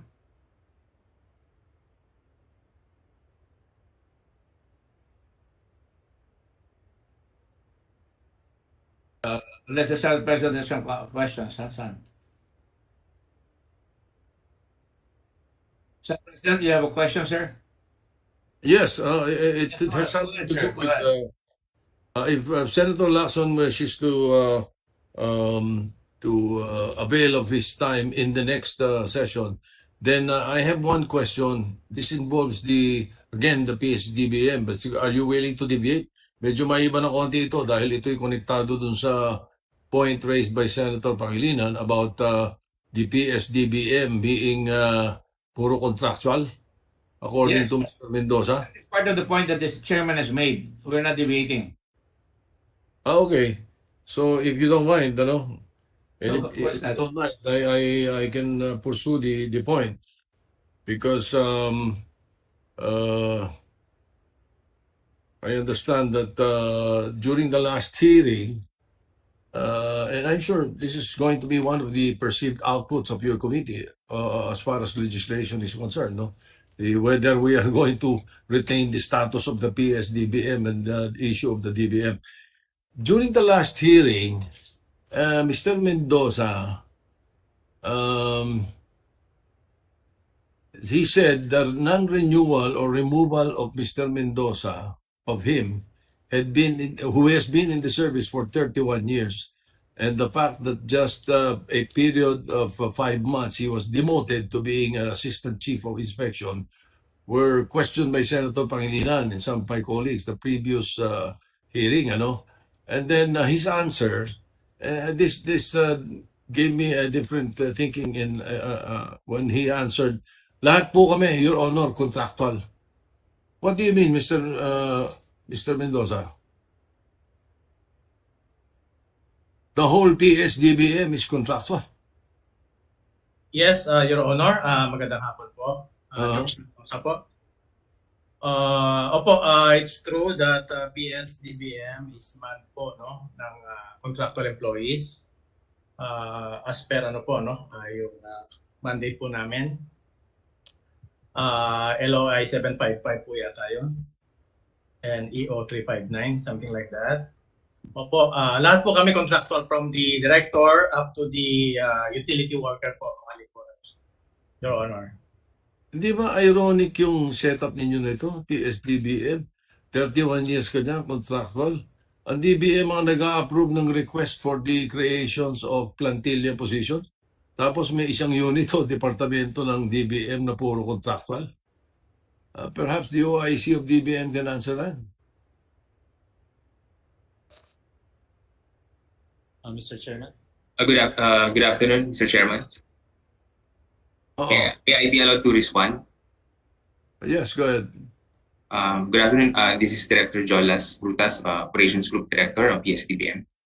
I confirm that all of the plantilla positions under PSDBM is a contractual, primarily because of the nature of the positions as created under Letter of Instruction number 755. So there has been a proposal to convert PSDBM into a GOCC, but it has not been it has not materialized as of date, Mr. Chairman. Kailan ba yung suggestion na yan? 31 years na si Mr. Mendoza eh. Dinimod. Doon sa span of time na matindi ang kontrobersya. Inalis siya ron. Tapos ngayon pinag-resign.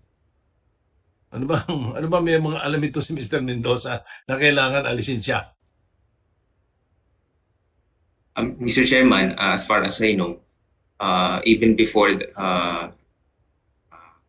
even in the past, it has been the nature of the appointments in PSDBM that all positions are being appointed as contractual by the Department of Budget Management Secretary. Even up to the position of Executive Director. When was that proposal that gawing GOCC ang PSDBM?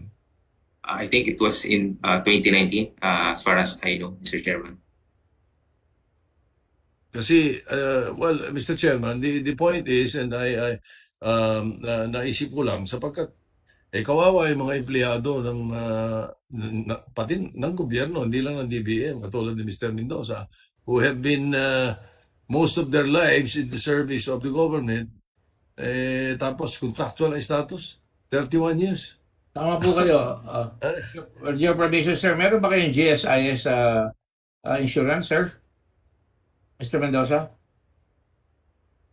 Your Honor, opo, considering na kami po ay mga contractual employees, renewable yearly, na-enjoy po naman namin yung benefits ng GSIS.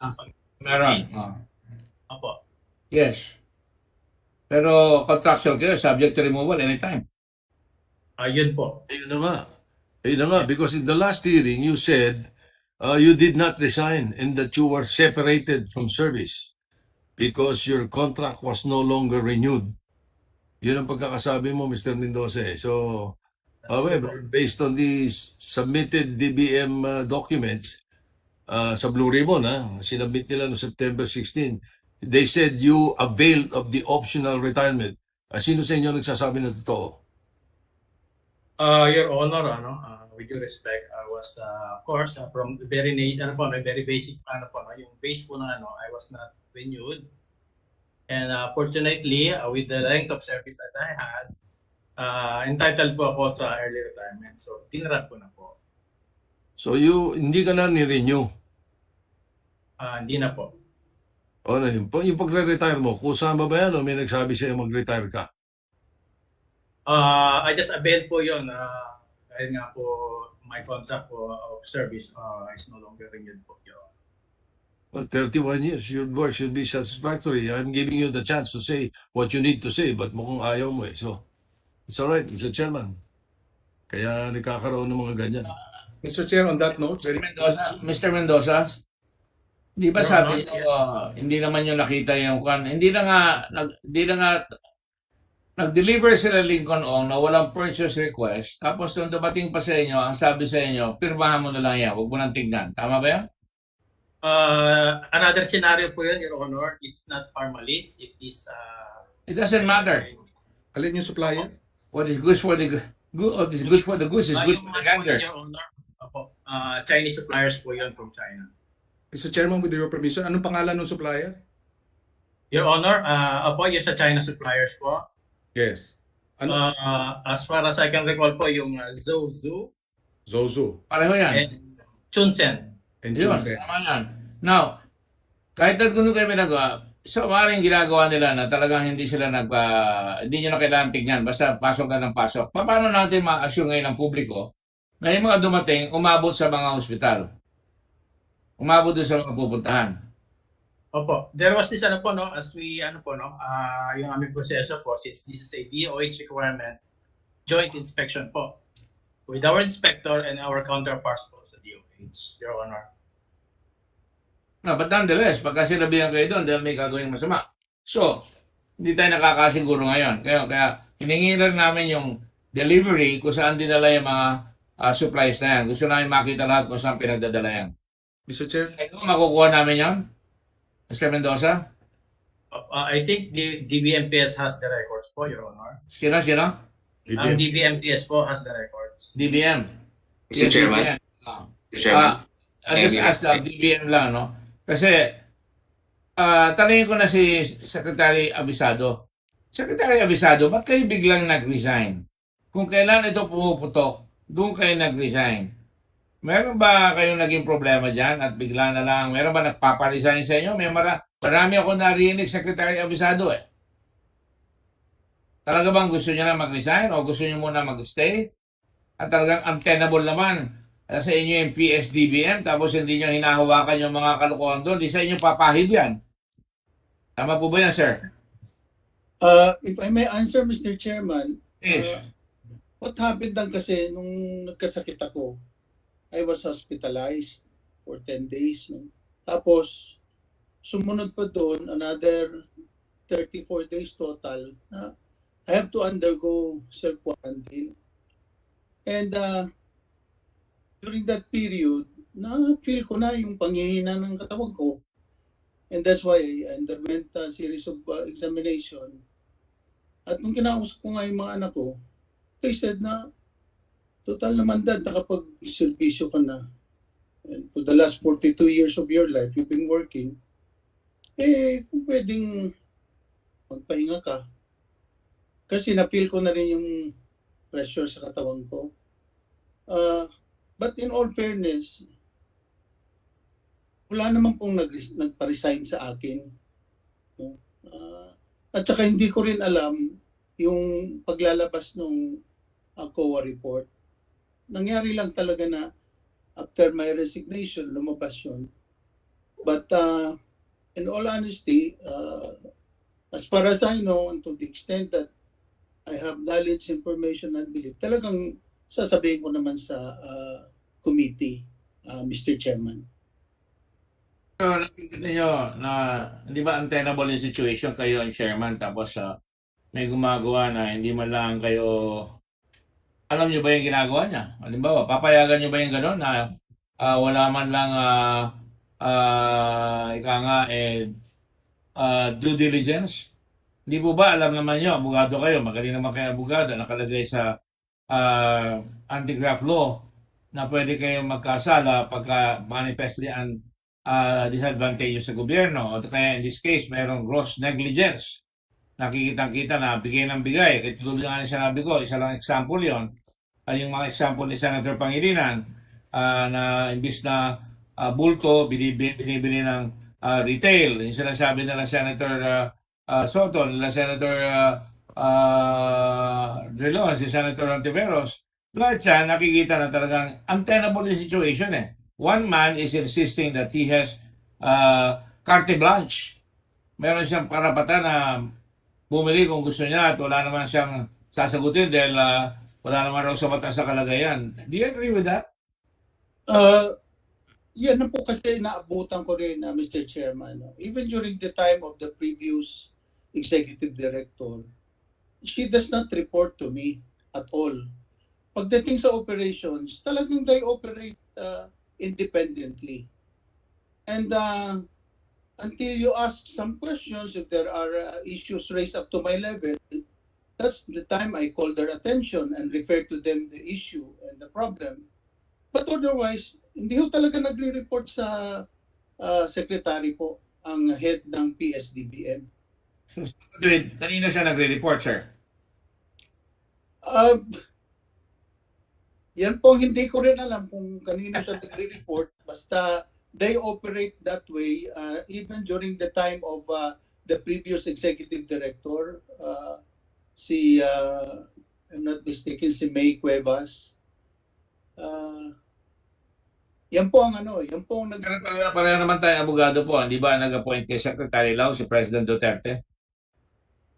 Proper na... Hindi mo ba ang Presidente ang may supervision and control sa lahat ng cabinet members sa yung mga ina-appoint niya? Tama po ba yan? Ayaw po. Pwede niyang i-review, pwede niyang i-revise. Tama po ba yan? Yung mga decision niya? Tama po, because any and all report that is prepared and submitted to the President goes through his review as well. And, that's correct. So, mahirap sabihin na hindi alam ng Presidente na nangyayari. Tama po ba yan? Kung kilala ko yung tunay na President Duterte, nag-iba na siya, hindi niya papatulang, hindi niya papayagan yan. Pero mukhang pinapayagan niya na ngayon, dinidepensa pa niya ito mga ito eh. Tama po ba yan? That one, he will be the best person to answer, Mr. Chairman. Lumalabas na talagang napakahirap na sitwasyon because may control ang Presidente, meron pang qualified political agency na yung the act of this guy is the act of the President. Tama po ba yan?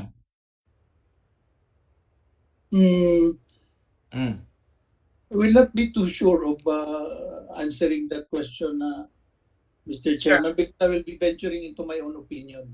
Okay, I will ask you for your own opinion. Tama po ba nag-apply itong si Mr. Lau ng Ombudsman? Tapos nung mainit doon, nagagalit siya, uncomfortable raw yung ayaw niya sabihin kung sino bigyan na kaya ng discomfort, umatras siya. Pero yung kanyang, sa tao nyo rin yan, nasa DBM rin yan, si Mr. Leong. Tatanungin ko si Mr. Leong. Mr. Leong, ang nag-appoint sa inyo, si Presidente. Tama po ba yan?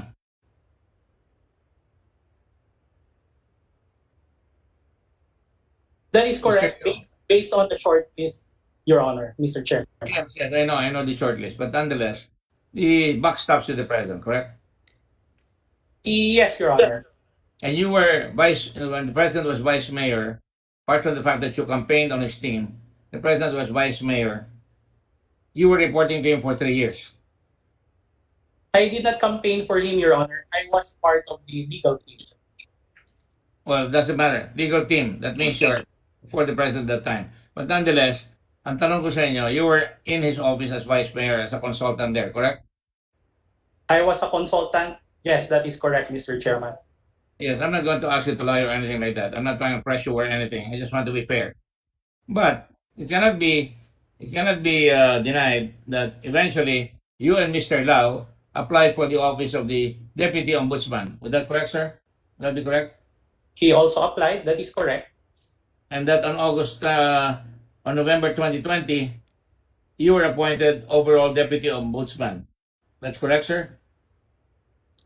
Around that time, yes, Your Honor. I couldn't remember the exact date. That is correct. So it was the President who appointed you?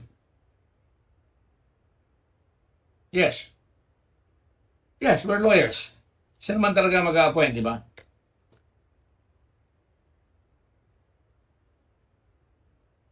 Sure? Wala. Bakit pag tinatanong na mahirap, nadi-discorrect? I answered that is correct, Mr. Chairman. No, I cannot see you. I cannot hear you. I answered, Mr. Chairman. That is correct. That is correct. All right. Now, having said that, you were also appointed as a procurement director before the ombudsman. Procurement director kayo, director the now controversial procurement service of the Department of Budget and Management, PSDBM. Would that be correct, sir? Yes, that is correct. So, and you were reporting to Mr. Lau?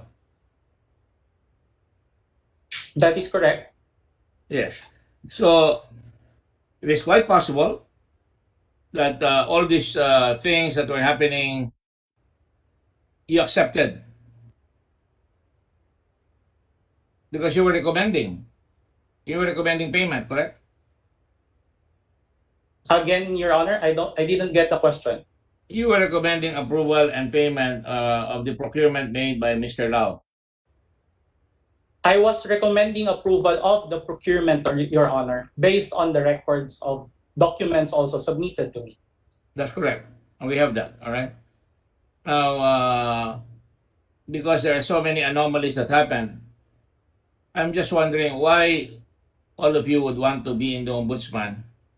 It began, especially Mr. Lau. In the case of Mr. Lau, nilipat-lipat siya sa posisyon. Tapos by January, he was appointed to PSDBM. And then he tried to be appointed to OSDBM. Mukhang kampante siya until naging controversial, naging mainit. Hindi niya tinanggap. Umalis na siya. Hindi niya tinanggap. Basta umalis siya. Hindi na siya nabigyan ng pagkakataon doon. Pero kayo ang na-appoint. That's easy for me to answer, Your Honor. I cannot answer for Yusek Lau. But for me, I was a contractual employee in PSDBM. And I wanted to be in the government. So when there was an opening, I went for it. I didn't know that I would be appointed, Mr. Chairman. Pero sinubukan ko pa yung JBC kasi first time ko po doon eh. Well, that is not the question I'm asking. All I'm asking is the facts. That you were indeed appointed by the President of the Republic of the Philippines, PSDBM, contractor, and then eventually you were appointed to Ombudsman. Senator Dillon, you want to help me? Go ahead. I'm not asking for a gun. Go ahead. Senator Dillon is recognized. Yes, Mr. Chairman, given all of this discussion and obviously, obviously Deputy Ombudsman was in the bureaucracy at the time all of these matters happened. Would Mr. or Deputy Ombudsman Warren Leong voluntarily inhibit in case this matter is brought before the Ombudsman? Mr. Chairman, may I answer? Please. Yes.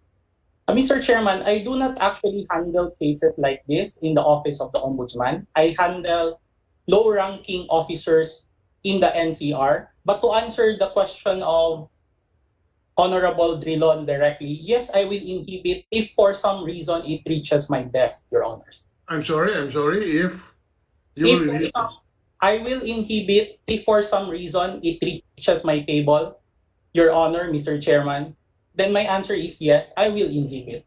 Yeah, you will inhibit whether or not the papers reach your table because you were in the bureaucracy involved in all of these complaints. That's the most decent thing for you to do. Would you agree with that?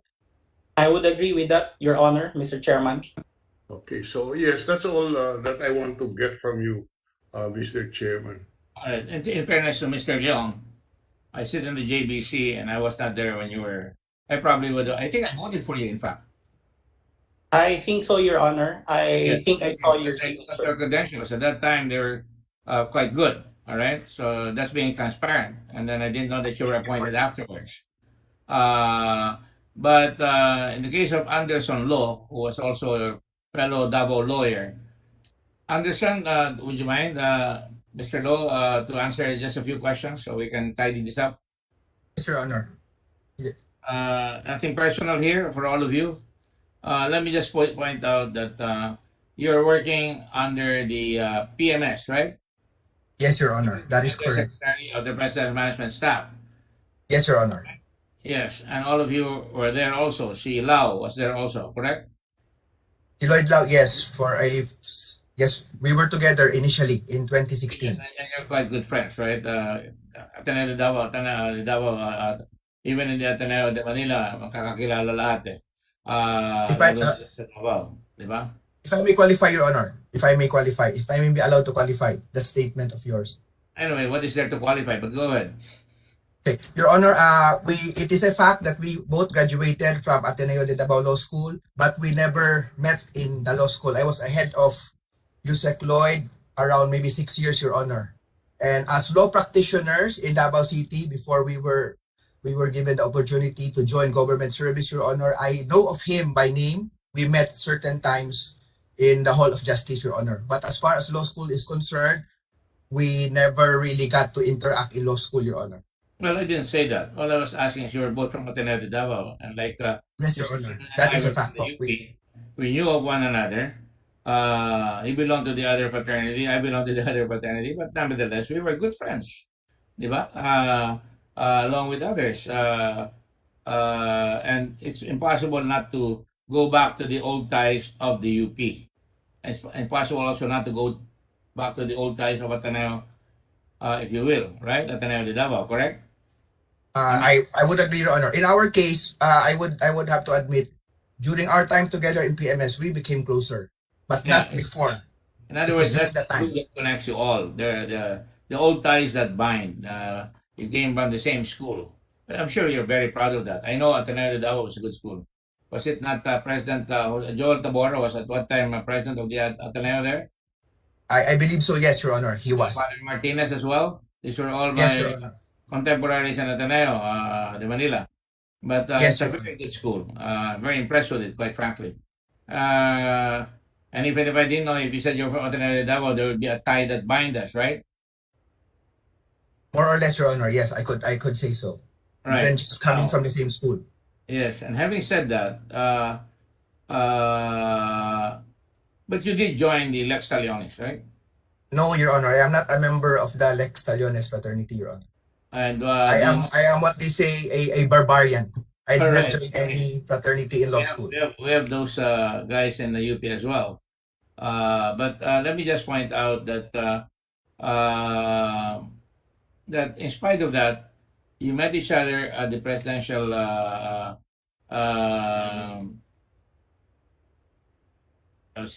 management staff, right?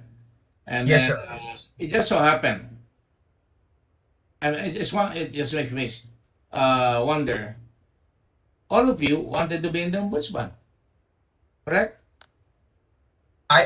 That is a random coincidence, Your Honor.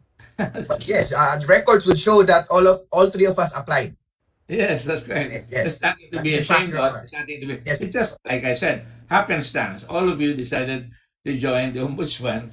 Mr. Leong got it. Mr. Lau withdrew, and you were still a candidate. And Yes, Your Honor. how do you know? How do you know I will not vote for you? I'm still there until December.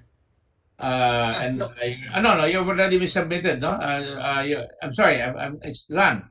You're already on the short list, correct? With two other Davao lawyers, correct? Yes, Your Honor. No, three of us were shortlisted. One is from Davao. The other one, Your Honor, I believe is a director with the Ombudsman main office. All right. Having said that, coming from the antecedents, and I don't want to say you're familiar with the case of Ombudsman, Deputy Ombudsman Karandang. I have to ask these questions. I'm sorry. I am a little bit familiar, Your Honor. Yes. Arthur Karandang. I am a little bit familiar. Yes, Your Honor. Yeah, I really am not that into that, but it just so happens that as Senator Jerome would probably ask you if a case involving these matters that we're discussing here ever comes to your office, if you're appointed, will you inhibit yourself?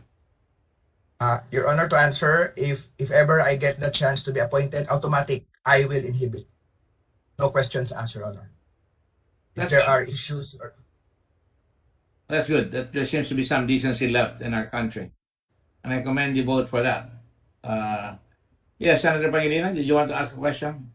My question is going back to Mr. Mendoza, but I will wait for the completion of your questioning. Let me just finish this. I just wanted to make sure Anderson Law isn't unfairly dragged into this controversy just because he comes from the Ateneo de Davao, right? Thank you, Your Honor. And do you have the same motto in Ateneo de Davao? When I was in the Ateneo, we didn't call it a man for others. Is that also the motto in Davao? I believe, Your Honor, different Ateneo schools have different mottos, Your Honor. And you're familiar with the Ateneo Law School as well? Yes, Your Honor. In Manila? And the It patron is a saint bit- of the Ateneo Law School, is it the same as St. Thomas More? Sorry, Your Honor, I did not hear your Thomas question. More is a patron of the Ateneo Law School in Manila. Okay, I am not sure if we have the same patron in Davao, Ateneo de Davao, Your Honor. Who would you have in Davao then? I'm sorry, Your Honor, I wouldn't remember, I wouldn't know. But there is a fraternity in Davao, Your Honor, that takes inspiration from St. Thomas More, Your Honor. It's a local fraternity based in Ateneo de Davao, Your Honor. All right. And you know what he said? I am thy king's servant, but God's first. Yes, I am familiar. Yes, Familiar Your with Honor. that? And that was because Yes, St. Thomas More was being asked to take the oath to the King of England, right? When the King of Yes, Your England, Honor. afterwards, the King of England separated from the Catholic Church, correct? Yes, Your Honor. And of course, St. Thomas More literally was decapitated by Henry VIII. Is that correct? That I wouldn't know, but thank you for your at least now, Your Honor, I know of that because you mentioned it. And I'm glad that I can share that with you because you know our schools are deep in values. Sometimes the values don't really penetrate, and we just mouth them, and that's why it should be important for all of us to remember the ties that bind are really God, country, family. Correct? I agree, Your Honor. Thank you. I'm glad you do. Thank you very much, Senator Pangilinan. Yes, thank Thank you, you very Mr. much, Your Chairman. Going back to Mr. Mendoza. Mr. Mendoza, or George, you said hindi ka na-renew. Tama ba na natanggap mo din yung memo galing kay former Yusek Lau na hinihingi ang courtesy resignation ng lahat ng contractual employees? Yes, Your Honor. Meron po akong pinirmahan that I am resigning from the No. service. Not yet that. Not yet the resignation letter. The memo from Yusek Lao ordering the courtesy resignation of all contractual employees, December 2020. I cannot recall, Your Honor, that particular document. Hindi ko ma-recall. But there is such. So what notice did you receive? I was just advised that yung po yung season po kasi ng renewal ng contract that I will no longer be renewed. And advice, walang written notice? I don't think wala po, Your Honor. Baka hindi mo lang maalala kasi may dokumento na isinupit sa Senado, pirmado ni Yusek Lao na hinihingi ang courtesy resignation, hindi ng mga contractual employees. Okay. We also asked, is OIC Kanda here? Because we requested sa previous hearing na isumite sa atin ilan yung mga pinag-resign at tinerminate yung contractual at hindi na ni-renew. Do we have it? We requested this in the previous hearing, yung mga hindi ni-renew na mga contractual employees ng DBMPS. Is OIC Kanda still around?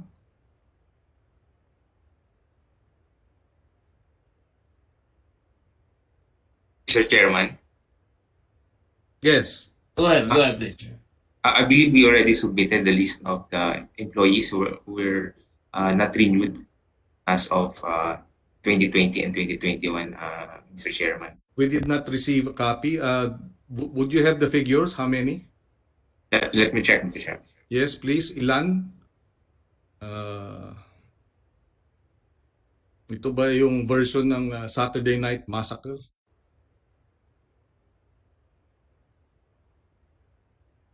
while they're waiting, babalikan ko si Mr. Mendoza. Ulit yung dalawang suppliers, Chinese, no? Sabi mo? Yes, Your Honor. Shuzhen at yung? Zozu. Yes. Tapos nabanggit mo nung previous hearing na hindi nyo na-test yung mga required na testing nung ilang mga delivered na mga items. Dahil nga lockdown, walang testing center, nakasara, etc. Hindi ba? Tama yun, ano? Yes, Your Honor. So hindi natin alam kung substandard yung mga equipment na di-deliver dahil hindi na-test. Yes, but we had, meron po kaming due diligence na ginawa po for us to test po yung mga deliveries. Yes, pero merong mga items that required independent testing, di ba? Yes, Your Honor. Yes, but hindi na nagawa yon, tama? Opo. Saan yung mga testing na ginagawa? Di ba sa abroad? Meron pong locally, yung mga DOST testing center po, Your Honor. Pero hindi nga nagawa ito, no? Hindi na po. I think at that time, lockdown po sila. Tapos meron, yes. Opo. Di ba merong manufacturer's certificate? Tama po ba yun? Opo, Your Honor, during submission po ng kanilang proposal, yun po yung kanilang basis for their offer. At yung manufacturer, hindi supplier, di ba? Manufacturers. Manufacturer po, opo. Totoo ba na meron kayong natanggap ng mga certification na hindi English? Chinese. Kung meron man, Your Honor, hindi ko lang ma-recall, Your Honor. If there are, humingi po kami ng from the Chinese, yung what they call red ribbon for the translation of those. If there are, Your Honor, hindi ko lang ma-recall po, pero normally what we receive from the suppliers are in English dapat po.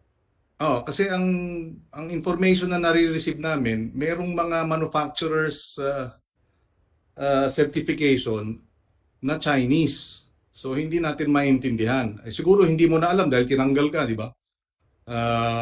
So Chinese yung manufacturer's certification at hindi naintindihan pero pinirmahan pa rin. Ito naman ay information na dinadala sa amin pero of course you wouldn't know kung may mga nangyari between when you were transferred from June, July hanggang mga kailan yun? November? December po ulit ako nag-assume, Your Honor. Yes, tinanggal ka ng mga 6 na buwan, no? Anyway, baka kasi meron ka narinig, but obviously at that time wala ka ron kung meron mang nangyayari kasi nilipat ka. I think the minority leader, yeah. And I think Mr. Chairman, earlier the Senate President Pro Tem was raising his hand. About to call the Right Honorable Ralph Recto.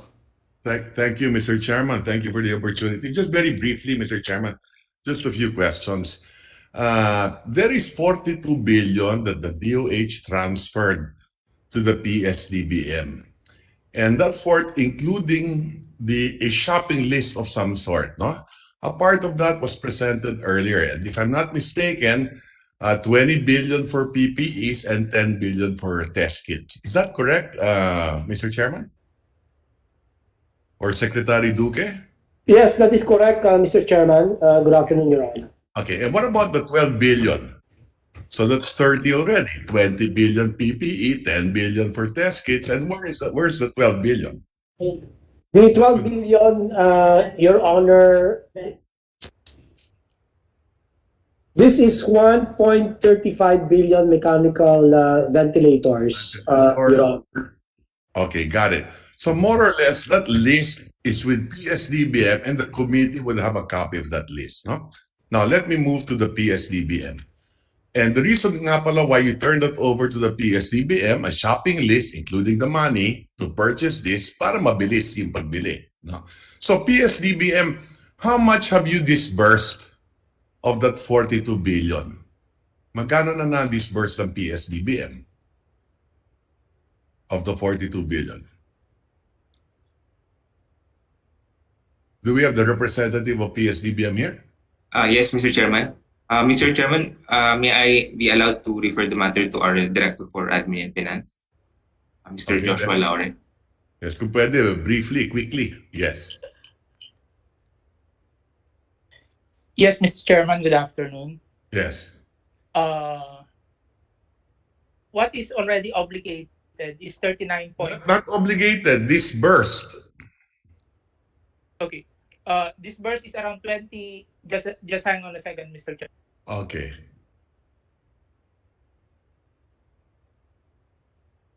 While waiting, FYI, Yes, I will extend to 4 o'clock. I will convene the session at 4 o'clock because Mr. Lincoln Ong will be presented by the OSAA to Chairman Gordon in the committee now. Yes. How much has been disbursed? Yes, around 28.2 billion, Mr. Chairman. Okay. So, ibig sabihin, yung nagastos lang 28.2 billion of the 42. Okay? Meaning to say, hindi rin nagastos yan. Hindi rin napakinabangan ng taong bayan yan. So far. Okay? Hindi rin napakinabangan. Okay? Ng taong bayan yan. Okay. Now, of the 42 billion and obligated roughly 37 and disbursed 22, roughly, or 28, magkano napunta sa Farmally? 10 billion or 12 billion? How much is that? 10.8 billion, Mr. Chairman. 8.8 billion, Mr. Chairman. So 8 8.8 billion. billion. 8.8. Disbursed na yung 8.8. Yes, Mr. Chairman. Okay, disbursed na. So sa mga tuwid, of the 42, roughly more than 20% napunta sa kanila. Okay? Of the 28, kulang-kulang 30% napunta sa kanila. Okay? Next question. Who is the second biggest supplier naman dito sa PSDBM for this shopping list submitted by the DOH? May listahan ba kayo ng mga suppliers? So Farmally is the biggest. Sino yung pangalawa?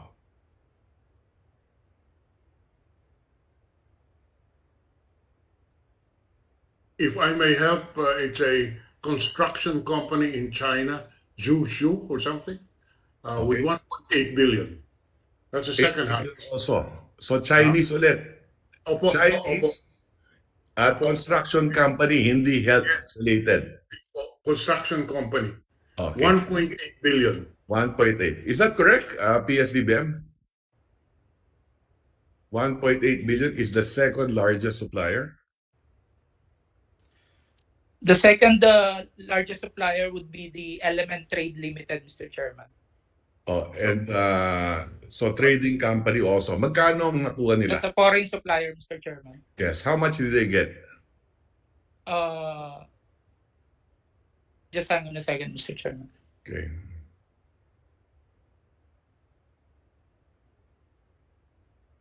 Could that be submitted to the committee by order of size? Yes. Who are the suppliers of the 37 billion obligated and those disbursed already, not 28 billion? Yeah, Mr. Senator Ralph. Yes. The 8.5 billion was the 2020 disbursement. Right. There were also payments, purchases from Farmally in 2021, which amounts to 2 billion more or less, which brings the contract to Farmally to about 10 billion. Since this is a continuing appropriation, the PSDBM's Mr. Lowry may want to elaborate and confirm this with Mr. Senator. Is it correct that you have payments and deliveries in 2021 amounting to 2 billion more or less? Yes, Mr. Chairman. Yes. Okay. Could that be submitted to the committee? So magkano yung napunta sa Farmally? What did they supply? Who is the second biggest supplier? What did they supply? Who is the third biggest supplier? What did they supply? And when did they supply it to PSDBM? Okay, so let me continue, Mr. Chairman. Etong sa Pharmaly na kulang-kulang 10 to 11 billion, disbursed na lahat to. Ibig sabihin, nabayaran na ang Pharmaly. Is that correct?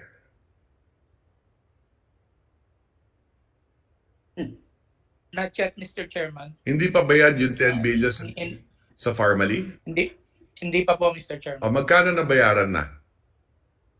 Let me just check, Mr. Chairman. Okay. The first siguro 8.8.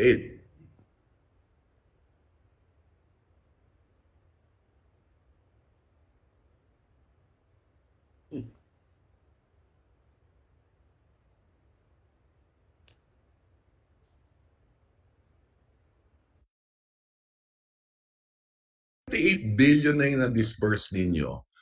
Would it be safe to say that natanggap na ninyo yung goods ng 28 billion sa PSDBM? If I may clarify that statement earlier Yes, regarding the 28 billion, Mr. Chairman. Yes, please. As it relates to the obligated funds of 39 billion, 28 billion was already delivered by the suppliers and PSDBM to DOH. And the balance of 11 billion No, wait. I'm not this just is still there. ongoing delivery pa po yun. Yes, I get it. I get it. Okay, so ulitin ko lang 28 billion has been disbursed. And those supplies worth 28 billion, and we know the biggest is Pharmaly, lahat yan, hindi nyo mababayaran, madidisburse kung hindi dineliver sa warehouse ng PSDBM. Is that correct?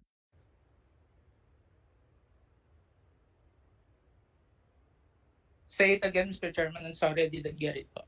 Okay, ulitin ko. You mentioned earlier that 28 billion has been disbursed. It would not have been disbursed if they did not deliver it to the warehouse in PSDBM. Is that correct? The place of delivery of the items procured with Pharmaly is not necessarily with the warehouse of PSDBM, Mr. Chairman. There are various delivery sites po.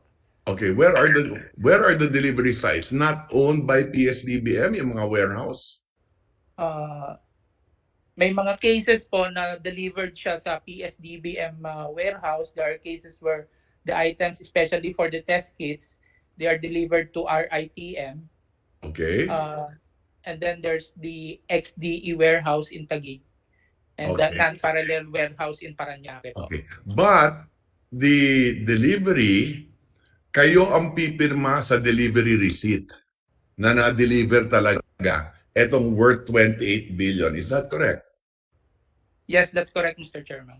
Okay, so may record kayo ng delivery. Pinirmahan ninyo sa PSDBM, no? Of course, nakakabahala that there was testimony na pinapirma na kahit hindi nakita yung delivery. Okay, nakakabahala yon, no? But let me move forward, Mr. Chairman. Okay, so that 28 billion, assuming all of that has been delivered, do you have documents to show the committee when was all of this delivered and when was it delivered naman to DOH? Because they are the procuring agency. Sila yung may-ari ng goods na yan. Di ba? 42 billion binigay sa inyo, may shopping list, kayo ang bumili, pag nakuha ninyo, ibibigay ninyo sa DOH. Is that correct? Yes, that's correct, Mr. Chairman. Okay. Now, etong 28 billion na to, na-deliver na ba lahat yan sa DOH? Like I said earlier, Mr. Chairman, this 28 billion is the delivered items. So out of the 39 billion obligated, 28 billion was already delivered and 11 billion. Ulitin ko yung tanong ko. Iba yung delivery sa PSDBM, iba yung delivery sa DOH. Yes, Kayo Mr. ang Chairman. tatanggap na deliver sa inyo yung 28, right? Yes, Mr. Chairman. Okay. Then your responsibility now is to deliver that to DOH. Is that correct? Yes, Mr. Chairman. Okay. Do you have records to show that you delivered all of this to DOH? Yes, we Na do have. tinanggap naman ng DOH? Yes, we do have the PS delivery receipts, Mr. Chairman, to prove our delivery po na na-receive na po ng DOH naman. Okay, so the records of DOH will show that they received roughly 28 billion. Is that correct? That I cannot speak for the DOH, Mr. Chairman, but as far as PSDBM is concerned, we have PS delivery receipts on our records to show that we have delivered such items to DOH, Mr. Okay, so Mr. let me Chairman. ask the DOH, who would be the people responsible to receive these items from PSDBM? We have, Mr. Chairman, our team to receive and to evaluate that the goods delivered are in order in terms of specifications and in terms of quantity and quality. Correct. By the way, Mr. Chairman. Kapareho sa shopping list na binigay ninyo, di ba? Yes, that is correct, Mr. Chairman. Yeah. You were saying, Secretary? Yes, you may continue with what you were saying. Yes. Yeah. The deliveries with copies of PS delivery receipt as of August 31 this year is 25,858,136,656. So a year and a half after we started all of this, it took for 42 billion, 25 na deliver sa inyo. Is that correct? This is what the document says. You are correct, Mr. Chairman. So that's short of the 28 that PSDBM is saying, 25. Okay, now, let me proceed. No? I know that time is kulang ang oras natin, but let me proceed first on this issue. So only 25 of 42. And possibly 8.8 or a little less than 9 galing sa Pharmally, right? Okay, now, of this 25, i-deliver din nyo yan sa mga end user eh. Halimbawa, yung PPE, ibibigay nyo sa frontliner yan, di ho ba? Is that correct? Exactly, Mr. Chairman, that is correct. At ibibigay yan nationwide sa iba't ibang region. Yes, Mr. Chairman, that is correct. Okay. Well, una, no? Yung dineliver ba sa inyo, tama naman based on your shopping list? Yes, Mr. Chairman, tama po. Although there were a few that the DOH rejected because they were not in accordance with the specifications. Yes, halimbawa yung shoe cover masyadong maliit, hindi magkasya. Tapos yung coveralls, hindi siya water repellent, absorbent. But lahat po ito ay nireject and na-rectify naman. They immediately replaced them with our records to show. Yes. Thank you. Sino naman yung supplier ng mga yon? Yung mga hindi nyo tinanggap na-reject? I believe iba-iba ho, but let me just try. Let me get the specific names of the suppliers, and we will submit. Okay. And what is the value of all those rejections naman? May value ba ng rejected ninyo? Is it billions or less? Maliit lang ho eh, but we will determine the value. Madali lang naman pong gawin yung valuation nito. But hindi naman po ganun kalaki, maliit lang. Okay, could you give us an idea? Let me check. Mahirap po kasing sabi, but I'm having it looked into right away, and then we will give you the feedback in a few minutes. You must have a matrix, di ba? You must have a matrix. Halimbawa, ito yung shopping list ko, ito yung in-order namin, ito yung quantity, ito yung natanggap namin. Could you submit that to the committee? We will do, Mr. Chairman. Okay, and then finally, of course, I have many other questions, but finally on this issue, do you have records to show naman that what you received, naibigay naman ninyo para pakinabangan ng ating mga kababayan? Halimbawa, Paano nyo dinistribute yung mga PPE sa mga frontliners, public and private nationwide? Do you have records for that? Because I recall last year, dito sa Batangas, halos wala kaming PPE. In fact, marami sa mga PPE dito, donations. Na halimbawa bumili kami para sa lahat ng hospital dito sa Lipa City. Yes, Mr. Chairman, the PPE... na nakuha namin galing sa DOH. Yes, Mr. Chairman, we will submit records of distribution. This is distributed to our regions, and from the regions, they are distributed to the healthcare facilities. So we will look at region 4A, Batangas, how many PPEs were actually distributed. Even though, yes, not only Batangas but nationwide, ha? Yes, Kasi sure. natatandaan ko, halos last year, konti lang, if at all meron. I don't even recall any. Ang alam ko, kami dito nagbigay sa mga hospital. Diba? We already submitted a list, I am informed, and about 90% of those deliveries are contained in that list. So we still have to complete 10%. Yes. Okay. Of that 25 billion, how much were PPEs? Would you have the value there in your records? And how much were the testing kits? Kasi pinakamalaki PPE 50% Di ba? Of the 42. The PPE set is about 11,111,321. 11 billion. Yes, that is correct, Your Honor. And then the testing kits, we will give you the breakdown. the 25, yeah. Yes. We will give you the breakdown of this 25 billion 858 million thereabouts, Your Honor, Mr. Chairman. Okay.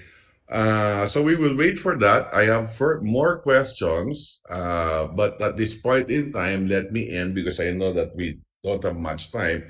And other senators would like to ask their questions, in this case, the minority leader. So thank you very much, Mr. Chairman, for allowing me to propound some of these questions. Thank you. Just to follow up some points raised by Senator Recto. Secretary Duque, you said that you received about 25 plus billion pesos worth of supplies from PSDBM out of the whatever 42 billion or whatever was the amount transferred. Is that a correct statement? Did I recall that? Mr. Chairman, the correct statement is we receive about 20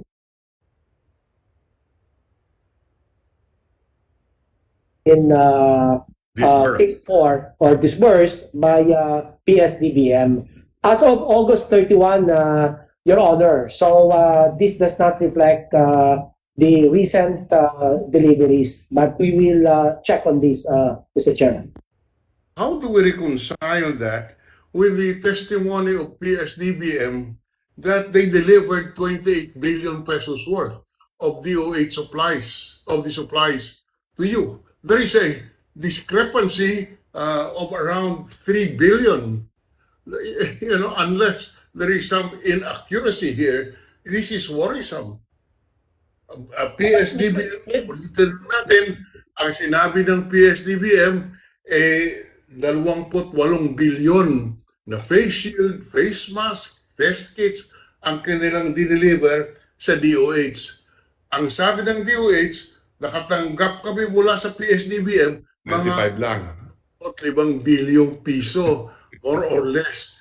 Pwede mo bang paliwanagan mo sa amin, paliwanag nyo kung paano ito nasa yung 3 bilyon? Mr. Chairman, as I have qualified, as of August 31. So we will check with the deliveries between September 1 and yesterday. That's one. Number two, we can reconcile this with the PSDBM to clarify the numbers, Mr. Chairman.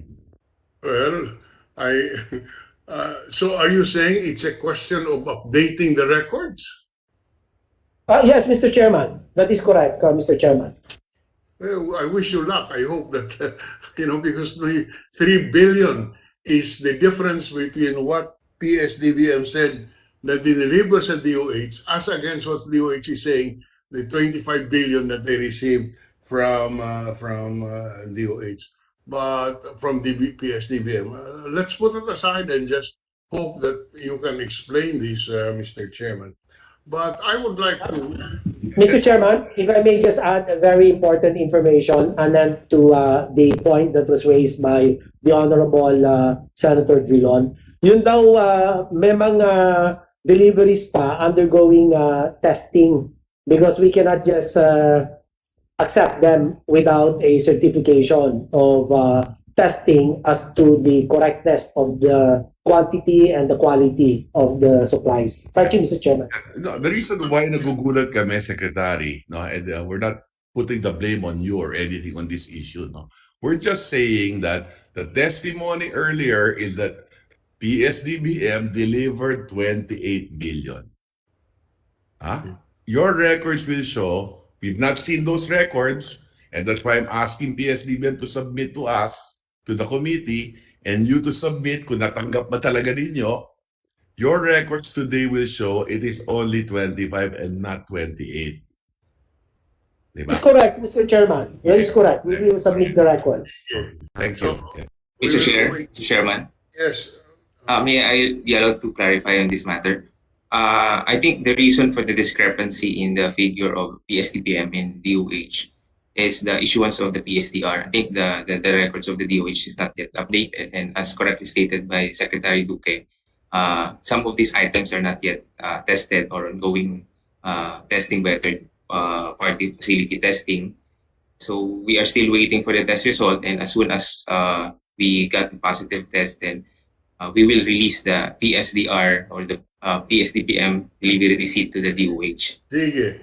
Ang problema natin, sometimes you certify that you've inspected when the goods are not yet here.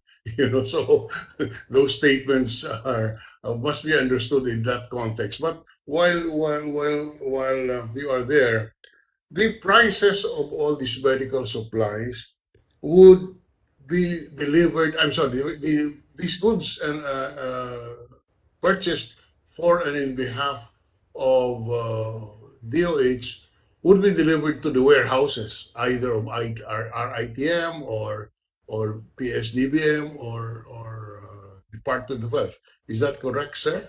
That's correct, Mr. Chairman. And also, Mr.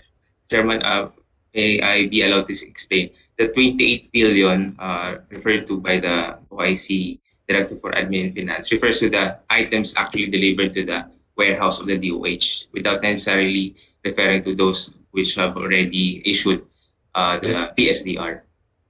And as a standard practice, in fact, appearing in all the purchase orders, all these medical supplies would be delivered to the warehouses with a DDP annotation, meaning delivered duties paid. Is that correct? In other words, the price or the price quotation for face shields, face masks, etc., would be as delivered to the warehouses. Is that correct? That's correct, Mr. Chairman.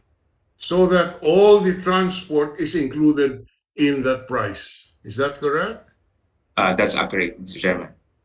Now, there were Air Force planes and Navy boats used to transport some of these. Are these Pharmaly products? Based on record, Mr. Chairman, it's not Pharmaly items. It refers to some of the items directly procured from Chinese manufacturers. I think it was Junsen or Wenhua, if I remember it correctly. The reports are that there were 21 flights of the Philippine Air Force which transported these medical supplies. Do you confirm this? Yes, Mr. Chairman. Based on the records of the inspection division. Can you submit to the committee the documents to show who are the owners of this product or of these medical supplies transported by the Philippine Air Force? I think, Mr. Chairman, it refers to the PPE sets procured from Chunsen, a Chinese manufacturer, Mr. Chairman. It's from PPEs, PPE sets, Mr. Chairman. secured from Chunsen. the manufacturer. Yes, Mr. Chairman. And who made the purchase? Who made the purchase? Was it purchased directly by DOH, or they used also an agent or a middle or a supplier? Mr. Chairman, it was PSDBM who procured this from the Chinese suppliers manufacturer, Chunsen. Directly. Yes, Mr. Chairman. And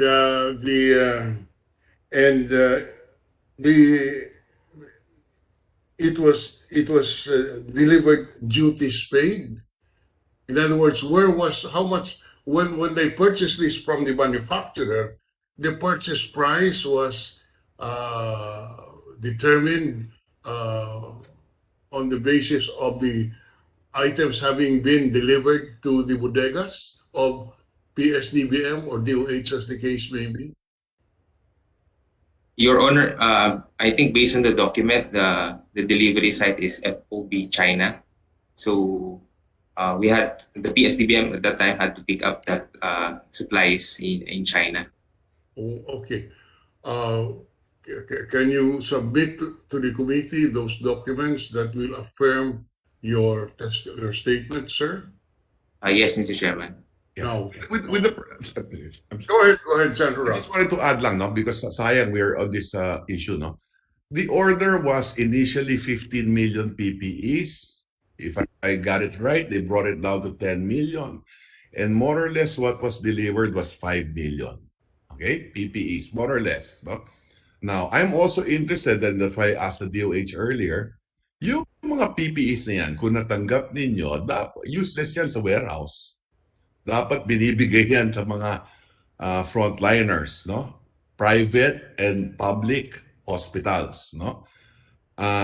May breakdown yan per region na dapat naman ang DOH i-deliver. So could we also get those records na dineliver talaga to the end user? Yes, Mr. Chairman, we will do that, Mr. Chairman.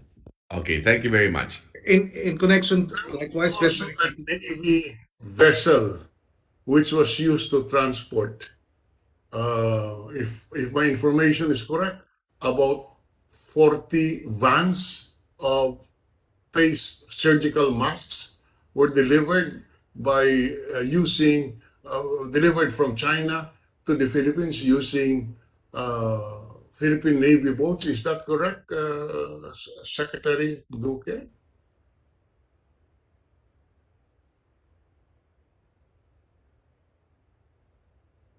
I am not, those bought directly from China, I understand they used our Air Force planes.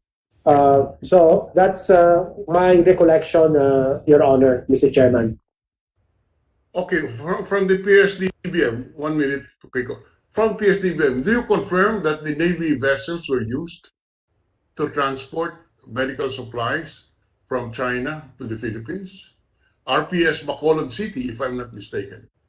Do you confirm this? Mr. Chairman, I'll have to check first, but I believe, if I remember it correctly, there were also supplies from China that were delivered using the Philippine Navy boats, Mr. Chairman. At this point, yes, I can yield the floor to Secretary Senator Pangilinan. Or yes. Thank you, Senator Dilo. Just very quickly, these were the deliveries that were not inspected, yung sa Chunsen Company Limited. Is that right, Director? Mr. Chairman, may I clarify on that? Mr. Chairman, regarding the ICAR or the inspection and certification acceptance report that were issued ahead of the delivery and inspection, that's a pro forma ICAR that were issued for purposes of our internal system in the accounting for to process the payment in the advance payment to the suppliers, the Chinese suppliers. But at any rate, the inspection division still conducted inspection on these items. And After, when also, it Mr. Chairman, yes? upon arrival. Yes, upon arrival. And it is also stated in the subject ICARs, Mr. Chairman. It was also testified earlier that there were no testing centers to test. So you distributed it without testing some of the items. I believe, Mr. Chairman, it was stated by our inspectors. I think Mr. Mervin can think that they still conducted inspection on this item, physical inspection. Because yes, he did some of the items, but some of the items that required testing centers, hindi na na-test. So you're being selective with your testimony, Director Jolas, no? It was manifested in the last hearing. There were equipment and devices that required testing by an independent testing center, but because the testing centers were closed, hindi na na-test. Tapos tinanggap. Yes, Mr. Chairman, but they still conducted. There were also, and this is my last point, there were also manifestations that no advance payments were made. Now you're saying there were advance payments made. Hindi pa na-deliver, hindi pa na-inspect, pinadeliver na, nagbayad ng mas maaga. Mr. Chairman, if I remember it correctly, the questions were pertaining to Pharmaly. So the answer was there was no advance payment made to Pharmaly. Oh, yeah, well, the questions were about Pharmaly, but the answers were, a blanket statement that we made sure there were no advance payments. We were very careful, etc., etc. Anyway, thank you for that, allowing us to intervene. Thank you, Mr. Chair. Can we request PSDBM to submit all these documents related to the medical supplies transported by the Philippine Air Force planes and the Navy vessel? I think, if I'm not mistaken, it's Bacolod City, a barko ng BP. RPS, whatever, Bacolod City, which also brought medical supplies. May we have the records of what the volume, who owned this, where was it delivered, and where is it today?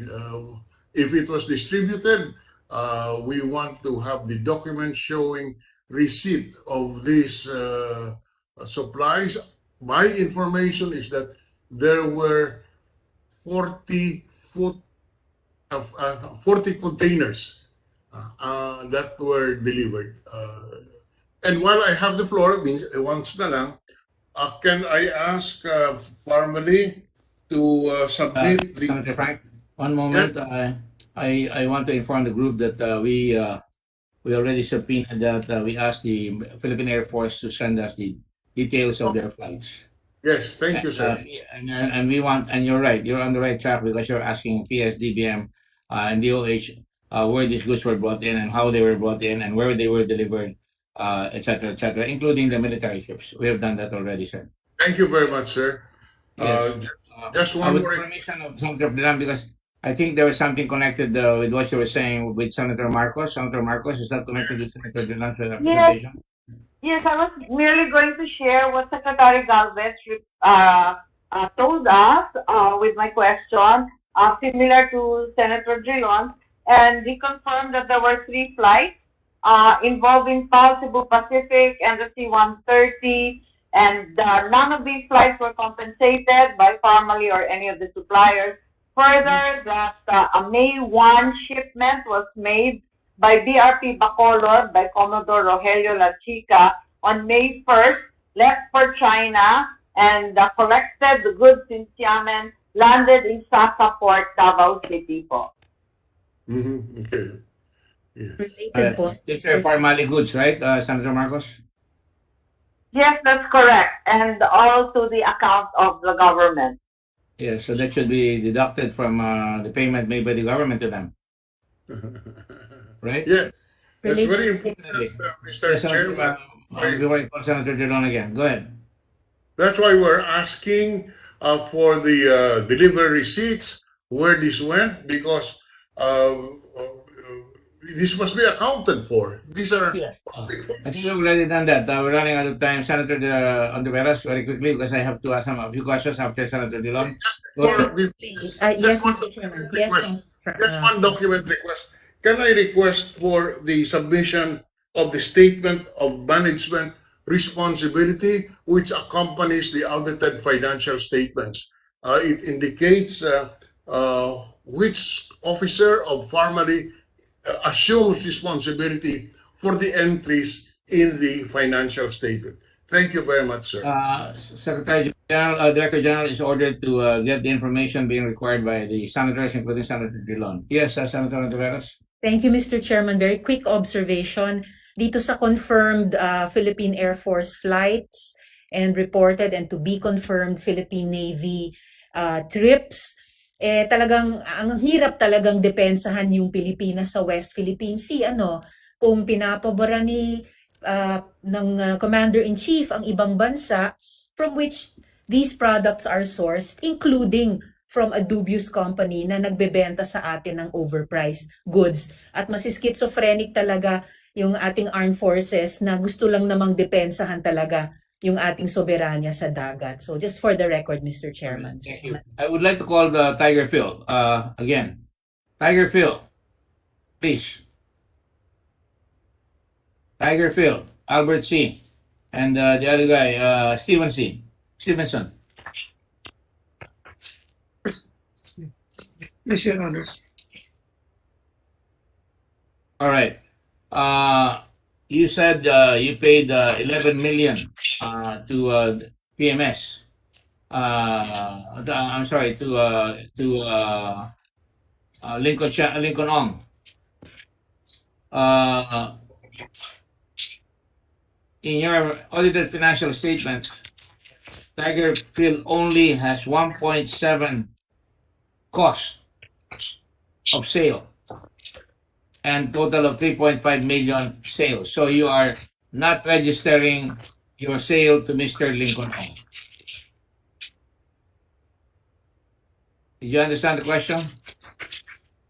Ang nireport ko sa inyong audited financial statements, you only had 1.7 million cost of sale and 3.5 million sales. Pero ang benta nyo ay 11 million kay Lincoln Chen. Lincoln Ong, I'm sorry, I keep saying Lincoln Chen is one of our famous folks who invested in Subic. Go ahead. What is the answer? Tiger Phil, what's the answer? Albert C. Yes. Do you have an answer? The BIR is requested to take a look at that because of the financial statements, according to the financial statements, only says that they had a cost of sale of goods of 1.7 million and that they had a sale of 3.5 million. And yet they sold 11 million pesos worth of goods to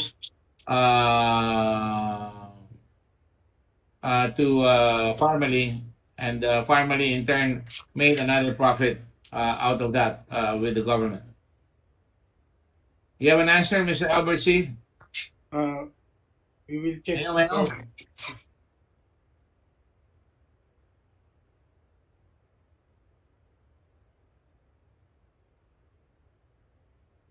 Do you have an answer? Obviously, you do not. These are audited financial statements, mind you. It clearly shows that you have not paid any income taxes for the sale to Mr. Lincoln of 11 million. Because ang nakalagay sa inyo, 3.5 million lang ang sales niyo. So it's unaccounted for.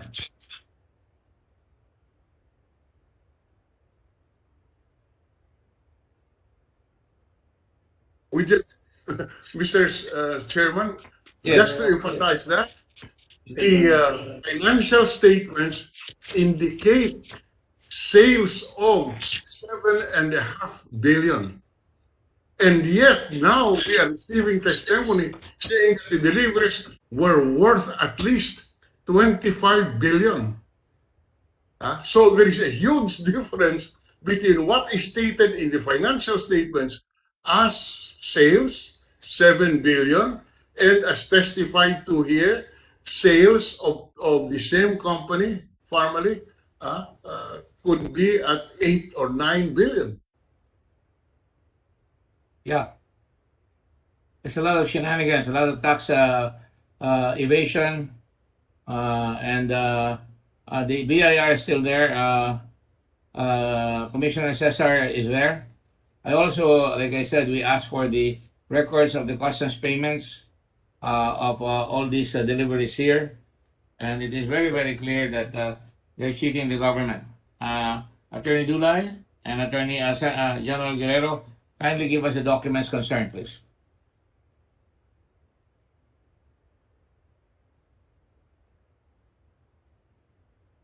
Commissioner Dulay? Good afternoon, Your Honor. Good afternoon. This is Attorney Larry Barcelo, Your Honor, from the Legal Service. Commissioner Dulay has an ongoing emergency meeting right now, Your Honor, but he instructed me to represent the Bureau in this hearing, Your Honor.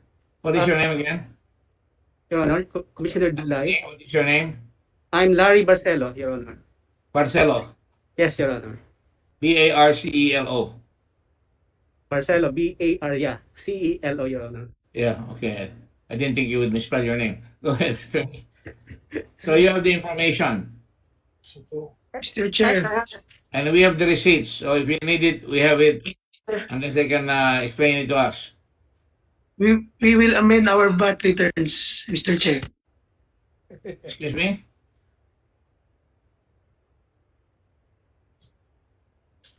We will amend our VAT returns, Mr. Chair. You will amend our VAT return, Mr. Chair. And your sales. You did not register the cost of goods you sold to the sales of goods sold to Mr. Lincoln, to Farnelli. All right? And we will leave it at that. The BIR is so informed, and kindly send us the requested information on ITRs and we will take it up in executive session because it's important. As you can see, we're catching people who are not paying taxes. The next hearing will be on, with the permission of everybody, September 24 at 2 p.m. And Lincoln Ong is already detained in the Senate. So we will have to ask him questions on Friday. All right? The chair thanks you for your patience. Again, I had to make sure we were focused on a particular direction and a particular trajectory, and I thank all the other senators who helped me try to piece the puzzles, and it can turn out beautifully again. This has been what's going on for the last several weeks.